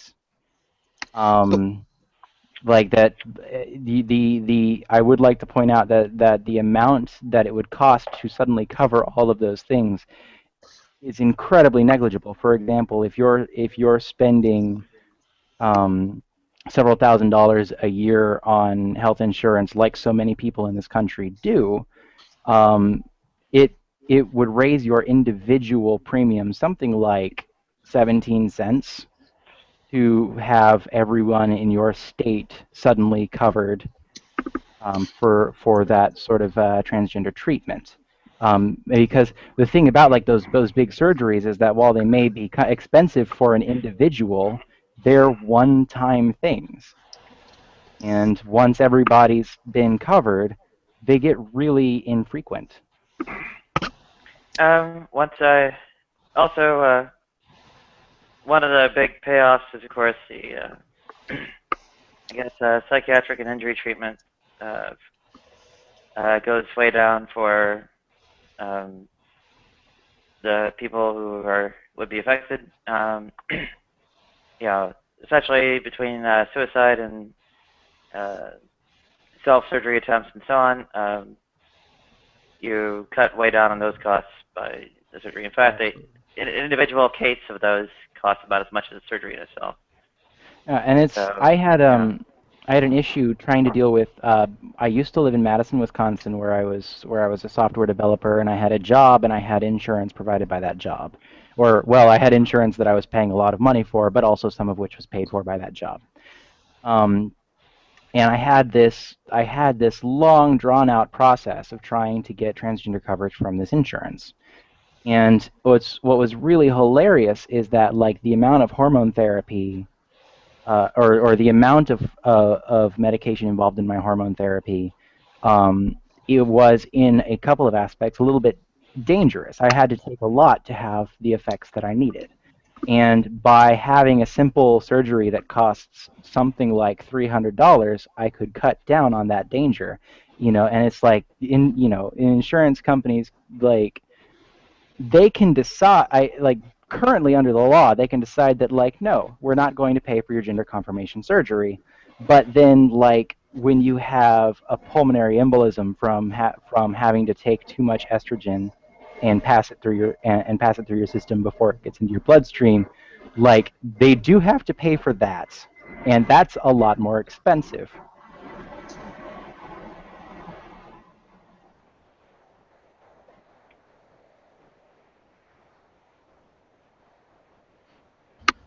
No, there was just a conversation in the side chat, and I just wanted Gretchen to know, never the GIs, but there's a lot of bloatware in the military, like that boondoggle F-35, big money pit. So then we can talk about maybe some of the stuff that Blargle's talking about, and I'm all in on that kind of stuff. We're burning way too much money in this I might have found something we agree on, because that F-35 is a massive waste. Also a massive waste is like those tanks that are just being deposited in the desert because we don't have a use for them, but Congress wants to keep buying more of them, even though the military is, saying it doesn't. No, they're going to find a use for the tanks. The tanks are coming to a neighborhood near you. You just wait. Oh my gosh, absolutely. Every boneyard, everywhere, all along, which has to be guarded the way that it is a waste of money. And unfortunately, I've had too much the experience of every single benefit being cut. And every single time something's happening, tighten the waist, we lose another thing. Like we'll lose the BX, or we'll lose the commissary, or we'll lose. It's just crazy. How little health care that we get. I mean, infinitesimal. I'm far more sick than I should have, would have, could have been, just because of that. And all the time it's, becoming smaller and smaller and smaller. So I hope that would be the place that it would be targeted rather than,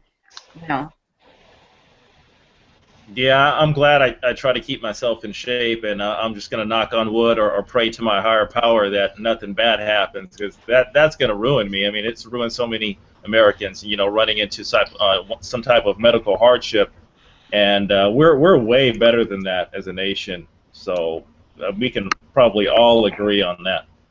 Absolutely. Yeah, they dig a nice little gap in your employment history that you never recover from.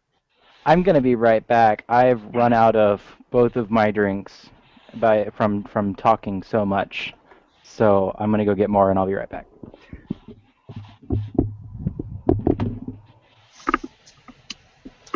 Yeah, what killed me was MRSA in 2008, 2009 time frame. So. Yeah, that's tough, and if you don't know someone somewhere, it could be a little hard to overcome that. But 2000, yeah, that was a while ago. Yeah, we've already been through this, Nadia, in terms of the challenges that maybe transgender faces in terms of maybe, I don't know, a customer-facing position and some of that stuff, and that's tough. I don't know. Well, there's a general white collar, blue collar divide, etc. that keeps it from happening in general, but the field gets tilted even further, right? So. Well, of course, it probably depends on where you're located too, right? I know you moved over to the West Coast, and I gotta believe they're probably a bit more tolerant over here on the West Coast than some other places. It really comes down to being on the coast. Well, Nadia's still having some trouble even here on the West Coast, if I'm not mistaken. Yep. I actually, like, I really feel terrible about Nadia having a harder time over there, and I know that I just kind of moved to north of where she left. Like like I can't, I don't have a super easy time knowing how much better or worse one coast is compared to the other. I grew up and lived most of my life in the Midwest, and I do know that moving from the Midwest to Boston, like suddenly the discrimination just completely drops off in terms of the transgender issues. And it's still not perfect, but it's a hell of a lot better than Indiana, Illinois, Wisconsin, Arkansas, especially.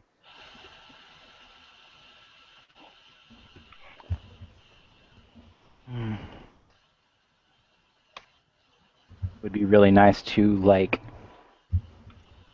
do something for the people that I left behind over there, though.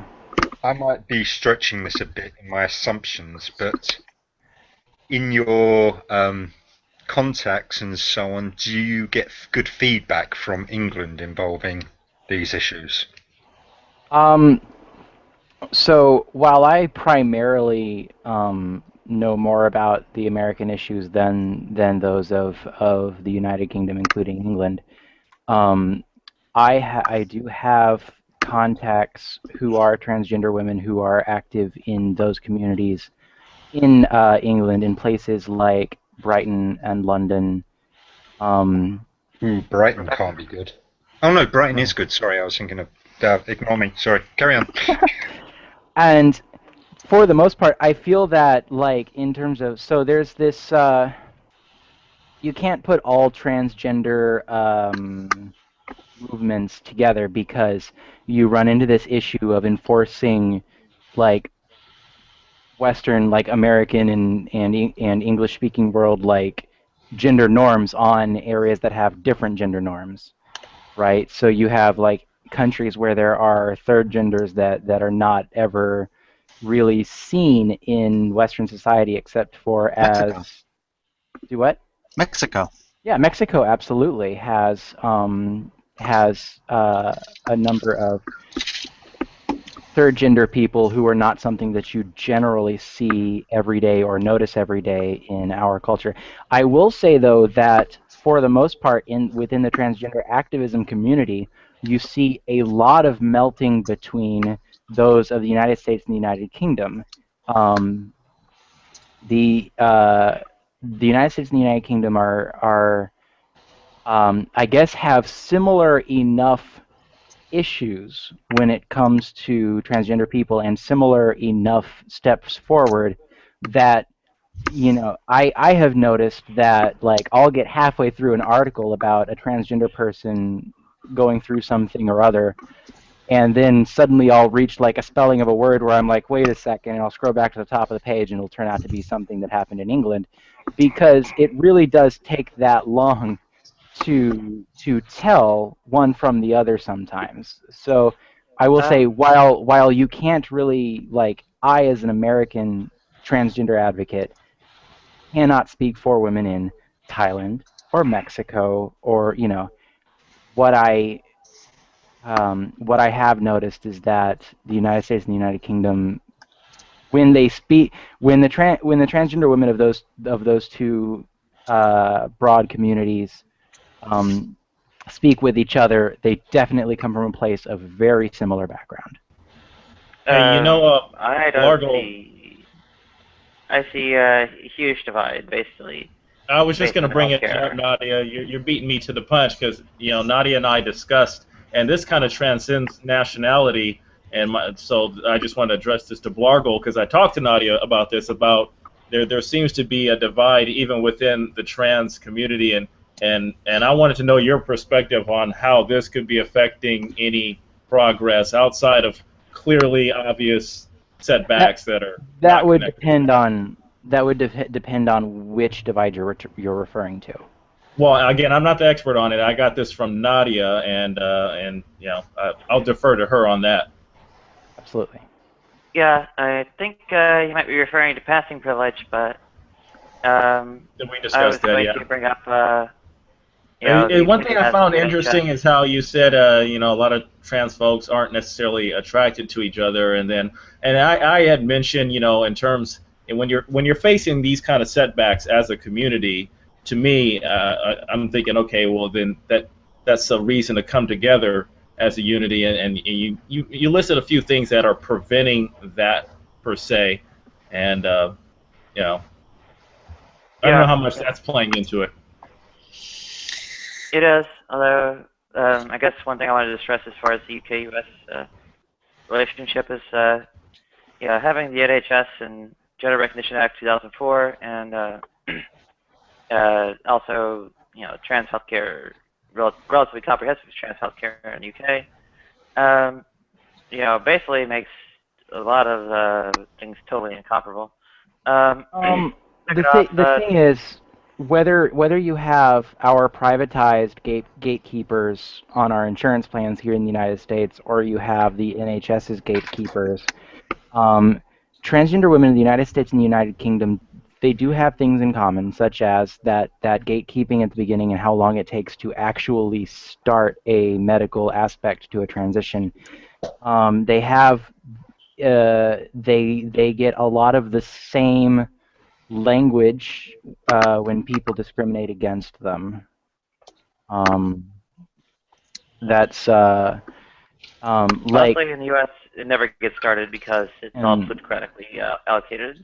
And I will say the American state that I commended earlier on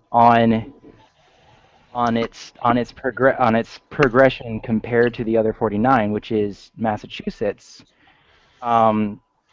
Massachusetts now, like its relatively social implementations of healthcare, such as Mass Health, are actually extremely similar to the NHS in terms of what sort of issues you run into. If you are in one of the demographics that would use Mass Health as insurance, you see the same kinds of gatekeepers. You run into the same roadblocks in terms of what is and isn't covered, or how long it takes to get things covered. That's basically like one state, and that is one for state. But most, what I'm saying most is, of the U.S., it's basically how much money you have to put on the table, and if you have cash, the quote-unquote gatekeeping is a joke. The only real gatekeeping is, do you have the money if to you pay? have cash in the United Second, Kingdom, you can just get second stuff is, done as well. Yeah. Second off, even in one of the nominal cases of the I guess socialized coverage, or at least to the extent that the Obamacare private insurance garbage is in any way socialized. Really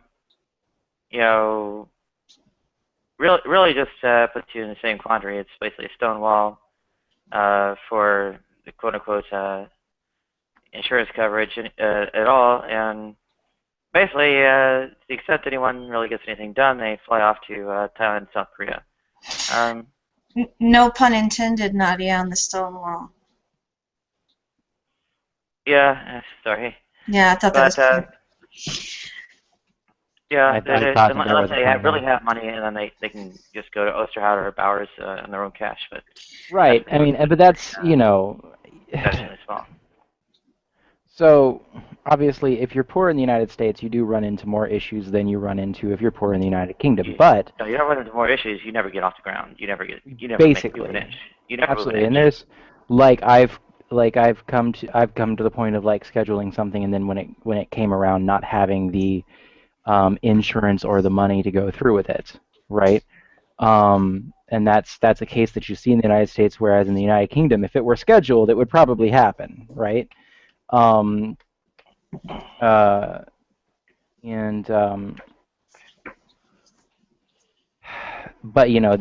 they share that, like, if you have enough money, like you're cool no matter where you are for the most part.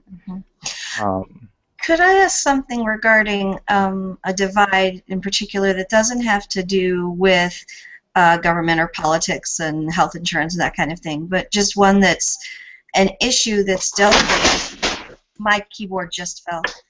Okay. Yes, but thank you.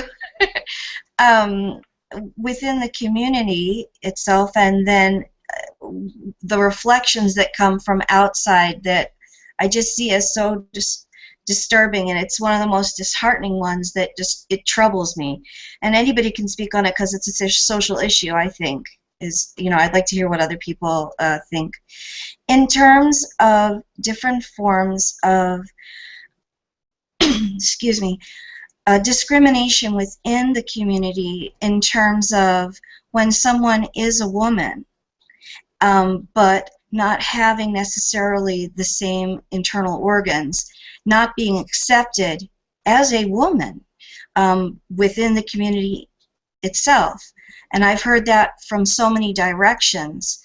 And I find it so disgusting. They fall back on all kinds of things like, well, what if a firstborn woman were born, infertile? Then they couldn't have children. All these other kinds of side issues that just degrade. And it hurts me so much to see that, because when I look at a woman, if someone tells me you're a woman, I believe you that you're a woman. You don't have to prove it to me. I don't have to take a swab or check your, whatever we'll call it. You're a woman. And I don't even think of it as second thought. Excuse me. You're absolutely right. And so, like, we do run into, like, specifically, in debates about transgender women. As a transgender woman, I see a lot of like, well, you're not a woman because this. And sometimes you do have to break that down and say, well, if that's the case, then these cisgender women are also not women. And I hate to have to resort to that, but like, that is the sort of evidence that wins that particular argument, right? And it's not great that we have to resort to that sort of thing. It's really not. And I'm a little more complicated with that stuff myself. Can I give you an example? Examples to see whether or not you think this is justifiable. Absolutely. For example, if I class myself as heterosexual, and I got no problem with calling someone a woman or a man or whatever they preference to be called. But if I was to be in a relationship, I would want to know if they have an XY chromosome and vice versa. Well, now, where do you stand on that issue? Okay, so their chromosomes have like, from a biological standpoint, their chromosomes have surprisingly little to do with what their external organs look like. And I know this is, like, counterintuitive to what you learned in middle school, rare, right? Like, you say rare, but here's the thing: is that intersex conditions occur in 1 out of every 100 people. I've got the book that says this probably sitting on my toilet because I'm in the middle of reading it again. And when 1% of all people in the country have some form of intersex condition where their chromosomes may not be and often aren't totally in line with what their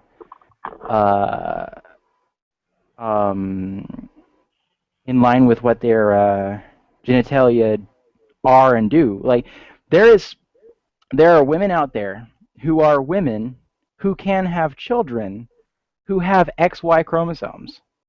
Like, that's a thing, and you can look it up. Yeah, I've seen programs on it and so on. Yeah.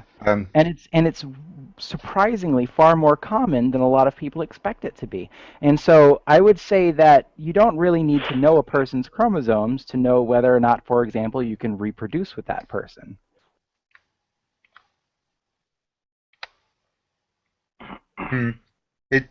This one's quite tricky to me, but I think it boils down to a lot of people forget. I've come across, particularly with transgender people, they forget it boils down to a sexual preference as well. It does not boil down to a sexual preference. It does, because there are certain things that people prefer in another person, and if they have the knowledge of that about a certain person, then I in preference would rather be told if. I'm gonna if it put comes this out along there, those but lines. people can generally make it work. Like, you know, uh, okay, so a person's so first off, like the basic 101 level of this is, a person's sex assigned at birth, uh, gender identity, and gender expression have like basically zero effect on who that person is attracted to, and by the same token, if you turn it around, like you and your body decide who you're attracted to, whom you want to mate with, before you know what kind of genitals that person has. Like your body has decided whether or not it wants to hump somebody before that person has taken their pants off in front of you. Nadia is not repulsive to all. That side check thing, that's awful. Well, I said it. I know you said it. Anyway. But, so this idea that like when you say like I can't be attracted to somebody if they're a woman with a penis, which is a thing that a lot of people, especially like cisgender lesbian feminists, for some reason, a lot of people say, which it's basically untrue, right? I It's agree not with you with the attraction part, but when it comes down to so the sexual preference. it's the same as if once you get to know a person to a certain extent and then you lose attraction to them. I mean, withholding information in certain areas is a concern to me in regards to this. But so in the first place, when you're like casually dating someone or when you're first getting to know them, you're not actually entitled to the identity of their genitals, right? But then when you reach that point where you're going to have sexual intercourse, yeah, it's pretty convenient to know. Here's the issue. If you say that you cannot have sex with a penis, okay, even though like if you prefer women, if you are attracted to women, and then you say that you cannot have sex with a penis, like you say you've had this relationship with a woman for a while. Imagine any woman, imagine your perfect woman. You're like starting to talk about like maybe we should have a sexual relationship, and suddenly, like when you find out that she has a penis, you're like, I'm sorry, I'm no longer attracted to you. That's not you having a sexual preference for vagina. That's having a fetish toward a particular set of genitalia, despite the person that it's attached to. Wow, Bartle. I don't know about that one, man. There I are mean, I'm so sorry, many different combinations of genitals that people can have that, like, limiting yourself to one preference cuts out so many people. Additionally, like, I'm gonna put this out there, like, I'm a lesbian, right? I have girlfriends. Like, I pretty much just have girlfriends, right? I don't generally date men. Unless some guy is this perfect, wonderful exception and I can't explain it. It happens, whatever. But in general, I date women. Here's the thing. Some of the women that I date have vaginas, and some of the women that I date have penises. And the thing is, I date women, they're all women, and like, so I had this stretch of my life where basically several of the women that I had sexual relationships in a row, had penises, and then I went to date this woman, and I had no idea what kind of genitals she had because I'm so used to women who look like women having either or. Um, we get to the point in the relationship where we think we might want to do that. I find out she has a vagina, which is like I haven't seen one in a while, and I'm a little bit surprised, and it's difficult to deal with for a second, right? And like the thing is, like, I can go like, listen, I have this track record with penises, and I'm really good with penis, and I just like you having a vagina. I just can't do that. Like that's not really an acceptable reaction. Like I've gotten this woman into my bed. Like, you know, if I'm like, listen, Yeah, I don't like vagina. Like that's gonna For be really starters, fucking disappointing. awesome that hits on insight. the line. That comes across along the lines of being bisexual. For one, can't you understand that some people are heterosexual and some people are The issue is, outright if you're a gay heterosexual or whatever? man, you like women. If you like vaginas, that's not heterosexuality. That is a love of vaginas. Well, I think I don't know. I pretty much don't get too up in arms about. This is such a I guess confusing the level area of for vagina me. is Yeah, you whatever, know what? but Yeah, this is where we're getting into just territory Additionally, that's literally just too complex for just additionally, a. women's genitals can change over the course of their life. If you say that you are not attracted to women with penises, what happens when a woman goes from having a penis to not having a penis, or vice versa? It's pretty cut and dry to me. Well, so you become attracted or not attracted to a person. But I thought you were like, I mean, that's the thing is like, if your definition of heterosexual is that you like people who have vaginas, like that means that who you like shifts constantly, and that sounds less like heterosexuality and more like something very fluid. Okay, no, this is amazing insight because I mean, again, I'm willing to admit that I'm maybe just too simple to grasp some of the nuances that you're into here, Margot. You know, and I think a lot of heterosexuals are going to run into this roadblock, and that's why I'm Now, thinking. here's the thing: this roadblock is not like going back to the individual versus group things. Oh, my phone made a noise. Anyway, so so this individual versus group thing, like generally, when you have an issue with a person of a particular gender having a particular set of genitalia, that's generally a social, like that's built into you. You have this idea that women have vaginas, and that's because of what people have said while you were growing up. That's because of like issues No, with no, the no. I sexual mean, couldn't education we that you just had go as to a child. statistics on that, Blargo? Can't we just go to the statistics on that? I mean, you can't say that's not unreasonable for anyone to just assume that. You know, and I appreciate the insight, and I'm To genuinely assume learning that. this. Now, here's the thing. Yeah. All right, so there's actually a specific word for it that we use within transgender activism, and that is cisnormativity. And cisnormativity is when you make the assumption that people are cisgender, or you make yourself sound disappointed when someone turns out to not be cisgender, or you work within or put together systems that make the assumption that people are cisgender. Okay. So, and cisnormativity is sort of like you're sort of appealing to it. Like when you say like it's reasonable to expect that a woman will have a vagina statistically. And the issue is that like more and more people, like the number of people who are coming out as transgender and who are transitioning It's a drop in the is bucket. going up very, very rapidly. And it's going to be a drop in the bucket for forever. It's going to plateau eventually.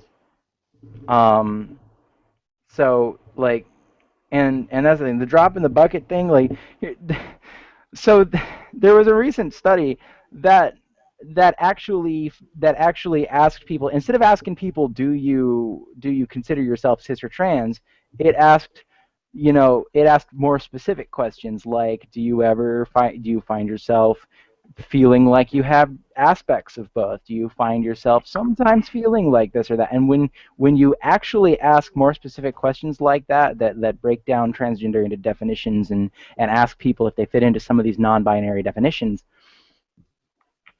you find that the number of people who are cisgender and purely one or the other, who are women with vaginas or men with penises, who never think about being the other, like that the number is like surprisingly lower than you expect it to be. Like, you know what? But I don't know. That's a play on words. I mean, if you came at me with some kind of weird poll where you're like, "Hey, Slim Jim, are you have you ever found a man to be physically attractive?" And I say, "Well, yeah. I mean, yeah, I could identify a good-looking man." And then, well, there you go. There is a study from like decades ago by Dr. Kinsey that was actually to that exact effect. But this is specifically on gender minorities and not sexual minorities, right? There are enough people out there that are advocating for sexual minorities and spreading information about that. But on the subject of gender specifically, this is a more recent study, whereas like finding out that straight people aren't quite that straight is something that happened decades ago. So do you think that it is fair that do you not think that it's fair that people are aware of what the person is trying to say? Oh, I can't explain that. Ignore me. Sorry, Grissa, I interrupted. If you come up with a better wording for it later, definitely bring it up. Well, from my point of view, like, on the one hand, that's what I looked like a couple of years ago. Anyway, on the one hand, there's pretty much kind of the cat's already out of the bag. I've already sort of, I mean, just to have any kind of continuity with my former career, etc. Not that it's helped any. You know, my at least name change was relatively well publicized. And second, you know, I pretty much go looking for the people who say they're interested in, I guess, what I am or what I've got or whatever. And I don't see that as some kind of really critical obstacle. But then again, you know, that's between like Portland, New York, and San Francisco, which point not quite the rest of the world. So, go ahead. No, I'm sorry I interrupted you. Go ahead, and then I'd like to speak. Yeah, I mean, I kind of like, you know, would follow you at the point of classification, but then, you know, the normative aspect of it, I think openness or whatever is, you know, pretty much the right way to go for me. Yeah, and I don't get that impression from Blargle though. That's the thing. But Gretchen, go ahead, Gretchen. I do. Yeah, Gretchen needs to talk.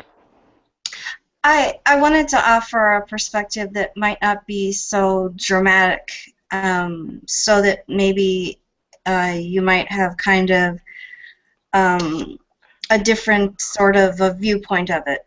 And what I was going to mention is that regardless of, you know, what genitalia a woman is born with, let's say, for instance, her particular hormonal panel may or may not be falling into the norm. Okay, so for instance, for me, that means I have more testosterone than the average gal. That doesn't mean that I have hair on my chest. It doesn't mean, you know, anything about me is really all that noticeably different per se necessarily. Harder to have kids. Repeat, please. Excuse me. It's just harder to have kids, isn't it, when there's an increased testosterone level goes into the womb. What was that called? What was it called? I had a friend who has it. I was always attracted to it. Polycystic ovarian syndrome. Yeah. And yes, there are women who have continuous miscarriages. There are women who don't get pregnant at all. Then there's freaks like me who could have 3 kids and nurse them all. I don't know. So, you know, but it's not to say that everything is easy to deal with, because hormones, whenever one is out of balance, the rest of them have to fall in sync, out of sync, for the way the body would naturally be comfortable. So when you run that hormone through the body, I mean, You know how Nadia was showing pictures of her when, a couple of years ago. If you look at my old channels, you can see the changes in my face from the hormones that have ravaged my body, So it's real, but I don't know if I had ever had someone say that they noticed in some kind of a way that would change their attractive, if I were attractive to them, that was changed. But I do know women who have. If they have extra arm hair, if they have facial hair, whatever the case may be. Just to give you kind of an idea of a less dramatic example, maybe that might kind of spark your interest towards understanding it in a different perspective.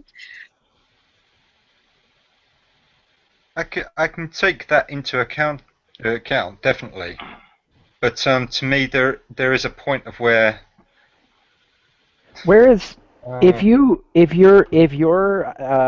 idea of heterosexuality involves only wanting to have sex with vaginas, right? Where is the line? Because of all of the people who have When they don't have a vagina, basically. well, That's because the of line for me. all That's of my the people personal who have preference. ambiguous genitalia, for example, where is the actual line? Because the thing about women's genitalia is that there's this spectrum between what you might think of as like a little girl's vagina and a penis, and like a lot of the women you've dealt with are somewhere in between here, somewhere eventually, right? And like it's the thing is there's stuff that's in here where it's like it looks an awful lot like a vagina. You can stick your dick in it, but maybe there's not a uterus on the other side. Maybe there are testes where the ovaries should be, but they're where the ovaries should be. Like, when does it become not a vagina? Is it when you can't stick your dick in it?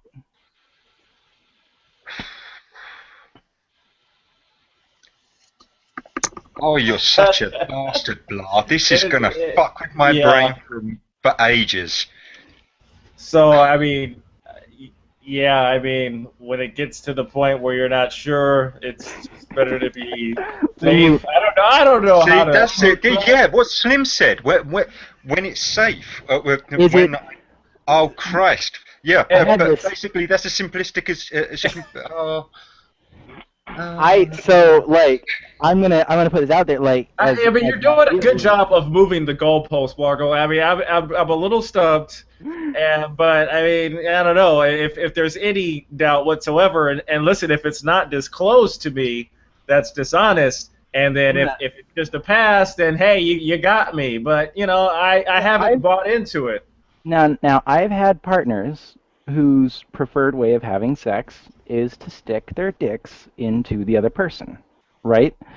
And well, like, when you have that, like, when you look at where you think a vagina might tend to be, right?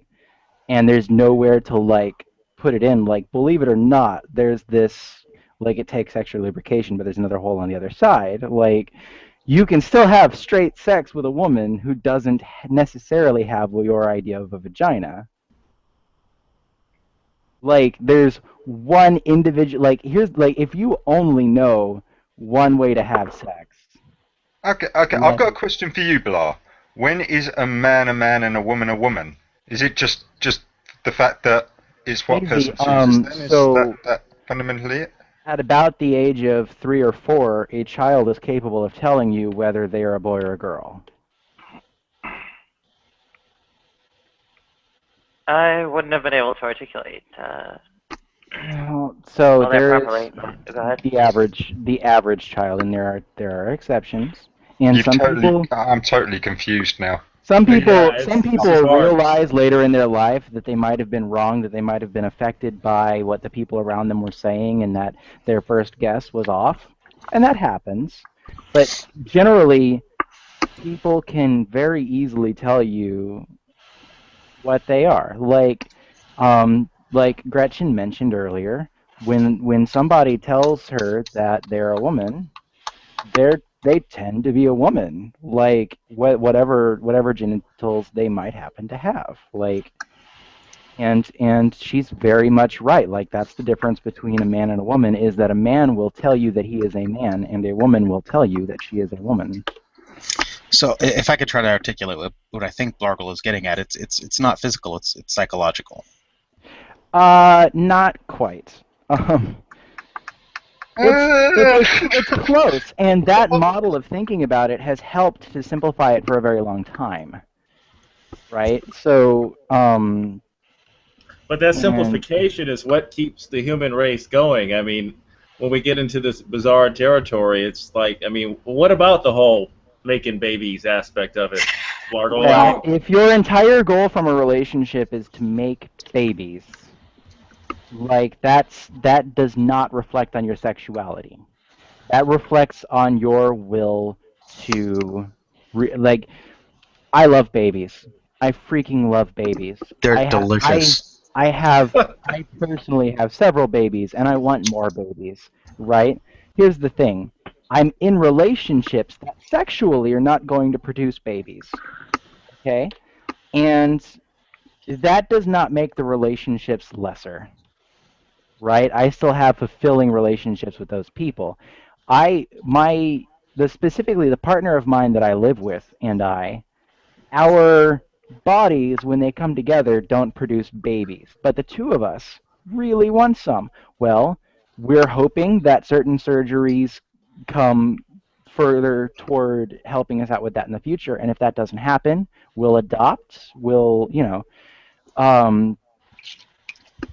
The production of babies and the caring for babies, like, if you really love babies and you want to have babies, you don't have to use, like, that does not have to be a metric you use to judge your potential relationships. In fact, it's kind of unhealthy to judge potential relationships on that axis.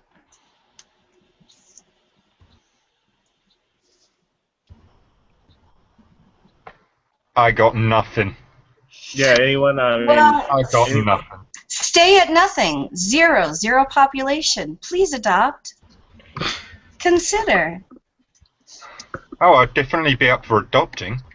Well, there you go. That's the thing. If you find a woman online or at a pub or whatever that you love, she completes you. She is your better half. And you have this, like, year-long relationship with this woman where you realize every day another reason why she is perfect for you. She turns out to have a phallus and not particularly care to get rid of it, but she wants to have children with you. And if you would just adopt, y'all would be the perfect parents. Like, who are you to say, listen, your genitalia are why I'm leaving? Like, I still got nothing. Have you, Slim? That's not happened, Blargle. It just isn't going to happen. Well, but if you've fallen in love, what do you do? So, okay, the fear Okay, factor. okay. I love my dad, but I wouldn't shag him. We have to address Thank this goodness. That's fear interesting. factor here. The chances. It could be taken to any level. No. Like, don't apply the slippery slope to this. There is a neat point where I am ending this, and that is, like, I'm telling you to take your standard, socially acceptable relationship that is perfect for you, specifically your ideal relationship, and add another penis to it. That's what I'm saying. Like, I'm not saying, and then add tentacles. No, I'm saying do this one thing.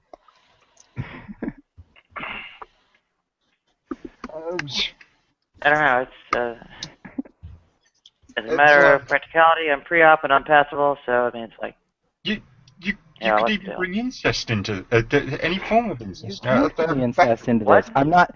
Look, if your perfect match turns out to be your long lost sister, run the fuck away. But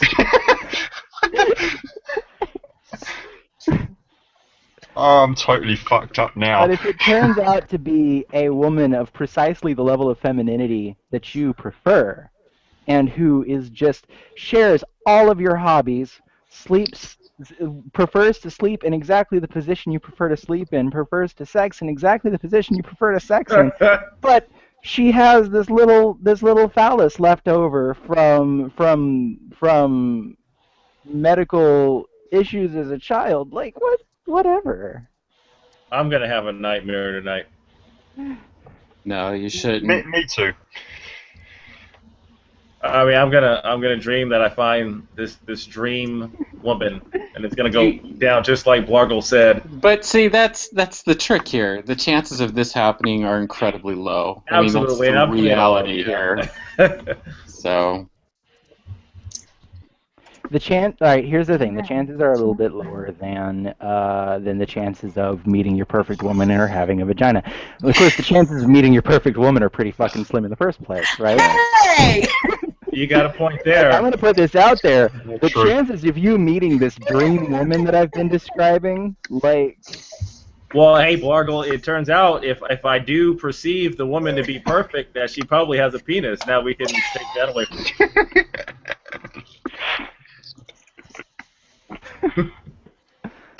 Yeah, I don't worry about it. It's like, I don't know. Clubs I showed up at, the chasers will go for just about anything. So being unpassable doesn't hurt, and they're looking for what I am in the first place. So both players, I get by fine. Nobody says to take away the ways that we cope with the way people think now, right? We want to try to reach this point in the future where it doesn't matter, where people aren't conditioned to prefer a particular set of genitals, right? But like today, people are still stuck with that and focused on that. And like I can't stop you from walking out on beautiful girls with penises. I would disagree with this almost completely. I think that the goal, at least for me, is not to have people not prefer certain genitals. I don't think that's going to happen. And I think that's just as dangerous as the alternative. I think the goal, at least for me, is for people to accept people who like whatever genitals they like. Could I complain to Nadia while you're thinking about that, Blargle? Nadia, when I first met you, looked at you, I never thought, which, what, the, this, that. I never thought anything that. Do you remember what I told you? Because this is the total truth. Oh my gosh. She is so fucking gorgeous. I want to look exactly like her when I grow up. Okay? Well. So now I'm the weirdo freak exception in my head, but no, that doesn't mean that you're. Nadia, I thought you were like born a woman too. Well, like, She was born and a then woman. someone told me, and I was like, what the fuck? Okay. Well, I'm surprised I didn't disclose it first, but okay. I didn't. I was like, why do you? I was like, why would you need I was like, to? this woman's a dude. Like, what the hell? I was so But, confused. I don't know. Maybe the camera hides numerous sins, or maybe. Well, you do your eyebrows, and like it looks good, and your hair is like long and flowy, and you just have like that feminine face. So, yeah. When someone told me, I was like, what? And then I took like a closer look, and I was like, yeah, I guess, whatever. Looks more like a girl than a guy. Well, yeah. I don't know when. I guess the east side of Harlem is a bit less gentrified than the west side, so people would shout things out there. Granted, Oakland's so kind of wasteland, but yeah. I don't know. The kind of feedback I get in real life is a bit different. Well, maybe not to turn into how passable am I really discussion. I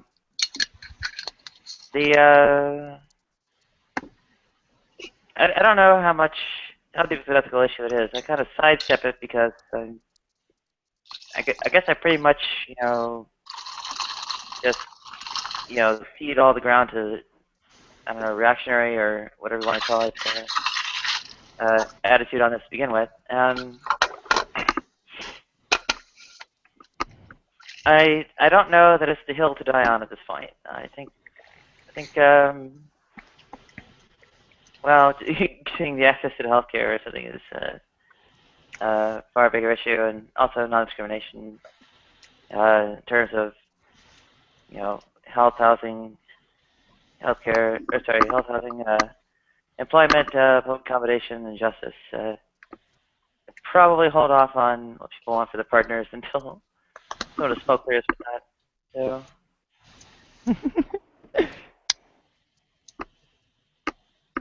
I will confess, Slim, I will confess that hacking your brain was a hell of a lot harder than hacking my own endocrine system. No, I mean, I really like the perspective, and I've been trying to talk to Nadia and just kind of, unfortunately, a lot of Christians are not necessarily open to, the type of dialogue, and that's unfortunate. Allow me to apologize on their behalf, even though you'll never hear it from them. But this is all part of me really trying to be that much closer to what the truth is. But I'm Christian too. What are you talking about? Yeah. Oh no! Do not allow me to speak for you, Gretchen. You already, yeah. You go ahead. Right, Gretchen. We need to be friends. Well, Slim, I'm glad to have you on my side, and I hope to reach out to those not yet sooner enlightened. In my view, someone coming around to, I guess, where you stand is, more of my goal than anything on the order of like deconversion. So there we go. You can. I know that Nadia is generally a lot more relaxed than I am about a lot of the topics we've talked about in the last hour-ish. If you want to think about it this way, I am very much my goalpost is my personal goalpost is kind of the ideal, the perfect utopia at the end of the line that's never going to happen, but we'll forever get closer and closer to. So like bear in mind that there are people that argue for the very next step, and the thing that we need to do today, and we need to do tomorrow, and we need to do next year to like get things done. But like my personal policy is to advocate for the ideal and to attack the inimedial when it shows up, even if it's in the right direction. And so you don't get exactly the same rhetoric from everyone that you would get from me on the topic of transgender people. So I think I split the difference, though. In a way, I'm like, ceaselessly purifying purity or whatever when, I'm going about the conditions in the U.S. instead of, say, Saudi Arabia. But anyway. The U.S. definitely has a really long way to go. Well, yeah, but Saudi Arabia is like beheading us, so that's a different story. Believe it or not, in general, Muslim countries have a better track record with transgender people than they have with gay and lesbian people. That's true. For example, in Iran, discriminating against transgender people is illegal. Like, for the whole country of Iran. Well, that gets into dangerous waters, I think. How do they decide what is male and female then in Well, Iran based on gays and stuff like that, with things like that, or do they not have those same laws? So here's the thing. There is the issue of they're extremely binary, right? Where here in the United States, we recognize a lot of the non-binary genders, especially like PA is super good at being able to name off like lots of different types of non-binary gender identities. But in Iran, they're extremely binary, and so if you're like the pure old school, what used to be called a transsexual, and you specifically like were assigned male at birth and identify completely female, or you were assigned female at birth and identify completely male, in Saudi Arabia, or not Saudi, in Iran. Sorry, I'm mixing. It was the other one was mentioned earlier, but in Iran, you would be your transition would be funded by the government. and then discriminating against you afterward would be illegal. However, if you're non-binary, that does not apply quite as hard. And if you are gay or lesbian, they try to convince you to change your gender instead of your sexuality. So it's kind of like the reverse of here, where like when a woman comes out at like when like for example when I came out as a transgender woman, a lot of people were like, why can't you just be a gay man? Well for one, I'm a lesbian, but like you get that's the sort of argument you get here. Whereas over there, you know, if someone comes out as gay, they're like, are you sure you're not just a woman? So they have their own problems, which are different from ours. So, but they do well in places we do poor, and they do poor in places we do well, essentially.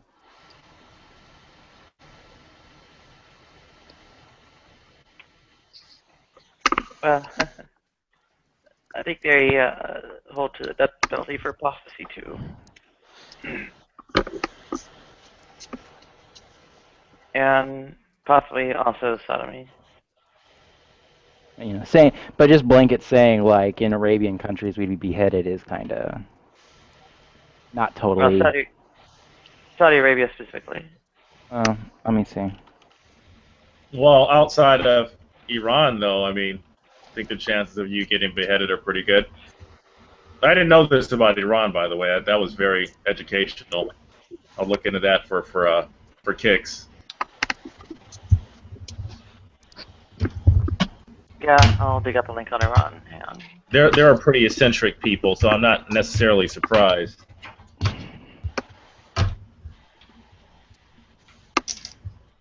Something crawling all over my desk here. I'm trying to kill it.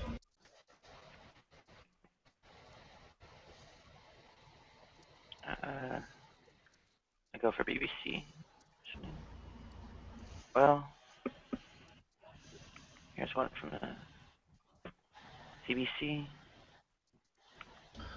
So is there anything else on the agenda tonight? It's getting pretty late here on the West Coast anyway. I don't know where everyone else is.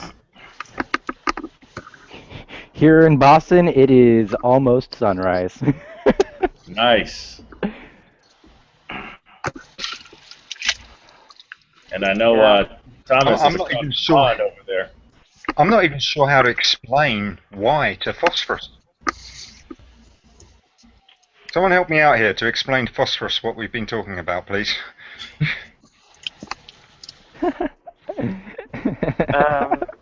I think it started with G-Man's Death to Atheism video, and has moved on to erudization and deindustrialization's effects on the religious and ideological political divide in the U.S., and has since moved on to transgender rights discrimination or whatever in Saudi Arabia and Iran. In a nutshell, it started with a discussion of that video and has gotten all the way to Thomas wondering whether he really doesn't want the D. No. Let's clear that up here and now. Yeah. I do not want the D. Nuh-uh. No D. Shit. I think Blargle was trying to sell the D to a lot of heterosexuals in here, and he almost closed the deal, you know, but yeah. I don't know. It seems to me that the D is a pretty sweet supercar. I think Elon Musk has a winner. No one knows what I'm talking about, do they? Oh, I know what you're talking about. I love cars, but I don't. No, I've been so Elon Musk earlier this week announced that he was going to release or announce. Yeah, he's going to unveil the D, and people are like, "What the fuck are you talking about?" What is the D? What is it? So it's an all-wheel drive version of the Model S. With multiple electric engines. You have to mention that part. 0 to 60 in what 3.5 seconds.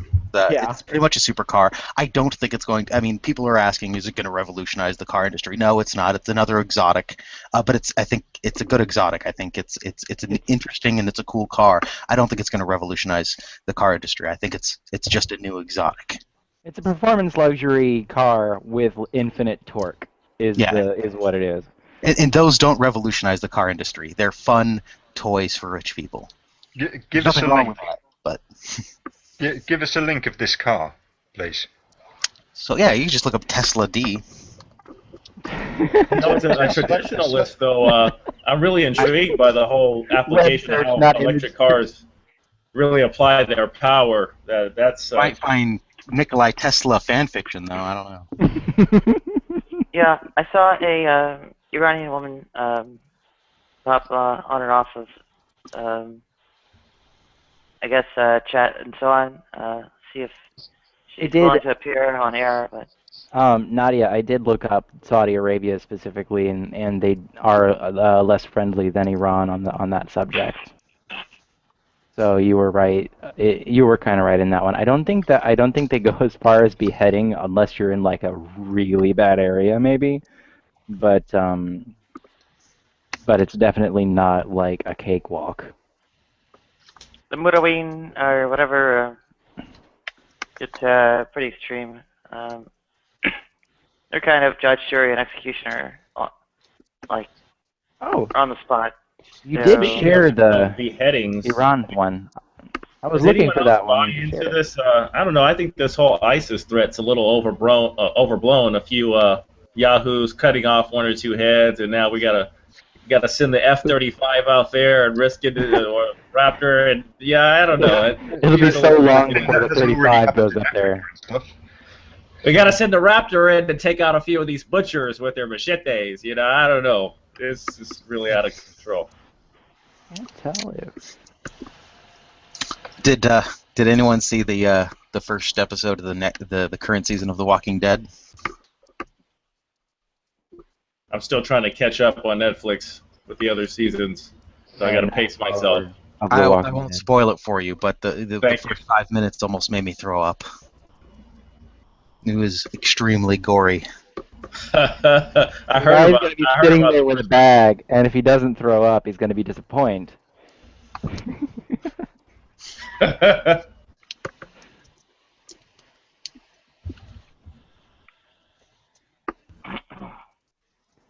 Probably good to have the warning. Like you wouldn't want to be like sitting there at your couch unprepared and like throw up all over your living room. Like it'd be nice to know that you might almost throw up. No, I caught it late though. I torrented it and I put it on my phone and then I watched it at work when I had some time to myself, and I was sitting there. I was a little stressed out because my grandfather's in the hospital, so I was looking forward to seeing some good action to get my mind off of it. And there's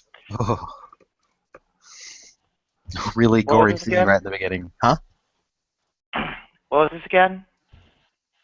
The current season opener for, I think it's season 5 now of The Walking Dead.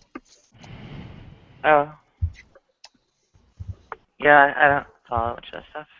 So this isn't much of a spoiler, but we're used to seeing gore from zombies, but it's really when we see gore from non-zombies, it's a little more real. Wow, I'm intrigued. Well, there's all kinds of wartime footage out there too. Well, this very much was like wartime footage. People can like gore, but I've never been a fan of it. It was like without the cinematography, the wartime footage looks a bit dull, and basically like, okay, there's a shot, somebody drops, you don't even see the bullet wound, etc.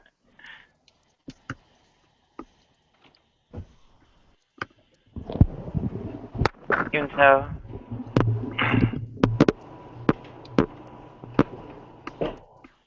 when well, one of the big issues I think in general, maybe I brought it up earlier, but steers people away from believing is, I think, LGBT rights conflicts and such. That's one thing I want to mention to Blah when he gets back. Going on his views of sexuality and genders and stuff like that, and then when it comes to feminism, I'm completely baffled as to how he's connected this all together. She's She. yeah. Well, in some respects, feminism is a broader topic than its name would imply, particularly as of the third wave. I mean, it's expanded very much from consideration of gender only to essentially kind of like all sort of categories along which somebody can be discriminated against.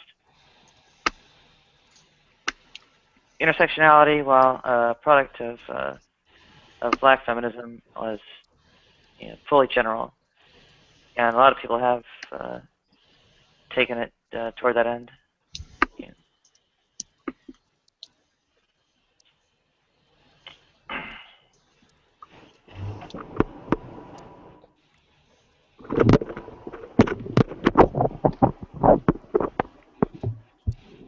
So I'm putting up links for basically saying that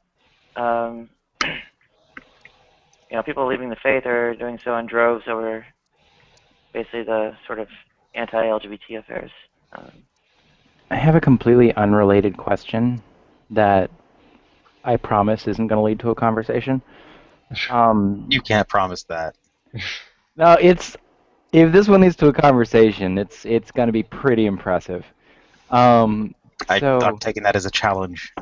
Okay, do these videos get like recorded and saved on YouTube or something? Yeah. Okay. Are you paranoid now?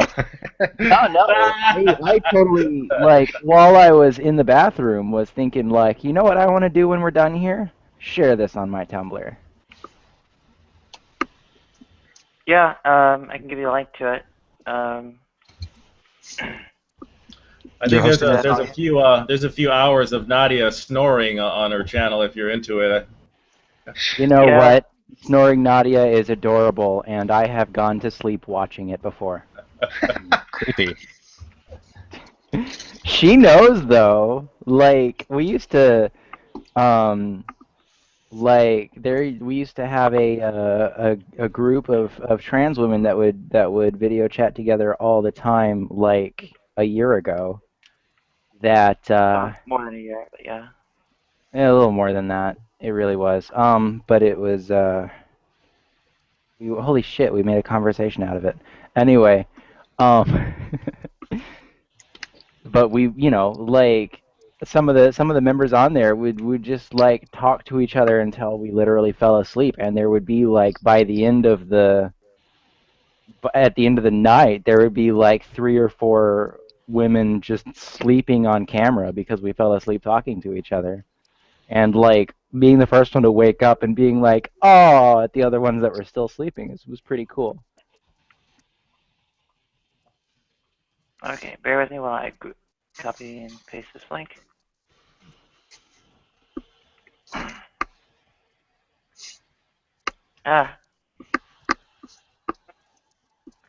It's being tricky. Sorry. Okay, I'll access it from my channel. Sorry. Oh yeah, you're kind of posting the same thing over and over. Well, sorry, it kind of got thrown off a little bit.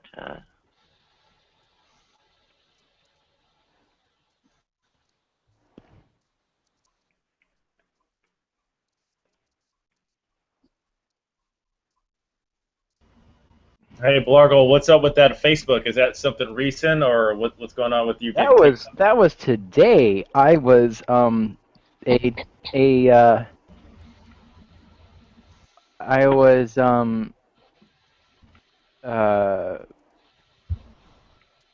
having conversations on a transgender related Facebook page, and some asshole trans misogynist like went through lists of likes and comments on the page and reported people's names.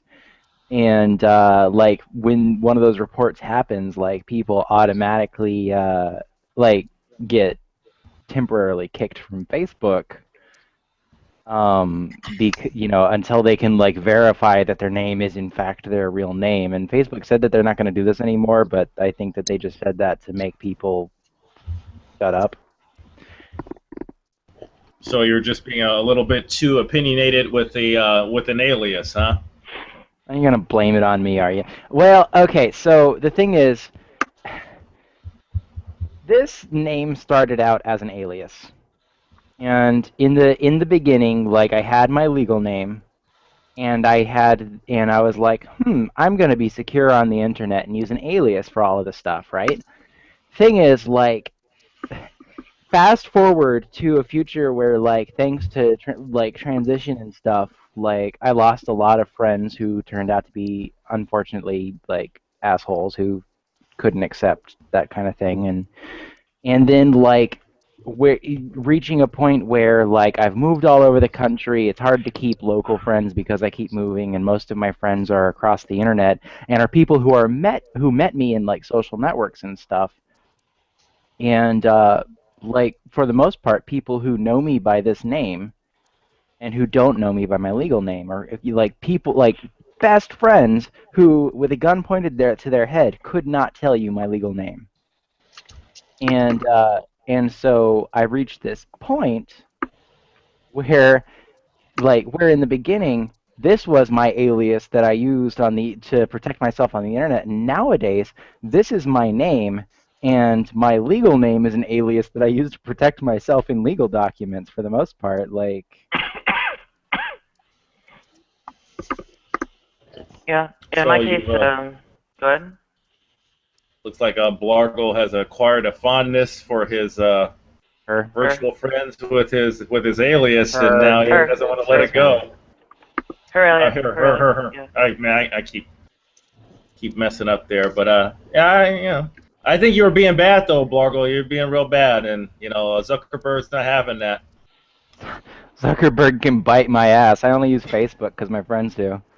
Do you remember the battle between MySpace and Facebook to be the social network that everyone was on? I was totally on MySpace. And then MySpace turned to shit and became a music-only thing, and now I have to use Facebook because if I don't, people don't communicate with me. Yeah, in my case, it was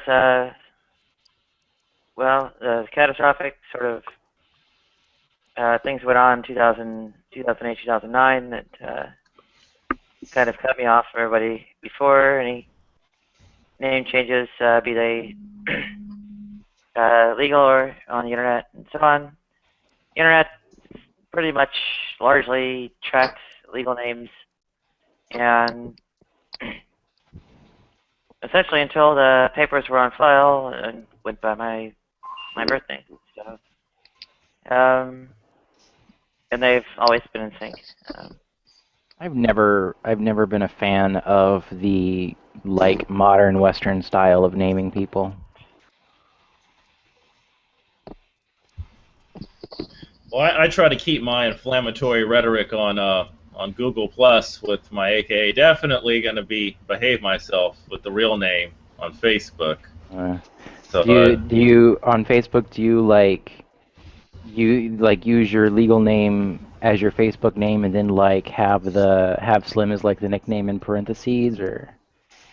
No, that I kind of keep the separation of powers thing going on with all these, not that anyone couldn't piece it together pretty easily. NSA is watching right now, so they're like, yeah, Slim Jim, a.k.a. James, we know what you're doing. Yeah, it's but I live very I'm pretty much off the grid for the most part in terms of there is very little out there to connect my names together, and there's very little out there to connect this name to my address, to connect this name to any of my identity documentation. So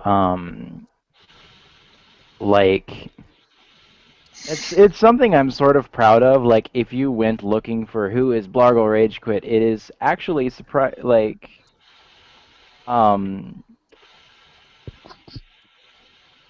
there are hints here and there. Like, it's impossible to not leave them, but I do take pride in that it is a good deal harder to find out where I am compared to the average person.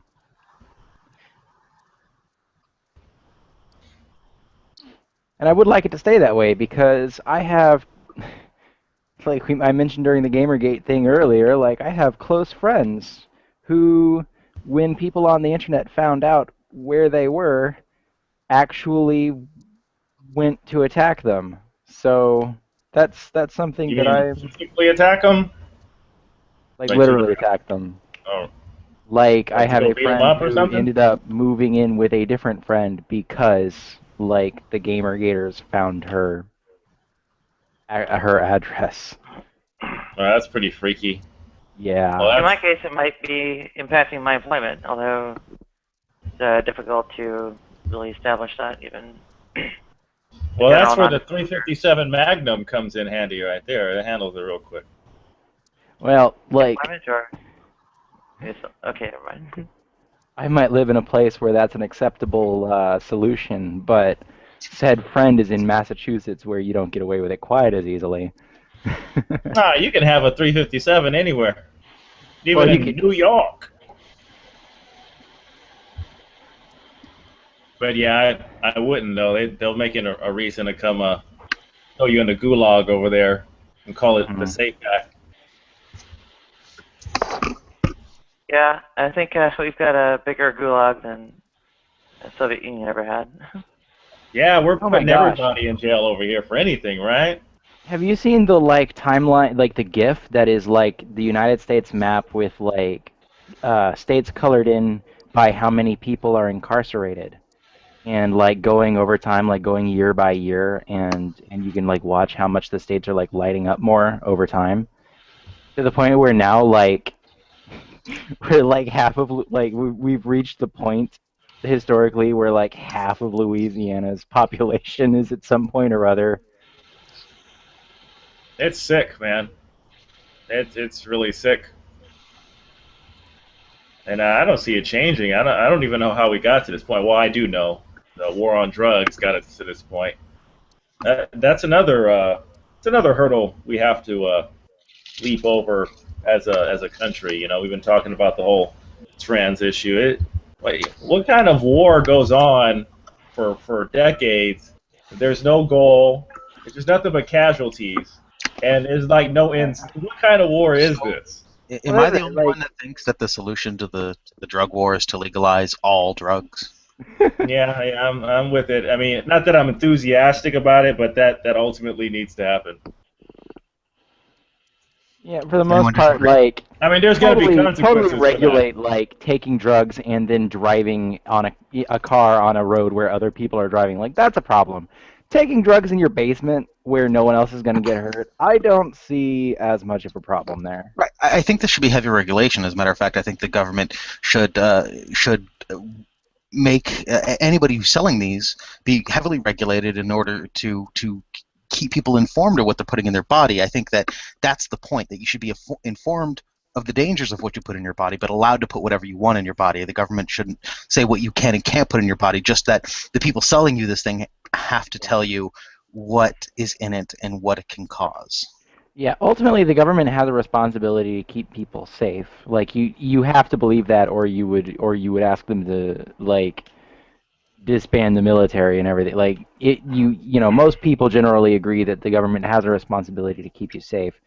And like that definitely applies to educating people about the drugs, and that definitely applies to like keeping people away from things that are just flippin' dangerous. Like, you know, if people suddenly started sniffing like literal, actual, like pure rat poison tomorrow, that would be a problem. But like, for the most part, Yeah. the war on drugs is it's kind of historically a tool that's used to stock prisons with people to provide free labor for the most part, which is not an extent of where the government protecting people should go. I point to Michelle Alexander's New Jim Crow. I'll point more directly very shortly. Yeah, it's interesting. I think we can't talk about this topic without mentioning, it's obligatory, that the majority of people who get thrown in jail for drug crimes are minorities, especially black people, even though the statistics show that there's no increase in minorities in black communities that take or sell drugs. It's just as much as a white problem as it is a black problem, to put it in the starkest terms, yet black people are being much, much, much more heavily imprisoned because of it. Oh yeah, and there's a there's a history there, right? Like, when did prisons start booming? Well, ironically, or not so much ironically because it was actually planned, but like if you look at specifically the point in the U.S. Constitution that legalizes slavery, there's a clause at the end in the original writing of that says, with the exception of people who are in prisons. So, if you're an oppressive government and you want the status quo to stay in place, but suddenly you have to do away with um, with the first system, like, what evil solution do you come up with?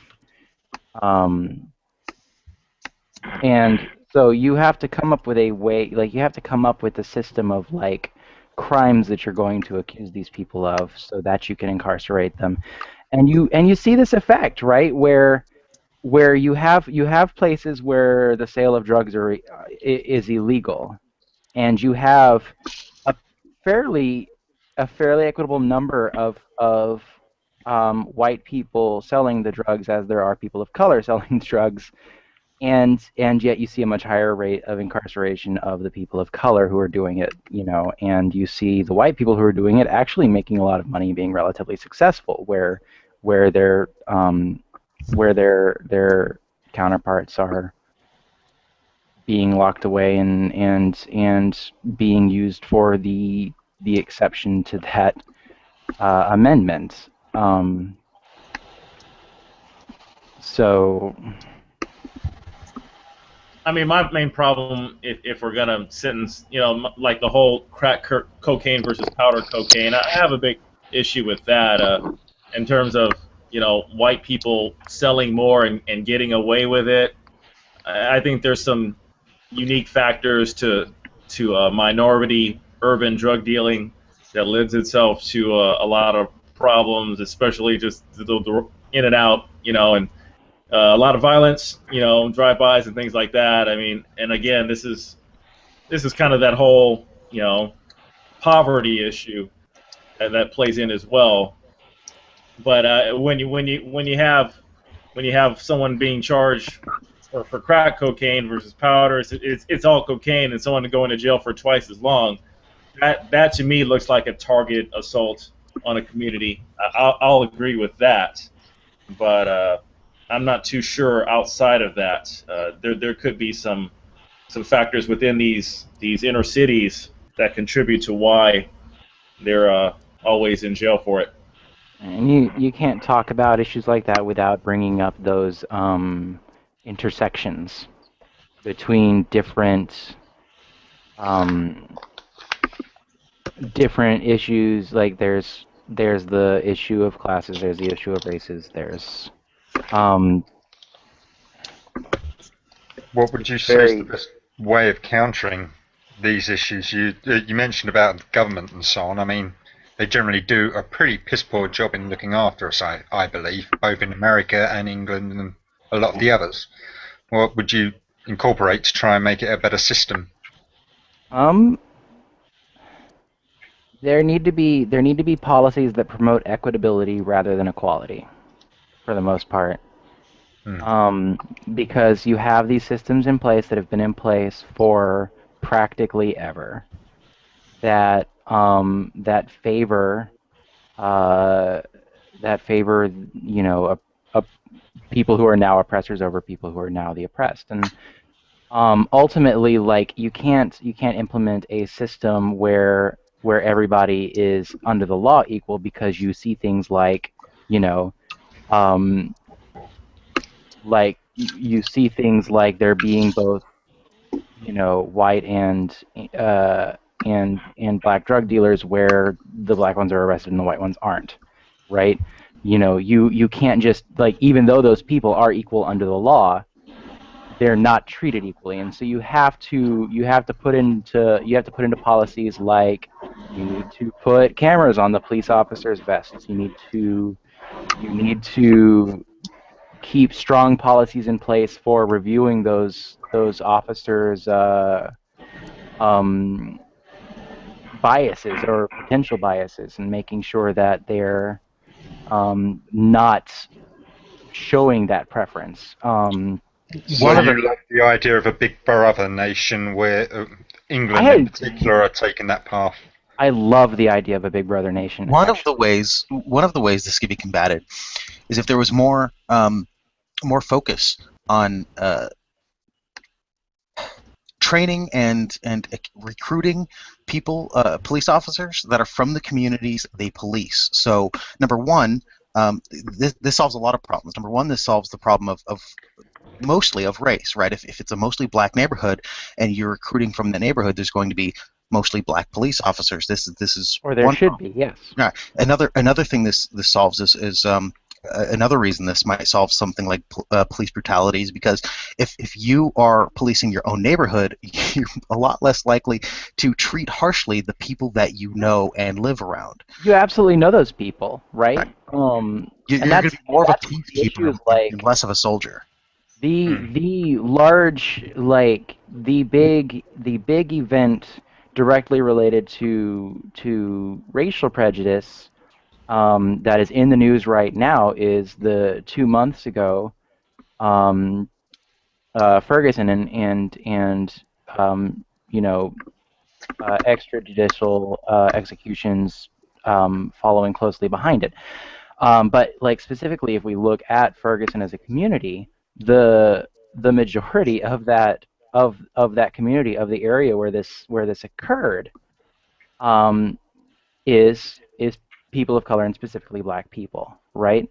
And however, like if you look at the police force in that area and you look at the government of that area, it's primarily white, and that's just bizarre. Like it's something that only makes sense under our messed up system. So you gotta understand too. I kind of agree with where you guys are going, but when you're talking about being an officer of the law, you just can't pick up anybody in the hood. It's actually pretty difficult to be a police officer. Not in terms of how smart you are, but I mean, a lot of background and stuff goes into that. You have to be a certain physical. You know, it's harder than you think to say, okay, we're just gonna go start recruiting the homies over there. And you know, that's hard. And you don't want to just bring anyone, because then you have a corruption problem, and you don't want someone who's going to be too lax on the crime in the neighborhood either. That has its own issues. Well, but here's the thing: is like if you're like nobody's going to let people off for like if you're policing your own neighborhood, if you're policing the neighborhood you grew up in and where you know everybody, you're not going to let off a murderer in that neighborhood. You're not That's going an to extreme example, but we can definitely point to some lesser examples where people might. Okay, so but you know, you pull somebody over in that neighborhood and you know, like say they ran a stop sign, like, oh, but it's someone you went to school with. You catch up. Like, here's the thing: if running the stop sign doesn't hurt anybody, you're probably gonna warn the person because you know them, right? But if they like run into another car and you're like, listen, I gotta do something about this. Like, I'm sorry you hurt somebody. Like you hurt, like I know you, but I also know them, and you hurt them, and we need to do something about this. I'm gonna report this thing. You know, like I don't see the problem, basically, with policing your own policing your own community. It seems to me that the worst case, well, I mean, you might have some corruption problem. That's the only drawback I see to it. What I see generally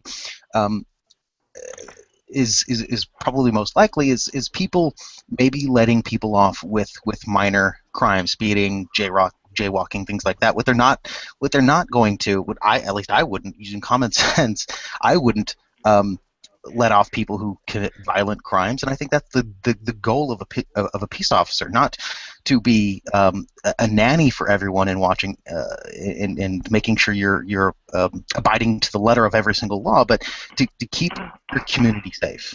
And that's the thing is if I'm if I live out here in the rural area of Southern California and I'm a police officer in LA, I'm going to feel a little bit more like a soldier. This isn't my neighborhood, and when people do something wrong, I feel like I'd probably be more likely to drop the hammer on them than if I were to police my own neighborhood. Absolutely. Yeah, I tend to agree with that too. Just to rewind a little bit, when you mentioned the whole legalization of drugs, I'm thinking about it. I'm like, I just want to be clear. I'm not so sure about legalization. Definitely want to decriminalize. I don't want to put people in jail for possession and use. I'm not so sure I'm in favor of legalization where people are all getting happy about how much they're going to make on taxes of when they all this stuff. I'm a little dubious on that, but definitely putting decriminalization is the term I like. My political stance is to allow as much freedom as possible, but the government is needed. There's certain things that the government does that the free market can't do. The free market can't assure people that, let's say, if you're gonna, let's say crack cocaine was legalized, right, and somebody's gonna go buy crack cocaine, we can't rely on the free market to tell you what are the side effects of ingesting or smoking or freebasing. I'm not exactly sure how one takes crack cocaine. You can't rely on that, but you can have some reliance. We can rely somewhat on the government to do that because they're a disinterested third party. At least, well, they're only interested in doing hopefully their job, which is informing people of what is in this substance that they're. So I think that if I want to try crack cocaine one day, I shouldn't be arrested for it, and it should be safe and available, right? These things should be made safer by me knowing what I'm taking, and I don't think you could do that when it's being made and sold by unregulated, drug dealers. Yeah. Point well taken. It was. No, it's just there's always going to be some type of a stigma associated with certain drugs, and you mentioned crack and whatnot. And again, I'm not. Yeah, again, I'm not exactly comfortable with even an FDA approved crack cocaine as safe as however they can make it. I just have some fundamental problems with that. If they regulate it and ensure that it's like not containing extra dangerous things, and they throw a Surgeon General's warning on it like they do with cigarettes. You can't really escape the danger. I mean, there's no way out of that. And I know we have that already. They're already legalizing. I mean, you can get prescription medication that has some very similar effects in terms of its effect on your heart and things of that nature. We already have that. But, I think pretty much everyone who would use that type of drug is using it for a certain type of purpose, no medicinal value. And to say, hey, well, this is the safest way you can get blasted, courtesy of Uncle Sam. I don't know. I don't think anyone. I don't think we're stopping anybody from taking illegal recreational drugs by making them illegal, or even if we decriminalized them, and they were made by, again, the same people, not regulated. So I think the same amount of people are basically going to take these drugs. I think by legalizing it and regulating it, you're only keeping it out of the hands of some minors, more minors than can get it now, and keep telling people what the dangers actually are, and keeping it somewhat safe, safer than it would be. Well, you're still going to deal. You're going to still do battle though with the guys who are going to make it in their, on their own, and.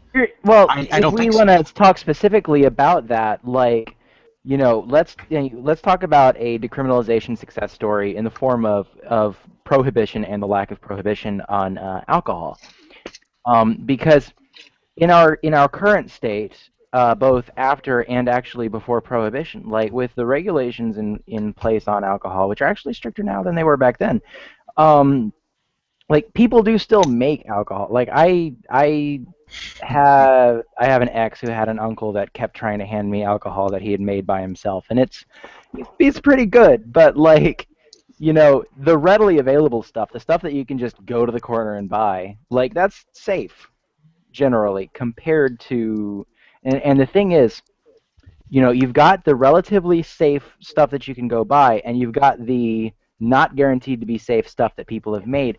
And the thing is, when you introduce prohibition, when you illegalize a drug, right, you create an environment where there is not the safe stuff on the corner, but what there is the potentially unsafe stuff that people are making. And the amount of people who died from being poisoned by stuff in alcohol that does not belong in alcohol during Prohibition was astronomical compared to how much it happens today. I should point out the Food and Drug Administration,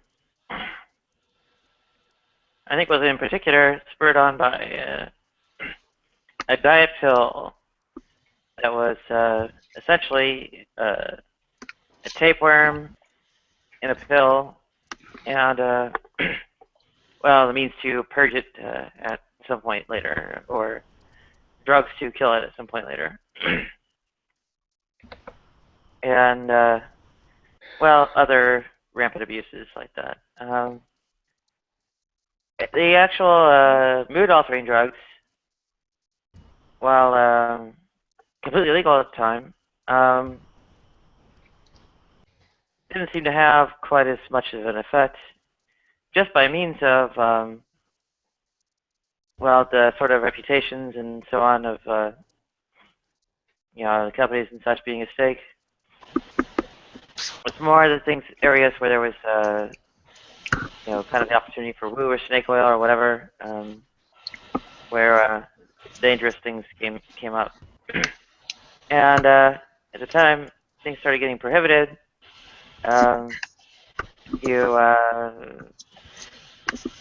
well, at the risk of sounding quote-unquote libertarian, but, you know, these factors do have some influence. You know, the large-scale manufacturing and so on died off, and you know, you had you know, moonshine for, say, alcohol prohibition. You had other kinds of smuggled quote-unquote contraband that got spiked with things you didn't know about, or cut with things you didn't know about.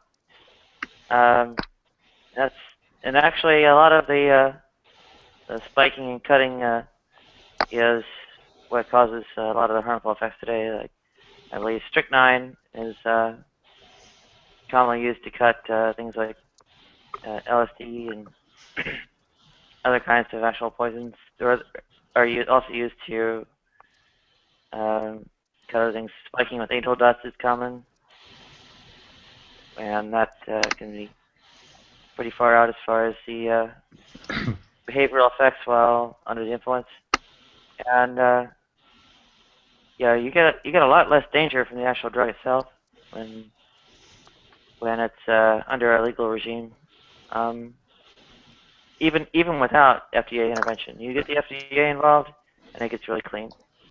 You know, you have, instead of diet pills with tapeworms, regulated, purified amphetamines, called, particularly, I think, phentermine.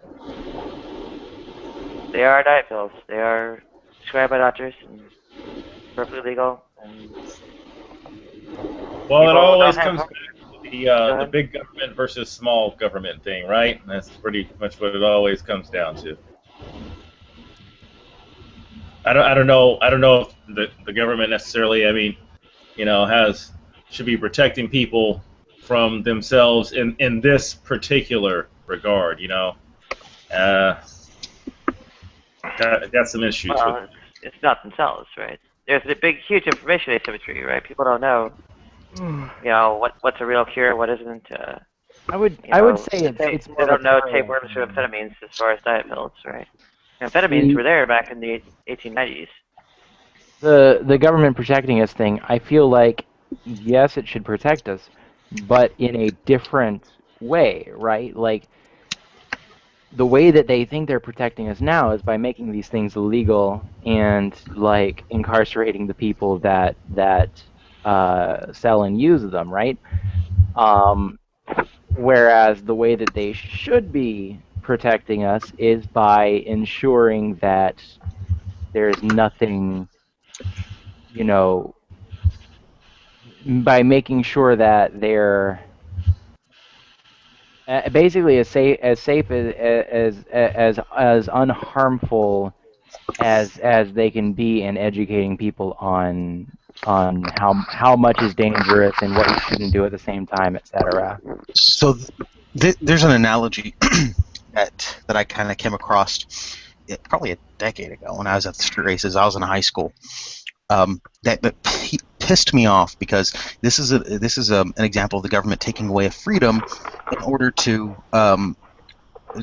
reduce a problematic or criminal symptom, rather than just tackling the symptom itself. And that is in LA, in Southern California, in some areas, they instituted a cruising law. All right, now.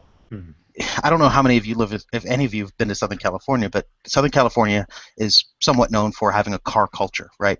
There are old people, and they're anywhere between the 40s and 80s, who like to get in their classic cars and cruise up and down the strip. There's nothing legal about it. There's nothing wrong about it. This is extremely common in the summer in Southern California. After car shows, there's often a cruise. They implemented a cruising law because street racers on the weekends and Wednesday nights in Southern California would go out racing. And this cruising law was, if a cop saw your car on a certain road 3 times within like 2 or 3 hours, I think, they can pull you over and issue you a ticket. This is a fundamental freedom. You should be able to drive anywhere you want. You should have freedom of travel. And this is, I think, kind of analogous to them taking away or making certain drugs illegal. The symptom is what people do, is the problem with the drugs. People overtaking them, or taking unsafe drugs, or money going to criminal people, or what people do on drugs. Versus them actually tackling the system, they took away what should be a fundamental freedom. Yeah, absolutely. A great example. Yeah, I'm familiar with the cruising thing over here in Cali, and yeah, that was pretty ridiculous. It seemed like, again, every year that passes, we're losing more and more rights as citizens, and then, again, I think safety is always kind of used as the excuse, and the good news is people are wising up to it. With the information that's out there, it's getting harder and harder for this to just go unchecked, but not good. Yeah. There are definitely policies that you can implement that protect people in a big government way that don't remove their rights, and I think that's something that like lawmakers in our country have not figured out, right? All I'm ever hearing from people in your country is you need to get rid of the majority of laws because you've got too many already. Yeah, and I live in the worst, like in the state that is like the most extreme about. Like I live in New Hampshire, where the license plates say "Live free or die," and people don't pay taxes. So, and it's very like. It's hard being a communist in this state because this state is avowedly libertarian in every way.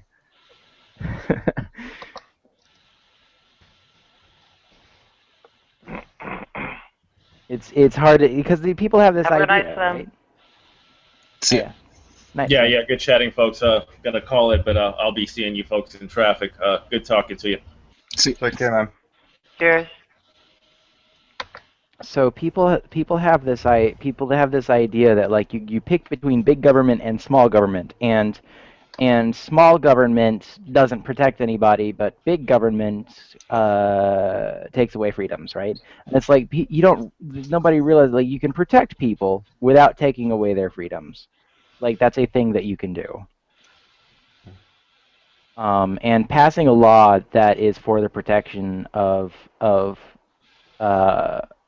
people that are being harmed in some way, or that there's some symptom of of people coming to harm because of something bad. Like, you don't like. There's always some way to attack the cause of that without removing any sort of fundamental anything. Well, poverty is reputedly actually a cause of drug addiction, not a symptom. Right? It's kind of the other way Poverty around. is a symptom of a number of things, though. The main one of which being capitalism in general. I think capitalism. I agree with I believe communism can. I can't even speak again. I believe communism can work as well. I also believe capitalism can. But the problem is you've got the government helping out certain aspects of capitalism and not in a good way. So I don't agree with you that capitalism specifically can be blamed for poverty, because theoretically it could completely get rid of poverty altogether. Well, okay. So there's this argument that is heard over and over again. That is along the lines of I'm trying to think here. I remember how this goes. Oh, dang it! I might have to look this up actually. Would that be the decline in the organic composition of capital? Mm-mm. Or otherwise unemployment? Or technological unemployment? I think the main problem we have in this country when it comes to what people would call capitalism is the fact that if Citizens United and the idea that that people with a lot of money, corporations and think tanks and PACs, can have a lot more influence over the government than the average person, because they have to I mean, the people that they have to please in order to get money to get elected for their campaigns are the people that are giving them money, which is almost exclusively, at least the people that give them the most amount of money, almost exclusively PACs and corporations. Yeah, and they ultimately represent Okay, I found it. plutocratic elite or the rich. Yeah, if I think a lot of this would be solved if we just take money out of politics. A quote. Yes. So a quote from Accepted. from another communist on the internet that I really enjoy is, when people say that raising the minimum wage will hurt workers because of layoffs or inflation, they're really just admitting that capitalism is structurally unable to provide an adequate standard of living for the working class. It's basically like when people are like, when people want a pure like libertarian capitalism where like, because you're saying like we could do either communism or we could totally free everything up and those would fix the problem, but the way that the government is trying to do capitalism and have their fingers in it isn't working. Like, you're essentially, like, if you take that to its logical extreme, you're advocating for getting rid of the minimum wage, because that's just like, that's basically a price floor. Price floor, yeah. Yeah. And it's like, government should get rid of the price floors. Okay, well, let's get rid of the minimum wage. Here's the thing. You're kind of getting into that argument there. Like, when you say, like, raising the minimum wage isn't going to work, well, here's the thing. Like, leaving it off or leaving it where it's at is causing poverty. But with communism, you've also got what went on in Russia that could possibly happen. What went on in Russia You've got was nasty Stalinism. areas of both sides. That's why I say that I believe theoretically both could work. Well, you're appealing to. I mean, it's kind of the golden mean argument a little bit.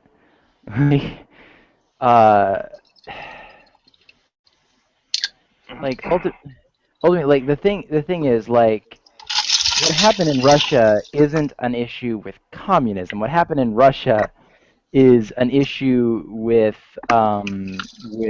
using a communism to worry about only one group of people and let a lot of other people just, starve. Dictatorship. What did Snowball say in 1984? All animals are equal, but some animals are more equal than others. Basically, and that's kind of a scare tactic, saying like, gosh, if we do communism, it's going to be like what's happened in Russia. Well, here's the thing: there's a chance, on the other hand, if we do communism, that it's going to end up like communism in Cuba, which is actually really fantastic and people enjoy. So, Yeah, in the Russian case, takes quite a bit of analysis of. Do you not think capitalism works well in, I think it was Venezuela? I think it is. I think capitalism used to work really well in the United States. Yeah, exactly. When do you think that was? Between the 1930s and the 1980s, we're merging on the 1980s, before Reagan. Yeah, basically till the Powell memo in '73. You mean until labor? You mean up until Reaganomics and capitalism became too capitalist? And he caused a recession. Yeah. Like you're basically saying capitalism worked when it had socialist tendencies. Yeah. Well, when there was a minimum wage that people could actually live off of, when when the middle class meant that you had a father that worked in a factory and he was the only breadwinner, and a family of 5 could live off of that. Yeah. Whereas now to be in the middle class, you have to be like a college-educated professional. Yeah. and you're still making like even then that doesn't happen until you're in your compared 40s. Oh, that's the thing is like I got out of college and I got a job as a business intelligence developer, and like I was working 40 hours a week, and at that first, and then it became 75 plus hours a week, but I was on salary, so I was paid like I was doing 40 hours a week. So essentially I had like almost double a full-time job's worth of work for that job, and like I was living in a shitty one-bedroom apartment, and I was making just enough money to consider myself lower middle class, and I'm like, this is not what my parents and grandparents said middle class was like. Here's the thing with capitalism. If there is a free market and so on, and people are constantly competing against each other, the balance which is going on in America now would be sorted out a lot better. I mean, this is like saying because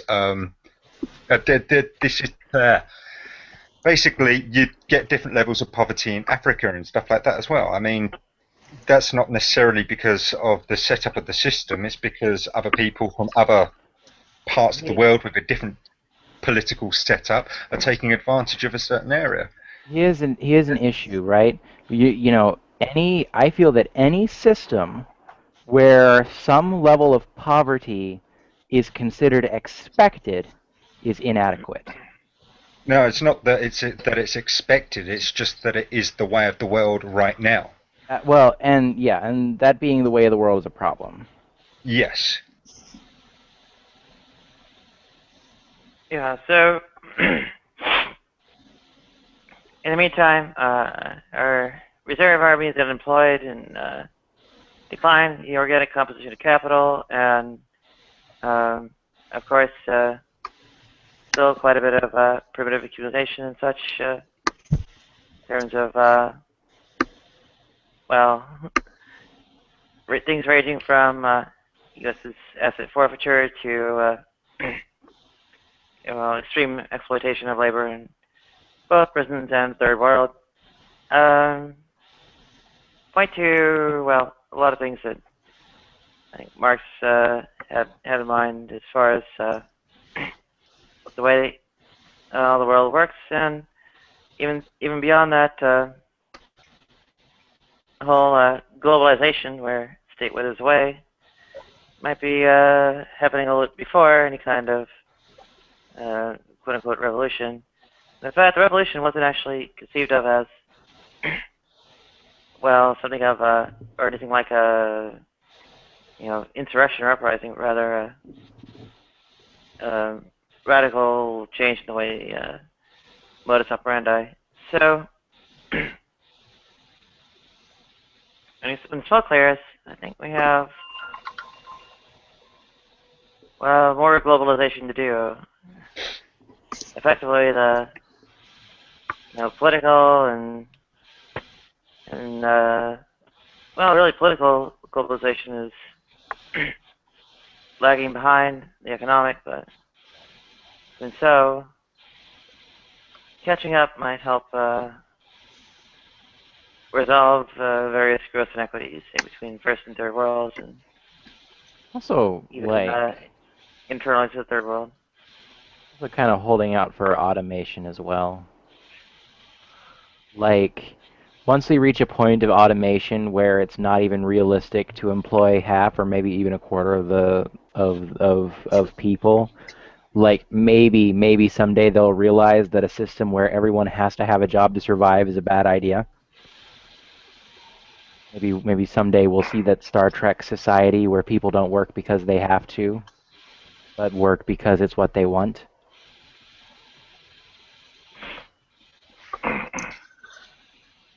I think with automation heading our way as fast as it is, I think that's what we're going to have to do. I think the number one thing that needs to happen, and I really don't see any way around this, is to offer free higher education for anybody who wants it. I and a lot of people that I know could not afford to go to school if they wanted to, just could not do it, and I think they would, they could. And sorry. So there is a plot twist on that one, on the subject of free higher education. Did you know that as of recently, as an Germany? American, you could go to any university in Germany for free? No, I was about to say that. Why not just really? free education altogether? That should be something the government is doing. Cut down the funding of the military and shit like that. I think the only way forward is for industrialized nations to pay people a living wage, and unless if they're not working, or pay people a living wage to go to school. I think that people, the main argument against this is, aren't people just going to abuse this? They're just going to go to school and not doing anything? No. Well, first off, do you know how many benefits to our society come out of academic communities? Yes, that's not even my primary. The primary argument is, who wants to make the same base wage as everyone else? Nobody. Of course, everybody who's able is going to take up this opportunity to make more money.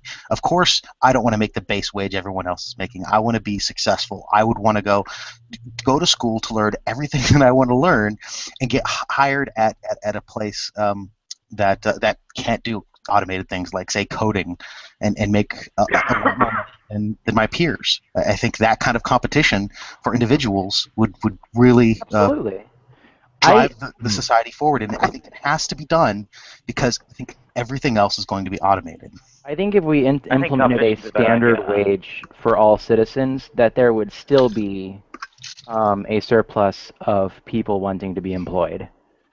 Yeah, I would agree.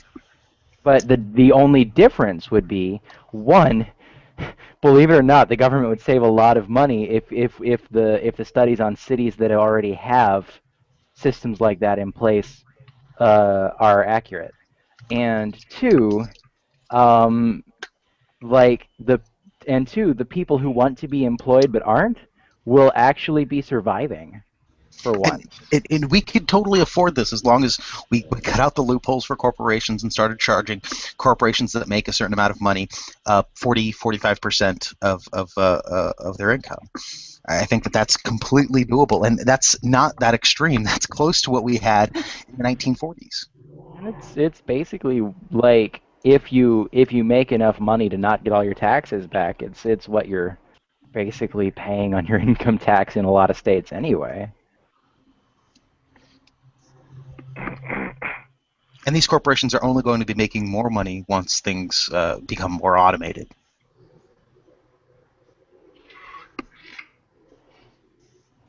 Exactly. Like, as automation marches toward us, like, while they'll never actually touch it, what the corporations are going to be making is going to approach ever nearer all the time toward pure profit.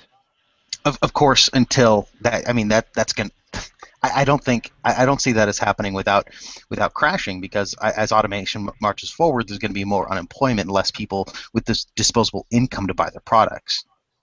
Yeah, and then one day you eventually Well, reach the point of near full automation where everyone is making only the standard wage. But that does leave a lot of the decline in the organic composition of capital or unemployment or technological unemployment is not the only factor that ultimately leads to all these well, they're called contradictions of capitalism, but they're really sort of flaws or aspects of the system that will ultimately sort of thwart itself or bring it down or whatever. And various of the others include the falling rate of profit. One thing that you mentioned about it being like a bubble that's going to burst, like when there's more automation and there are fewer people making more than the standard wage, bear in mind that as long as these, thanks to the more automation, if these companies are making more money, more closer to pure profit, they'll pay more in taxes on that profit, as long as what you said about paying 40% is introduced. They'll be paying more taxes, and if the government were to base what the standard wage is on how much of those taxes are coming in, you do make some of that back, and you do kind of save that off. But it's not like this is the only factor playing, though. There are, it's being hit from several directions, right? Right. That's one. There's another that's, well, you hit on insufficiency of aggregate demand, I think, accepted. And there's a term for that in the Marxist theory that I don't remember offhand. But ultimately, that will combine to undermine all this. Falling rate of profit is also there, and why that comes about is, of course, between I guess lowering prices to account for the aggregate demand, and also reinvestment in further kinds of competition. Just plain old price competition, you can include that there too. You have another aspect. I would go so far as to argue that actually competition is harmful. It is unproductive. It duplicates functionality as far as whatever's happening in societies and such, and it even sort of directly causes misery. What happens to the loser? The thing that I'm, from my understanding of automation, the thing that I'm getting from all this is through that happening anyway, money's eventually going to become obsolete. There'll be no choice but for there to become a balance that comes from this development. So there's going to be a transference nonetheless. In the meantime, we've got capitalism. By the time we get all of these developments, it's not even going to be necessary in the future. So, and neither would. That's the what you're describing is the post-scarcity economy.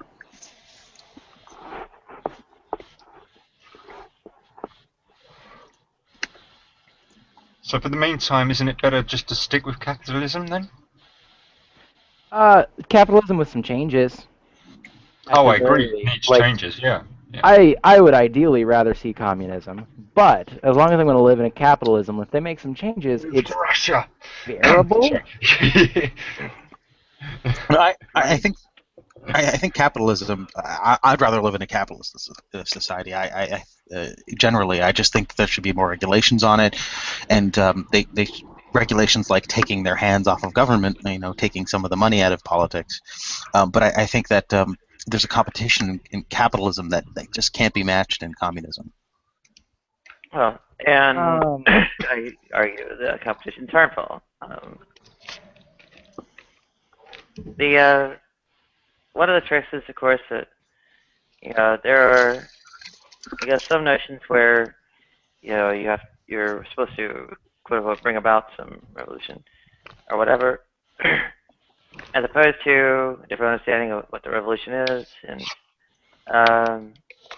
also more, I don't know, what you might call it fatalistic attitude toward its sort of eventually happening. Do you think that? And in that respect, I guess the position of communists isn't so much the advocacy of a particular economic system as subscribing to maybe the theoretical or other kinds of analysis of just what's happening. Do you think that competition in, say, the mobile handset market has been harmful? Yeah, it's produced a lot of waste. Yeah, lots of waste, actually. A lot of people lost jobs when one company or another went out of business and so on. And that's the thing. Okay, all right. So competition leads to good things within capitalism, right? But for those things to be considered good, you have to already be in a capitalism. Things like lower prices or like differences in. I need to get my half-naked girlfriend out of the camera here. Yeah. So, one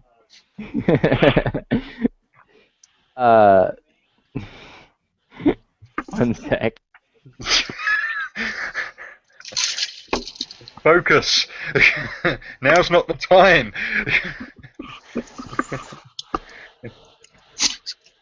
While he's okay, talking, so I'm sorry, I'm back. So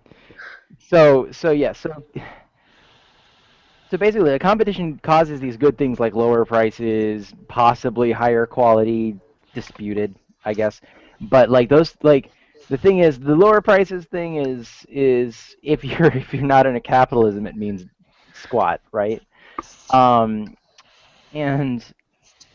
like when you but it also produces a lot of waste. Like the amount of capital that gets like the amount that gets wasted on things like advertising, differentiating your products, like or having to have like multiple separate systems for putting together the same kind of product, where you've got like where you could have a factory in a city that produces a widget.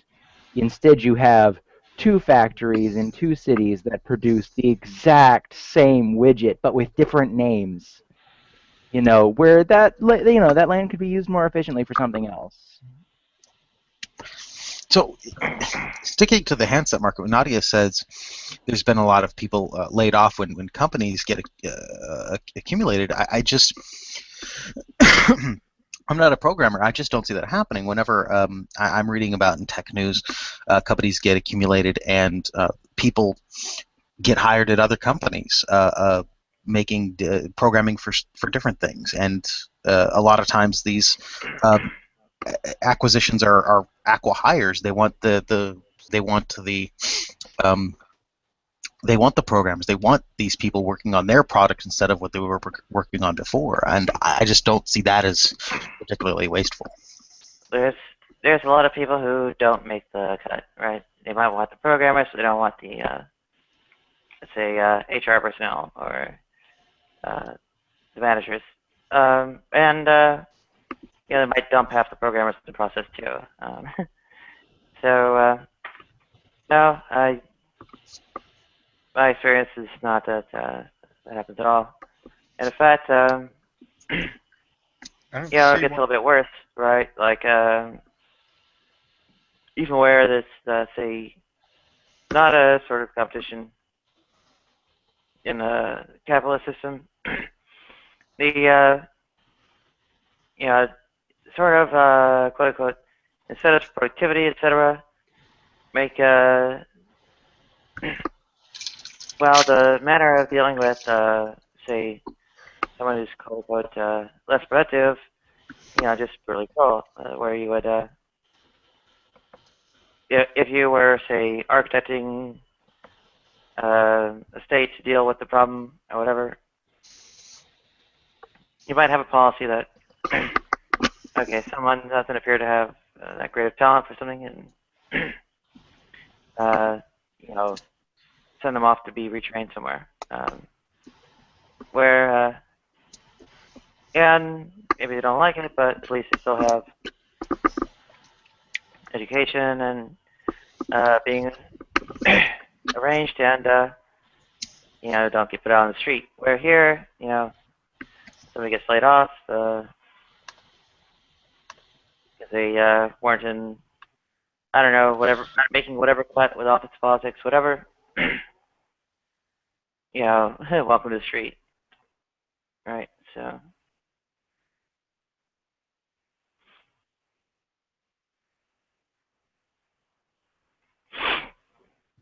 Why do these hearts keep popping up? Our Saudi Arabian person here is, I don't know, just emitting smileys.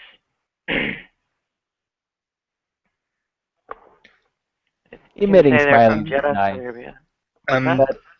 That should be, as long as we're stuck with capitalism, somebody should have the job of emitting smileys.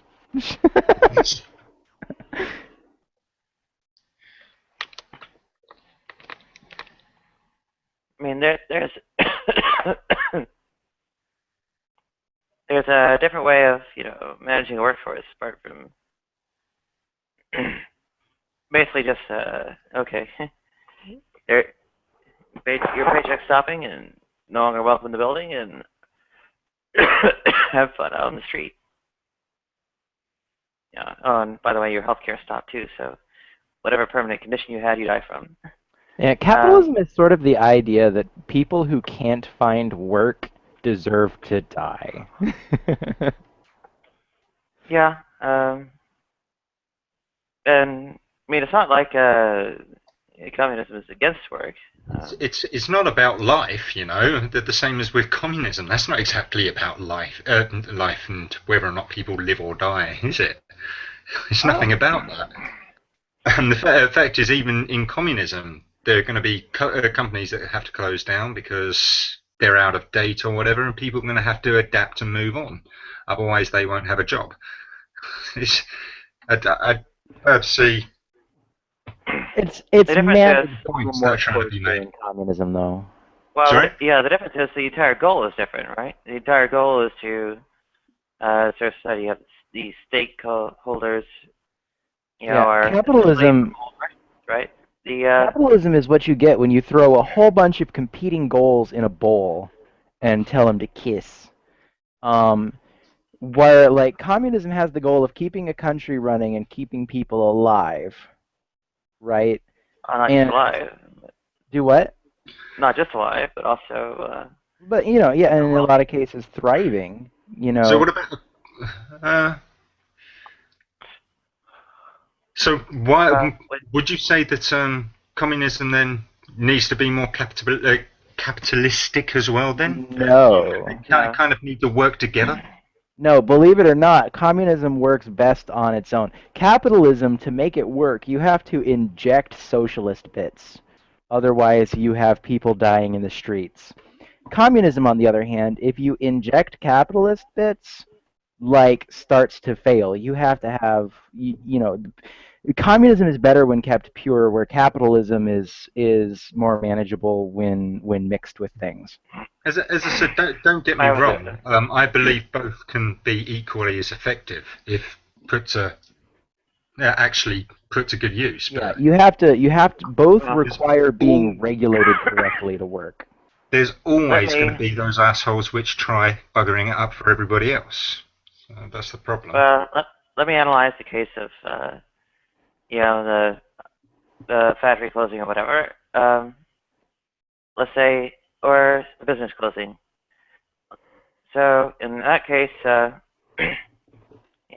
ultimately there is some form of management, and that would, balance, various competing goals, and amongst those, they would also consider, the fate of the workers, right? So, one thing that the communist state would try to do is arrange for all those workers to be somewhere, to have somewhere else to end up going to. Another one of the things they try to do is, make sure that the resources that were dedicated to it end up, getting utilized elsewhere. Not just, abandon it and let it fallow. Or otherwise, junking it. I mean, they can assess the value and repurpose it somehow, as opposed to just flat out, melting it all down.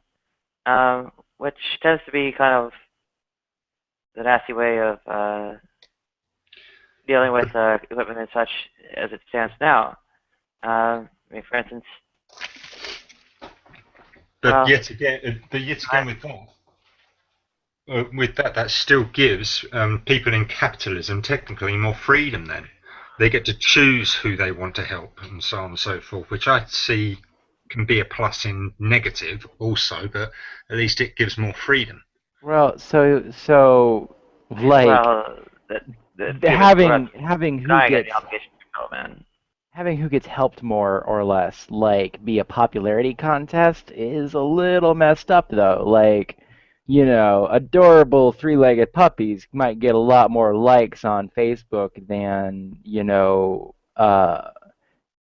older like homeless people in New York or whatever. But like Exactly, and this is where it brings into question communism, because of those issues, there are going to be people who have maybe religious motives or something along those lines, which are going to make. Well, you can't say communism is bad because religion will mess it up, right? There is still the issue though of society, the social. Okay, but society is going to mess everything up. You can't run a government in a vacuum. You can't run an economic system in a vacuum. You have to account for the people present. And I feel that communism is better than capitalism at a specific issue, and that is like idiot-proofing the economy for the most part. Like, it's I don't like using idiot-proof, but like kind of describes It's a question of what the economy is and what purpose it serves, which in capitalism is basically just kind of a blunt force weapon of plutocracy for domination.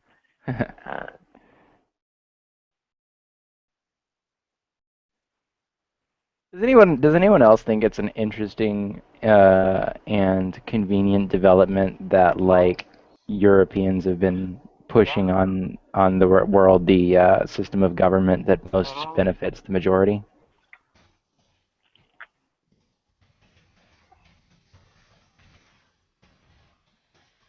Oh God, I spelt 2 words wrong there. So sue me. You know what I mean in that comment. Communism. It's probably it makes sense. And it's actually, it definitely is very much better for the environment. Environmental reasons. Freaking hell. I went well bad on that, didn't I?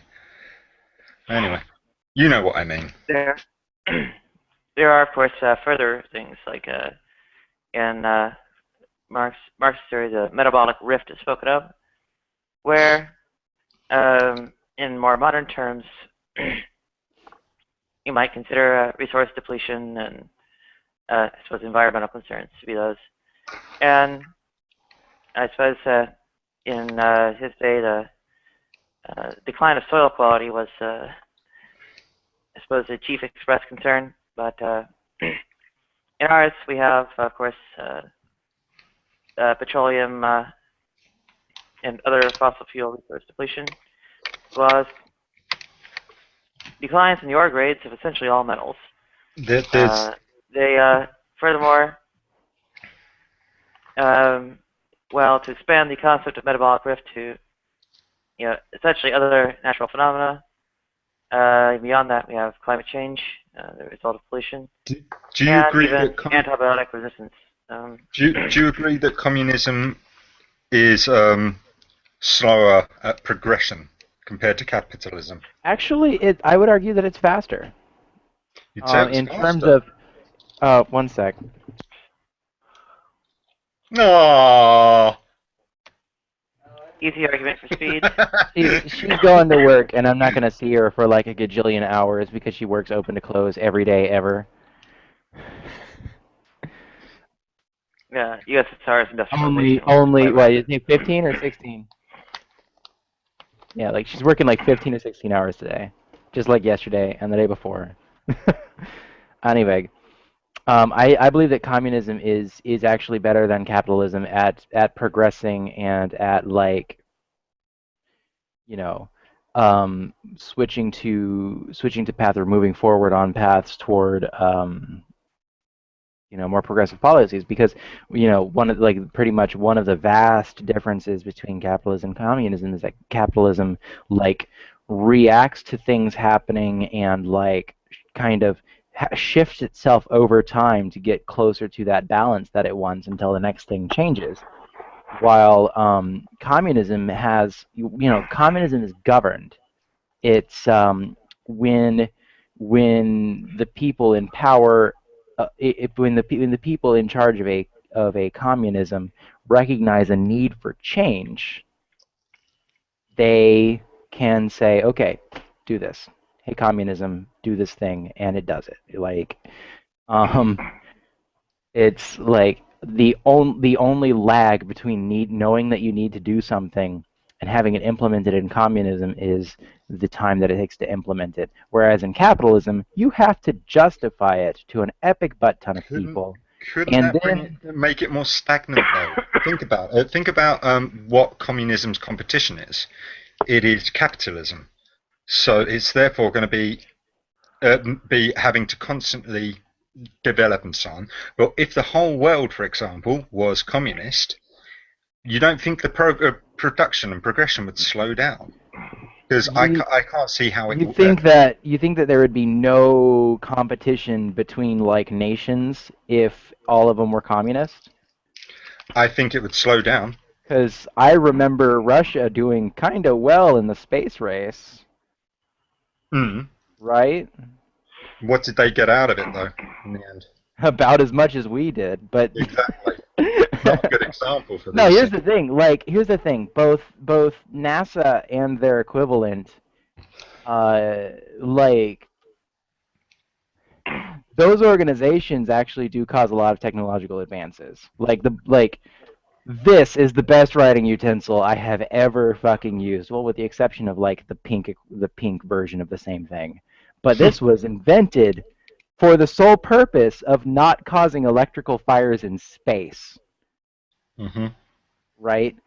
Were it not for the need to replace graphite with something that doesn't blow up space shuttles, this pen would not exist. That's a big fucking deal. Well, would it be put in place if it wasn't for capitalism, though? Excuse me? I would say that the quote-unquote reality of communism is yet to be realized, particularly not in the USSR. There was, essentially became authoritarian under, essentially 30 years of nonstop warfare, invasion, etc. From the time of the October Revolution or before it until World War II, and not even under Cuba. The international.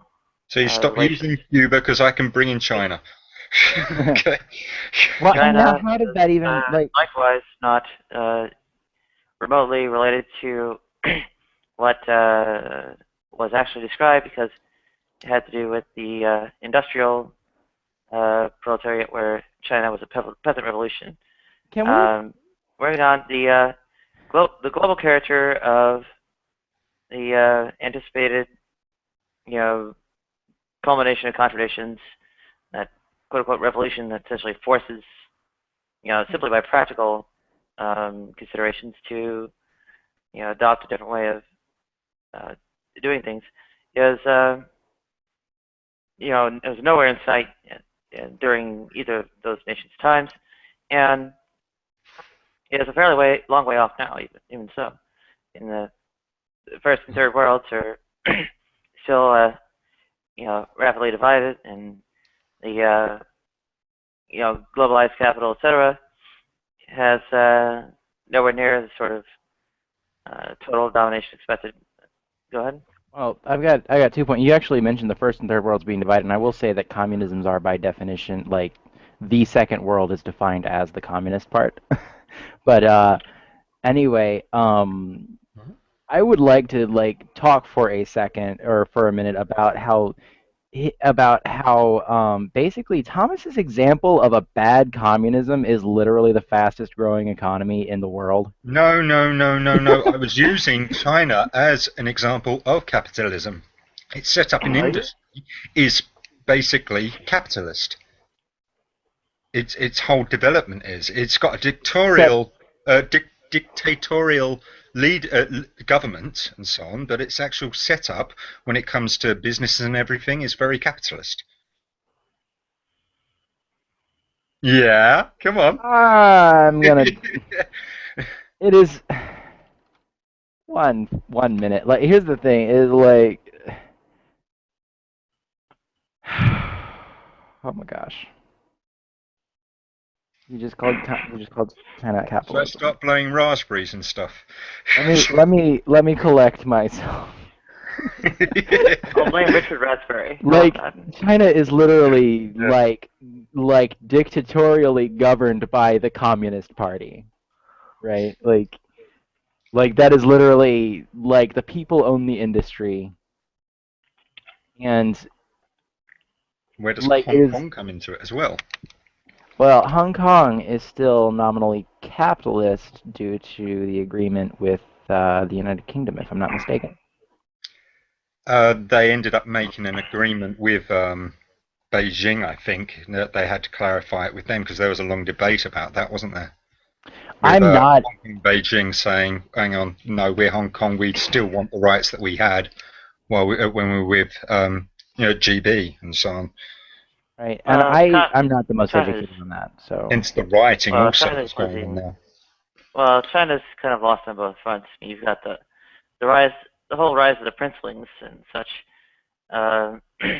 exerting plutocratic power throughout it, as well as the mass rural poverty and peasantry of the countryside, which, of course, is not in line with the industrial proletariat and so on. Go ahead. Okay, so the official economic designation of the People's Republic of China is, and I'm quoting, a socialist state openly endorsing communism.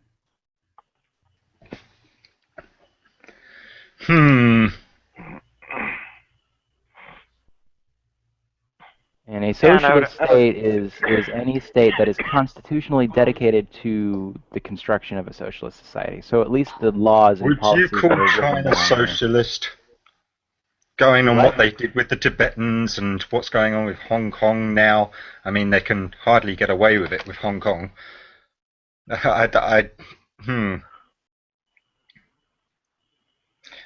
it certainly has no international socialist character. It has, effectively a state capitalist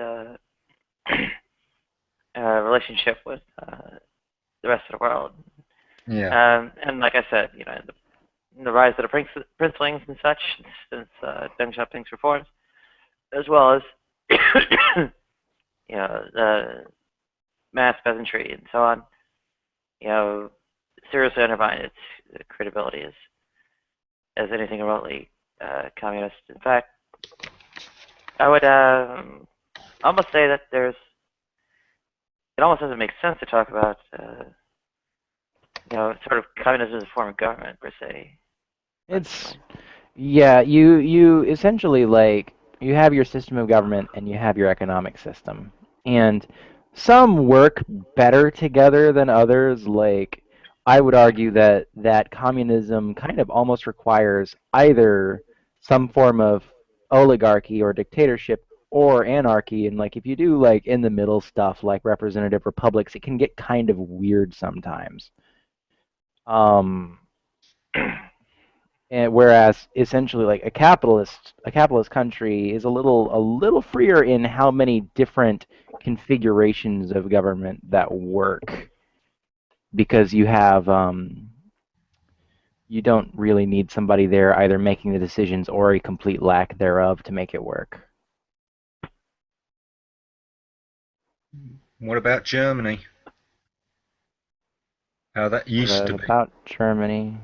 See, I actually see a bit of mixture of the two going on, particularly in China, with capitalism and communism and. Well, you usually see something in the middle. Like you have this grand spectrum from complete economic libertarianism all the way to like state communism, right? And it's a spectrum. There's lots of different forms of economic systems in between there, like nigh infinite, like as many different ones as there are individual governments that have the power to implement one or more, right? And so there is not a single country that is all the way on one end, and there's not a single country that's all the way on the other, right? Like everything's going to be some mixture of the two.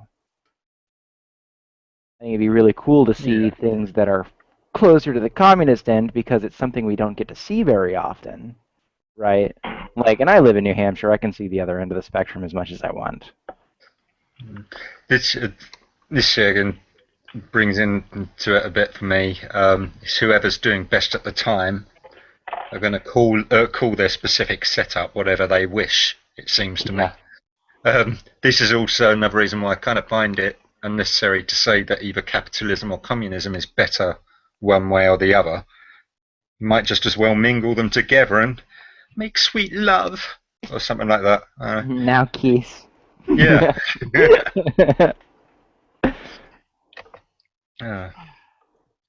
I don't know, the world's fucked up. People should make me leader of it. I'll put you all in check. You can be leader of it when you drop the cis normativity. You must respect my authority.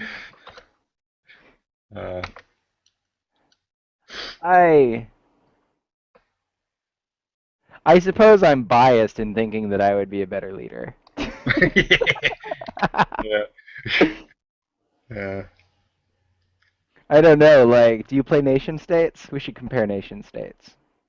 No, I don't. I haven't heard of it. Oh my gosh. I generally try and stay away from games though, because it is a my game history. that will take 10 minutes of your time every day. Yeah, that's the problem with me though. I've got quite an obsessive Also, personality. I would like to show you my nation state that I have been cultivating. If you want to have a look at that, that is what a country looks like when I'm in charge. I have always liked these kind of games. I used to play the Transport Tycoons and all that kind of stuff.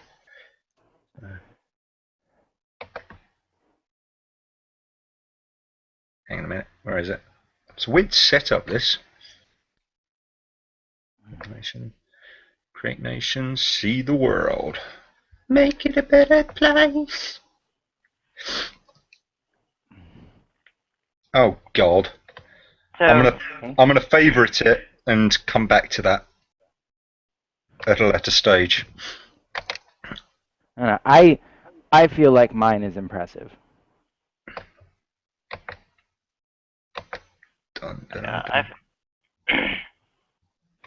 Especially the part where the income tax is 82%. I feel like Civil rights, excellent. Economy, strongly very progressive strong. income tax was one of the notions involved here, but even so, yeah, the whole communism just one country, I think was deeply flawed and Underwear of women in power.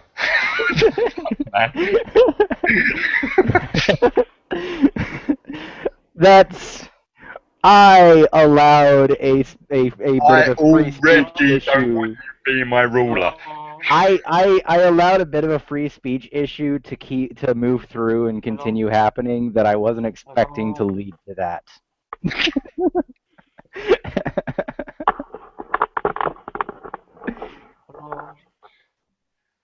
Oh dear.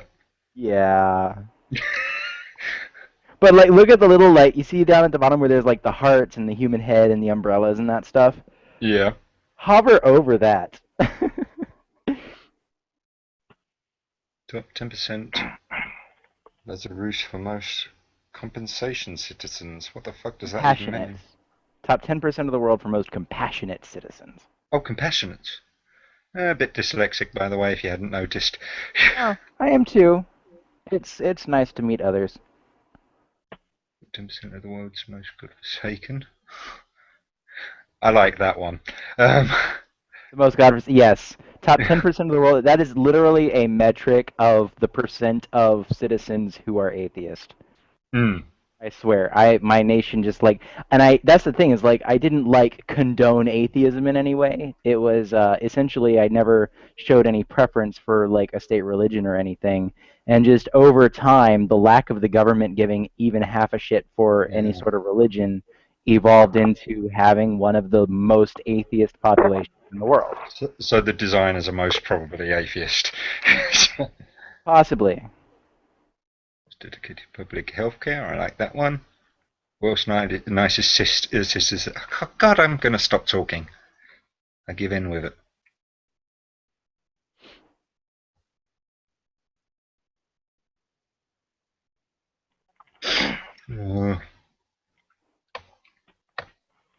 well, I think one of the troubles with socialism in just one country, etc., is of course that the rest. Well, number one, of course, the ideological stances of the rest of the world and going to negatively impact it. I mean, for instance, during the Cold War, many attempts were made to establish socialistic states and across, well, I'll call it third world, and essentially, despot dictatorships were installed to suppress them. I mean, they were frankly just militarily defeated. Beyond that, you move on to essentially economic starvation, etc., like being done to Cuba with all the embargoes and so on. So once you once you hit those, get past those two things, you end up with essentially the sort of status of maybe Eastern Europe or such now, where while they're in principle on equal standing, they all right. Have a good night, Scully. See you later. Mm-hmm. Yeah, while they're in principle on equal standing, they are thoroughly exploited and frankly just ravaged. Even if you don't count, see, the whole 1991 collapse of communism and so on as a sort of espionage, military defeat in itself.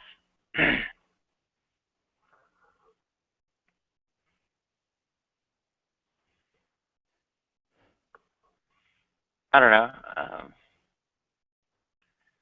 I think ultimately how quote unquote the system is reformed. Well, It's not entirely predictable, but nothing on the order of communism can really go on as a single nation sort of phenomenon, or rather, at least the crisis of capitalism is not here yet, and this sort of crisis of capitalism is what's really needed to bring about the the changes or whatever. And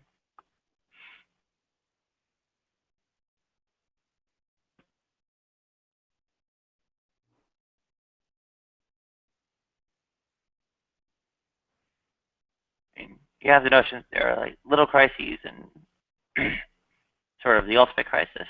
And I think the ultimate crisis is really probably most likely to be that metabolic rift. I mean, a lot of the other things like technological unemployment or can basically just be dodged by policy, but Yeah. the fossil fuel depletion and so on are not circumventable in that way, or climate change.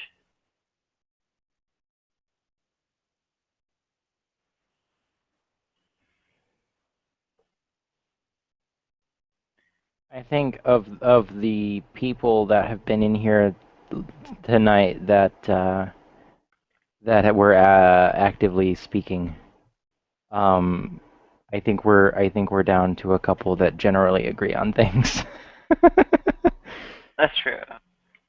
Like, as long as like if we keep having the problem with if we continue to do the communism versus capitalism debate, like it's going to go very skewed in one direction because as it happens we're both communists. Granted. Well, we can always go probably more where the hair splitting would happen is along the lines of Do what? Gramsci and Marcuse's ideological hegemony and so on.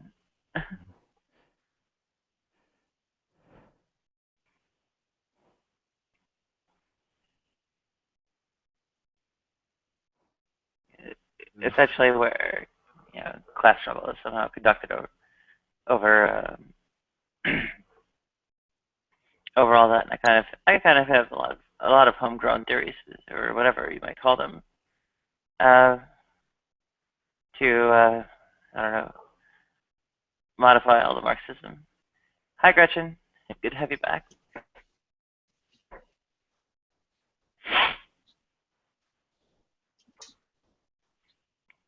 I need CTA so bad it hurts. Need what?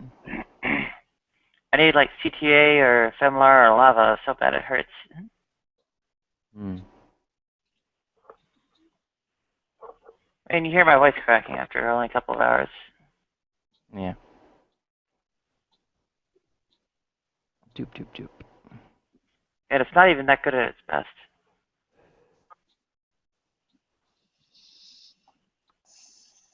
You know, a lot of people going to bed or going and doing other things. Like suddenly my computer isn't quite as bad at Google Hangouts. Yeah, performance does degrade with more participants. Yeah. Absolutely. Also with a number of video streams versus audio only, or people with their profile pictures up instead of. Yeah, and as you as you add people whose data has to be sent while other people's data is being collected, and you multiply it times the number of people there are, it's kind of an n-squared problem on the back end.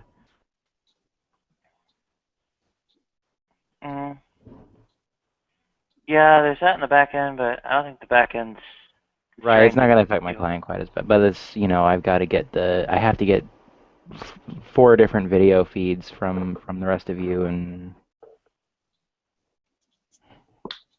Gretchen, what's your idea about communism? Communism? Communism. Yeah. Communism.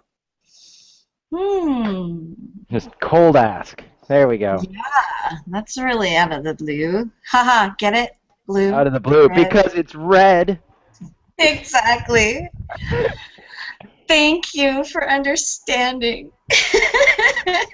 She gets it. Let's see. What do I think of it? Or like you mean my emotional response? Or like what I learned in school and stuff? Well, maybe a bit about. Ah! Is my first response. Just because of like I have Russian heritage, so it's pretty emotional for me, I guess you could say. Um, let's see. Trying to remember back to Mr. Richardson. He's one of my favorite teachers too.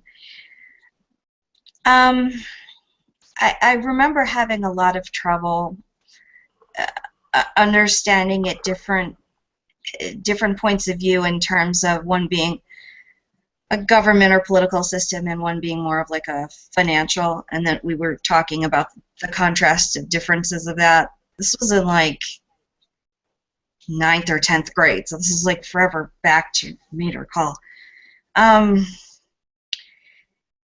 I remember that I had a lot of trouble distinguishing the two because I had always seen them in similar contexts together, and so I didn't have any objective view of what it was like when they were separate and stuff like that.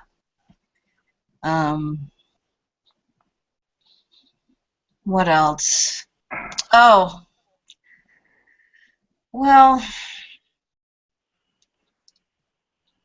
I don't have to talk about Stalin, do I?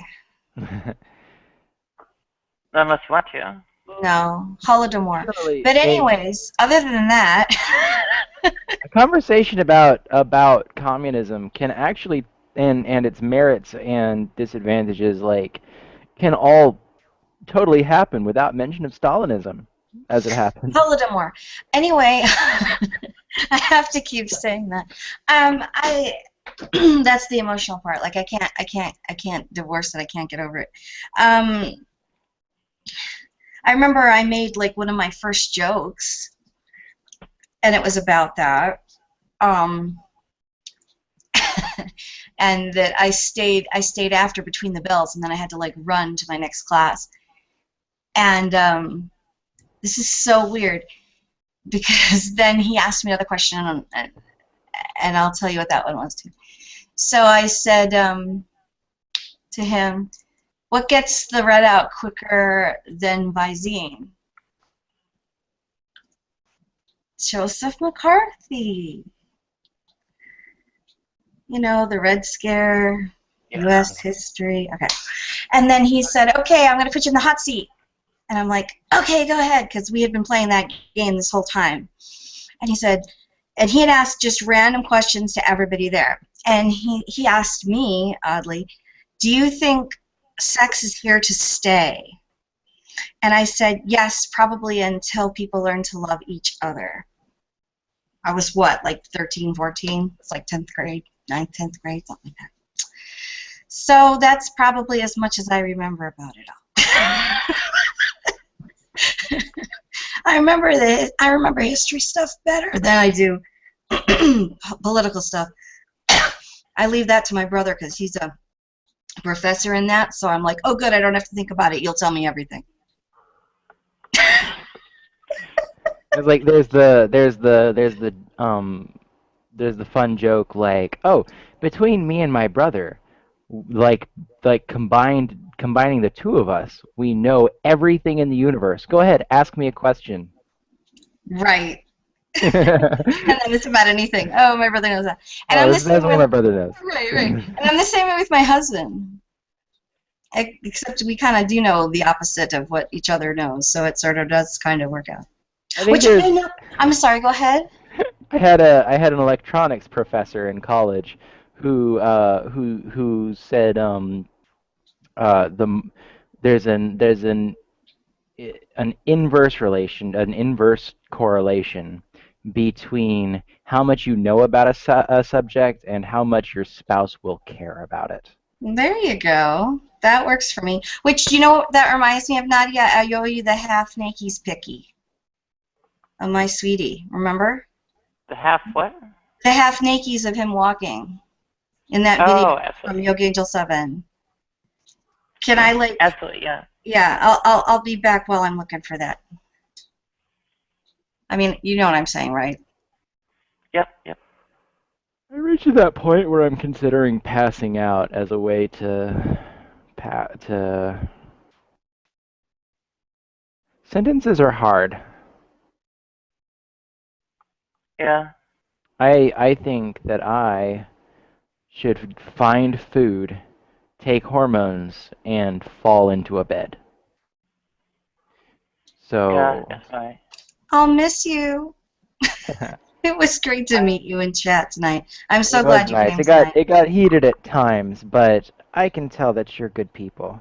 Oh, this is nothing. It's usually like It's screaming matches. nice. I live in Not pretty much. Arizona, so that's a good thing. I hope you come to more. I might. It literally depends on whether or not I check my email while it's happening, because I can't make a plan to do it in the future. It just doesn't work. Fair enough. Yeah. If you think that was heated, you have not seen like the nonstop yelling, screaming for 8 hours, while I want to be honest. Like if it creationists reaches, and anti-creationists and are not only they are screaming at each other, but actually the creationists are screaming at each other too, because like half of them are Calvinists, half of them are Arminians. I try. I like if it devolved into screaming, I would probably have to go. Like I have a bit of a I have a history with the people yelling at each other thing, and I don't deal with it very well anymore. So Well, we all have our limits. Did you see how fast I left when y'all started talking about vampires and vomit and stuff? was I here for the vampires and vomit? And whatever, the Walking Dead thing. I don't watch TV, so I didn't know what Oh, it was, yeah. but I was like, something said vomit. I was like, I'm out. I did when that part of the conversation started. I did make it verbally clear that I am not a fan of gore. I should have stayed because of you then, Florial. I didn't know. I'll have to trust you next time to take care of you. I blocked out the majority of that section. I don't remember what exactly they were saying. We never examined it in these depth. I think it was. Speaking of remembering what people There was say, gore, as much gore as there was. Nadia, if and when the streaming / recording stops, if you could like link me to the completed video when it's done, like I already through my can. email. Oh, you already did? Yeah, I put the link in the text chat, but I'll dig it up again. Hang on. I'm gonna like email it to myself. Okay, here's copy the URL and paste in the text chat. So there it is. It's even going live right now. Similarly, if I just went to your page, it would just be up there, right? Yeah. I don't have to retain this. Do I? Okay. I'm goes down literally gonna go to the YouTube page and just click the share to Tumblr button. Yeah, it'll be quote unquote down while it's processing for I don't know some amount of time, and then it'll pop back up no problem automatically. Mm-hmm. It's live right now, so it's still going. And once it stops being live, it processes for a couple of hours. How many hours do you think you have left before it pops off of being live? Under 30 minutes. I got a 30-minute notice about 10 minutes ago. Oh, you did? Oh, okay. Thank you. Yeah. It doesn't show up for anyone else, though. Only the moderator sees it. So, yeah. Well, I don't know if you've I haven't kept up with you in a year and a half. Apparently, you moved to Boston or some area in New Hampshire where you commute. Is that right? Do what? I haven't caught up with you in a year and a half or so. Oh yeah. You moved to, yeah. I met a girl and she was amazing, but she lived in Massachusetts. So I moved to Massachusetts. Oh Um, my. and I don't regret that at all. But we ended up moving into New Hampshire, and she works in Massachusetts. Because we got ourselves an adorable little studio in New Hampshire, and that I spend a lot of time alone in because she works so much. But yeah, so I'm basically in the Boston metropolitan area now, and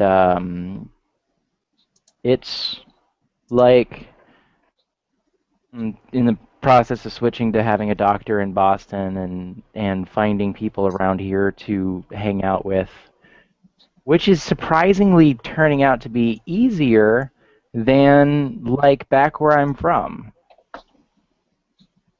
I just Yeah. like, despite being from the Midwest, I somehow know more people in Massachusetts than in the Midwest.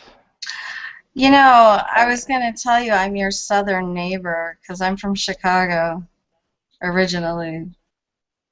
I'm from Arkansas. Oh, okay, because I thought I'd heard you said Wisconsin. I've lived in Arkansas, Wisconsin, Indiana, Illinois, Yeah. and then, Massachusetts and New Hampshire. Okay. South Bend and Bloomington. Have you lived to either close to those places in Indiana? I have lived in Bloomington. Yeah, I lived in Bloomington. What year was that? It was probably like 89 or 90. I was in college. Bloomington was the last place I lived before I moved to Massachusetts. Which of the three Very Bloomingtons? good. Well, Indiana. The Indiana one. University. Indiana? Okay. Yeah. You've probably been out of the loop of, I guess, my own things long enough. I had kind of a triple threat crisis or whatever of, well, eviction in New York, lease termination, just, 2 years were up in New York, and, well, still no job and threatening roommates. So I was still keeping track when a lot of those issues had started. I was aware of when you were like I do at least remember when you were in like staying somewhere in Jersey. yeah, that would have been before those issues came to a head. But so I took a one-way flight to a job interview in Oakland, and took the I don't know, severance or whatever, and used it to line this up. And now I'm, well, in deep doo-doo over here. So.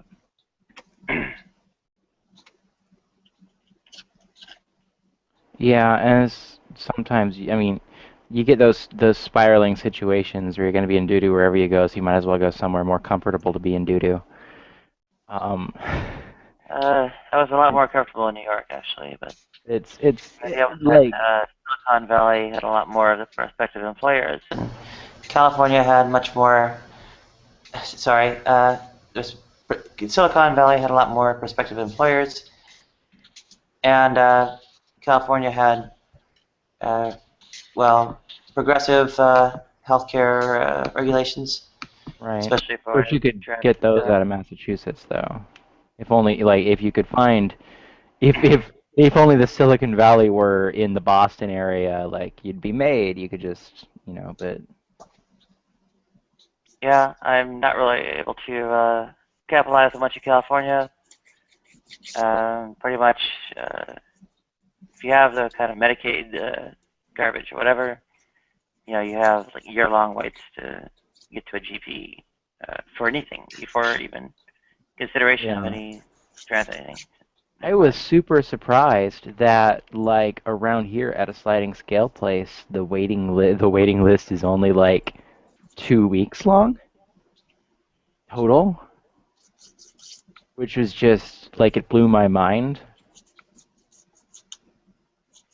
Yeah, there's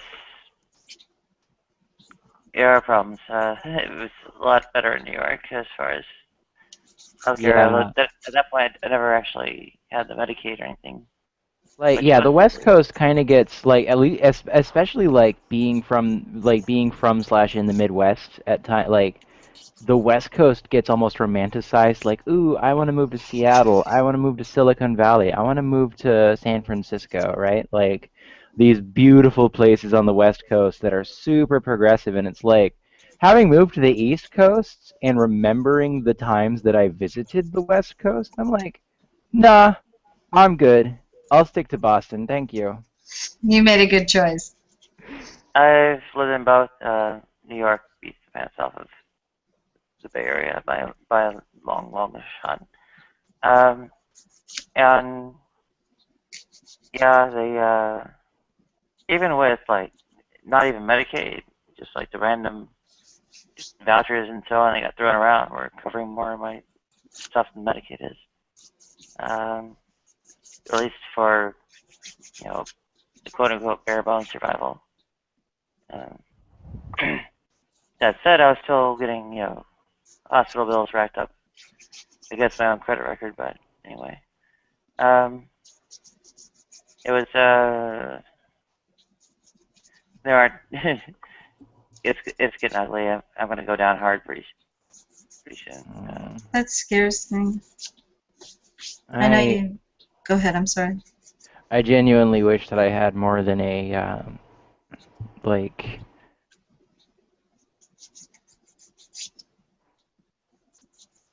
Marty and I have kind of like agreed that we're super into the idea of like temporarily giving people a place to stay, and like we've got an actually kind of luxurious air mattress sitting in a corner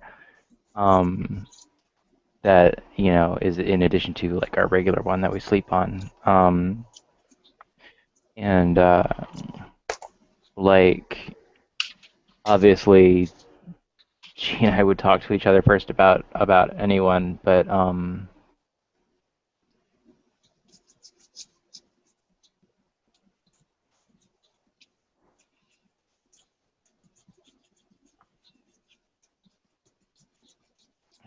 I always like have this fantasy in my head about how much I would really like to have like if I could have a huge place that could just be a home for all of the people I care about who are having trouble, like I would do it. I would jump at the opportunity, You need a high rise. Do you remember The World According to Cigar?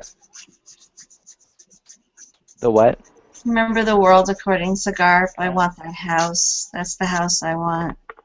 Do you know what I mean? Dogs here and all that, yeah. I actually kind of live in like my studio that I live in is one of many little apartments in this this is a like 3-story like hundreds-year-old building that's like just been here forever and then eventually was converted into apartments. And it would be like this building like would be perfect for like what I was just romanticizing, and if I controlled more than one apartment of it. You could have a refuge. Yeah, 5 minutes. Oh, being still alive, you mean? Is that what you're saying? Yeah. Yeah. Live out there in 5 minutes by itself. Yeah. Okay. So, yeah, there's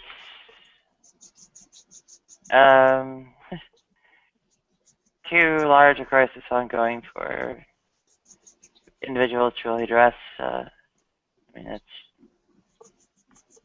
like I said, you need more than Garp's mansion. You need a high-rise apartment building, or bigger. Yeah, knowing me and how quickly and easily I fall into caring about people and wanting to help people, like I probably would need a skyrise. We should talk to Oprah. Have her donate one. Oh yes, donate a skyscraper to me so that I can house Exactly. all of the people I care about. Exactly. Why is that so far off from reality? Gosh. Oh hey, the sun is actually coming up. Oh, Well, happy sunrise. Garp actually had a more positive representation than what generally followed in the 80s, with Oh, for sure. Roberta Muldoon, still, Oof. or even, well, okay, there were bad ones going around like Soap. Mm-hmm. Soap was terrible. What did you make your lower third with? That's just a transparent, or an image with transparent background, a PNG, I think. And you can use the custom overlay to load in transparent backgrounds. You just show it through the transparent background. It has to be 640 by 360, I think. And you can actually put it anywhere, like top, bottom, sides, whatever. Right. Or a full border, or X across the middle, or whatever you want. But gosh, I want to get on Facebook so bad. Are you getting tired? I've got like 5 or 6 notifications that I'm getting. Facebook is like holding my account hostage right now. Like they're sending me emails that are like so and so sent you so and so commented on your status. So and so replied to you. So and so sent you a message, and I'm like, "Oh, and I can't read it because you don't like my name." Oh, that was real. I didn't know if that was true. Oh no, that's not a joke. I literally No, cannot I didn't think it was a joke, but I mean, some people just say that, in solidarity, Yeah. Do you know what I'm trying to say? Like because of the issue of people being kicked off Facebook, Exactly. I actually today or yesterday I guess I was a victim of the buttholes that report LGBT people's names. It's so obnoxious. Yeah. I think you're the second or third person in 2 weeks who I've met that genuinely happened with. Mm-hmm. Yeah, because when you don't want to have when you don't have what it takes to have an actual argument with somebody, get them kicked out of the forum you're using. I see what you mean. Yeah. Yeah. Well, maybe my social network activity is. Yeah. Well, I have a friend of a friend. You have a fof? I have a fof. Who is like, you know how Facebook recently did like the choose from these 50 genders thing, right? Like Hello? Basically there's the Facebook employee that like pushed for that and advocated for that within the company, like is connected to someone I'm friends with, and who I do like activism-y stuff with. And basically that person is out sick this week, but next week maybe they'll be able to help me, is what I'm being told. I hope so. Yeah. I'm thinking about like being impatient and sending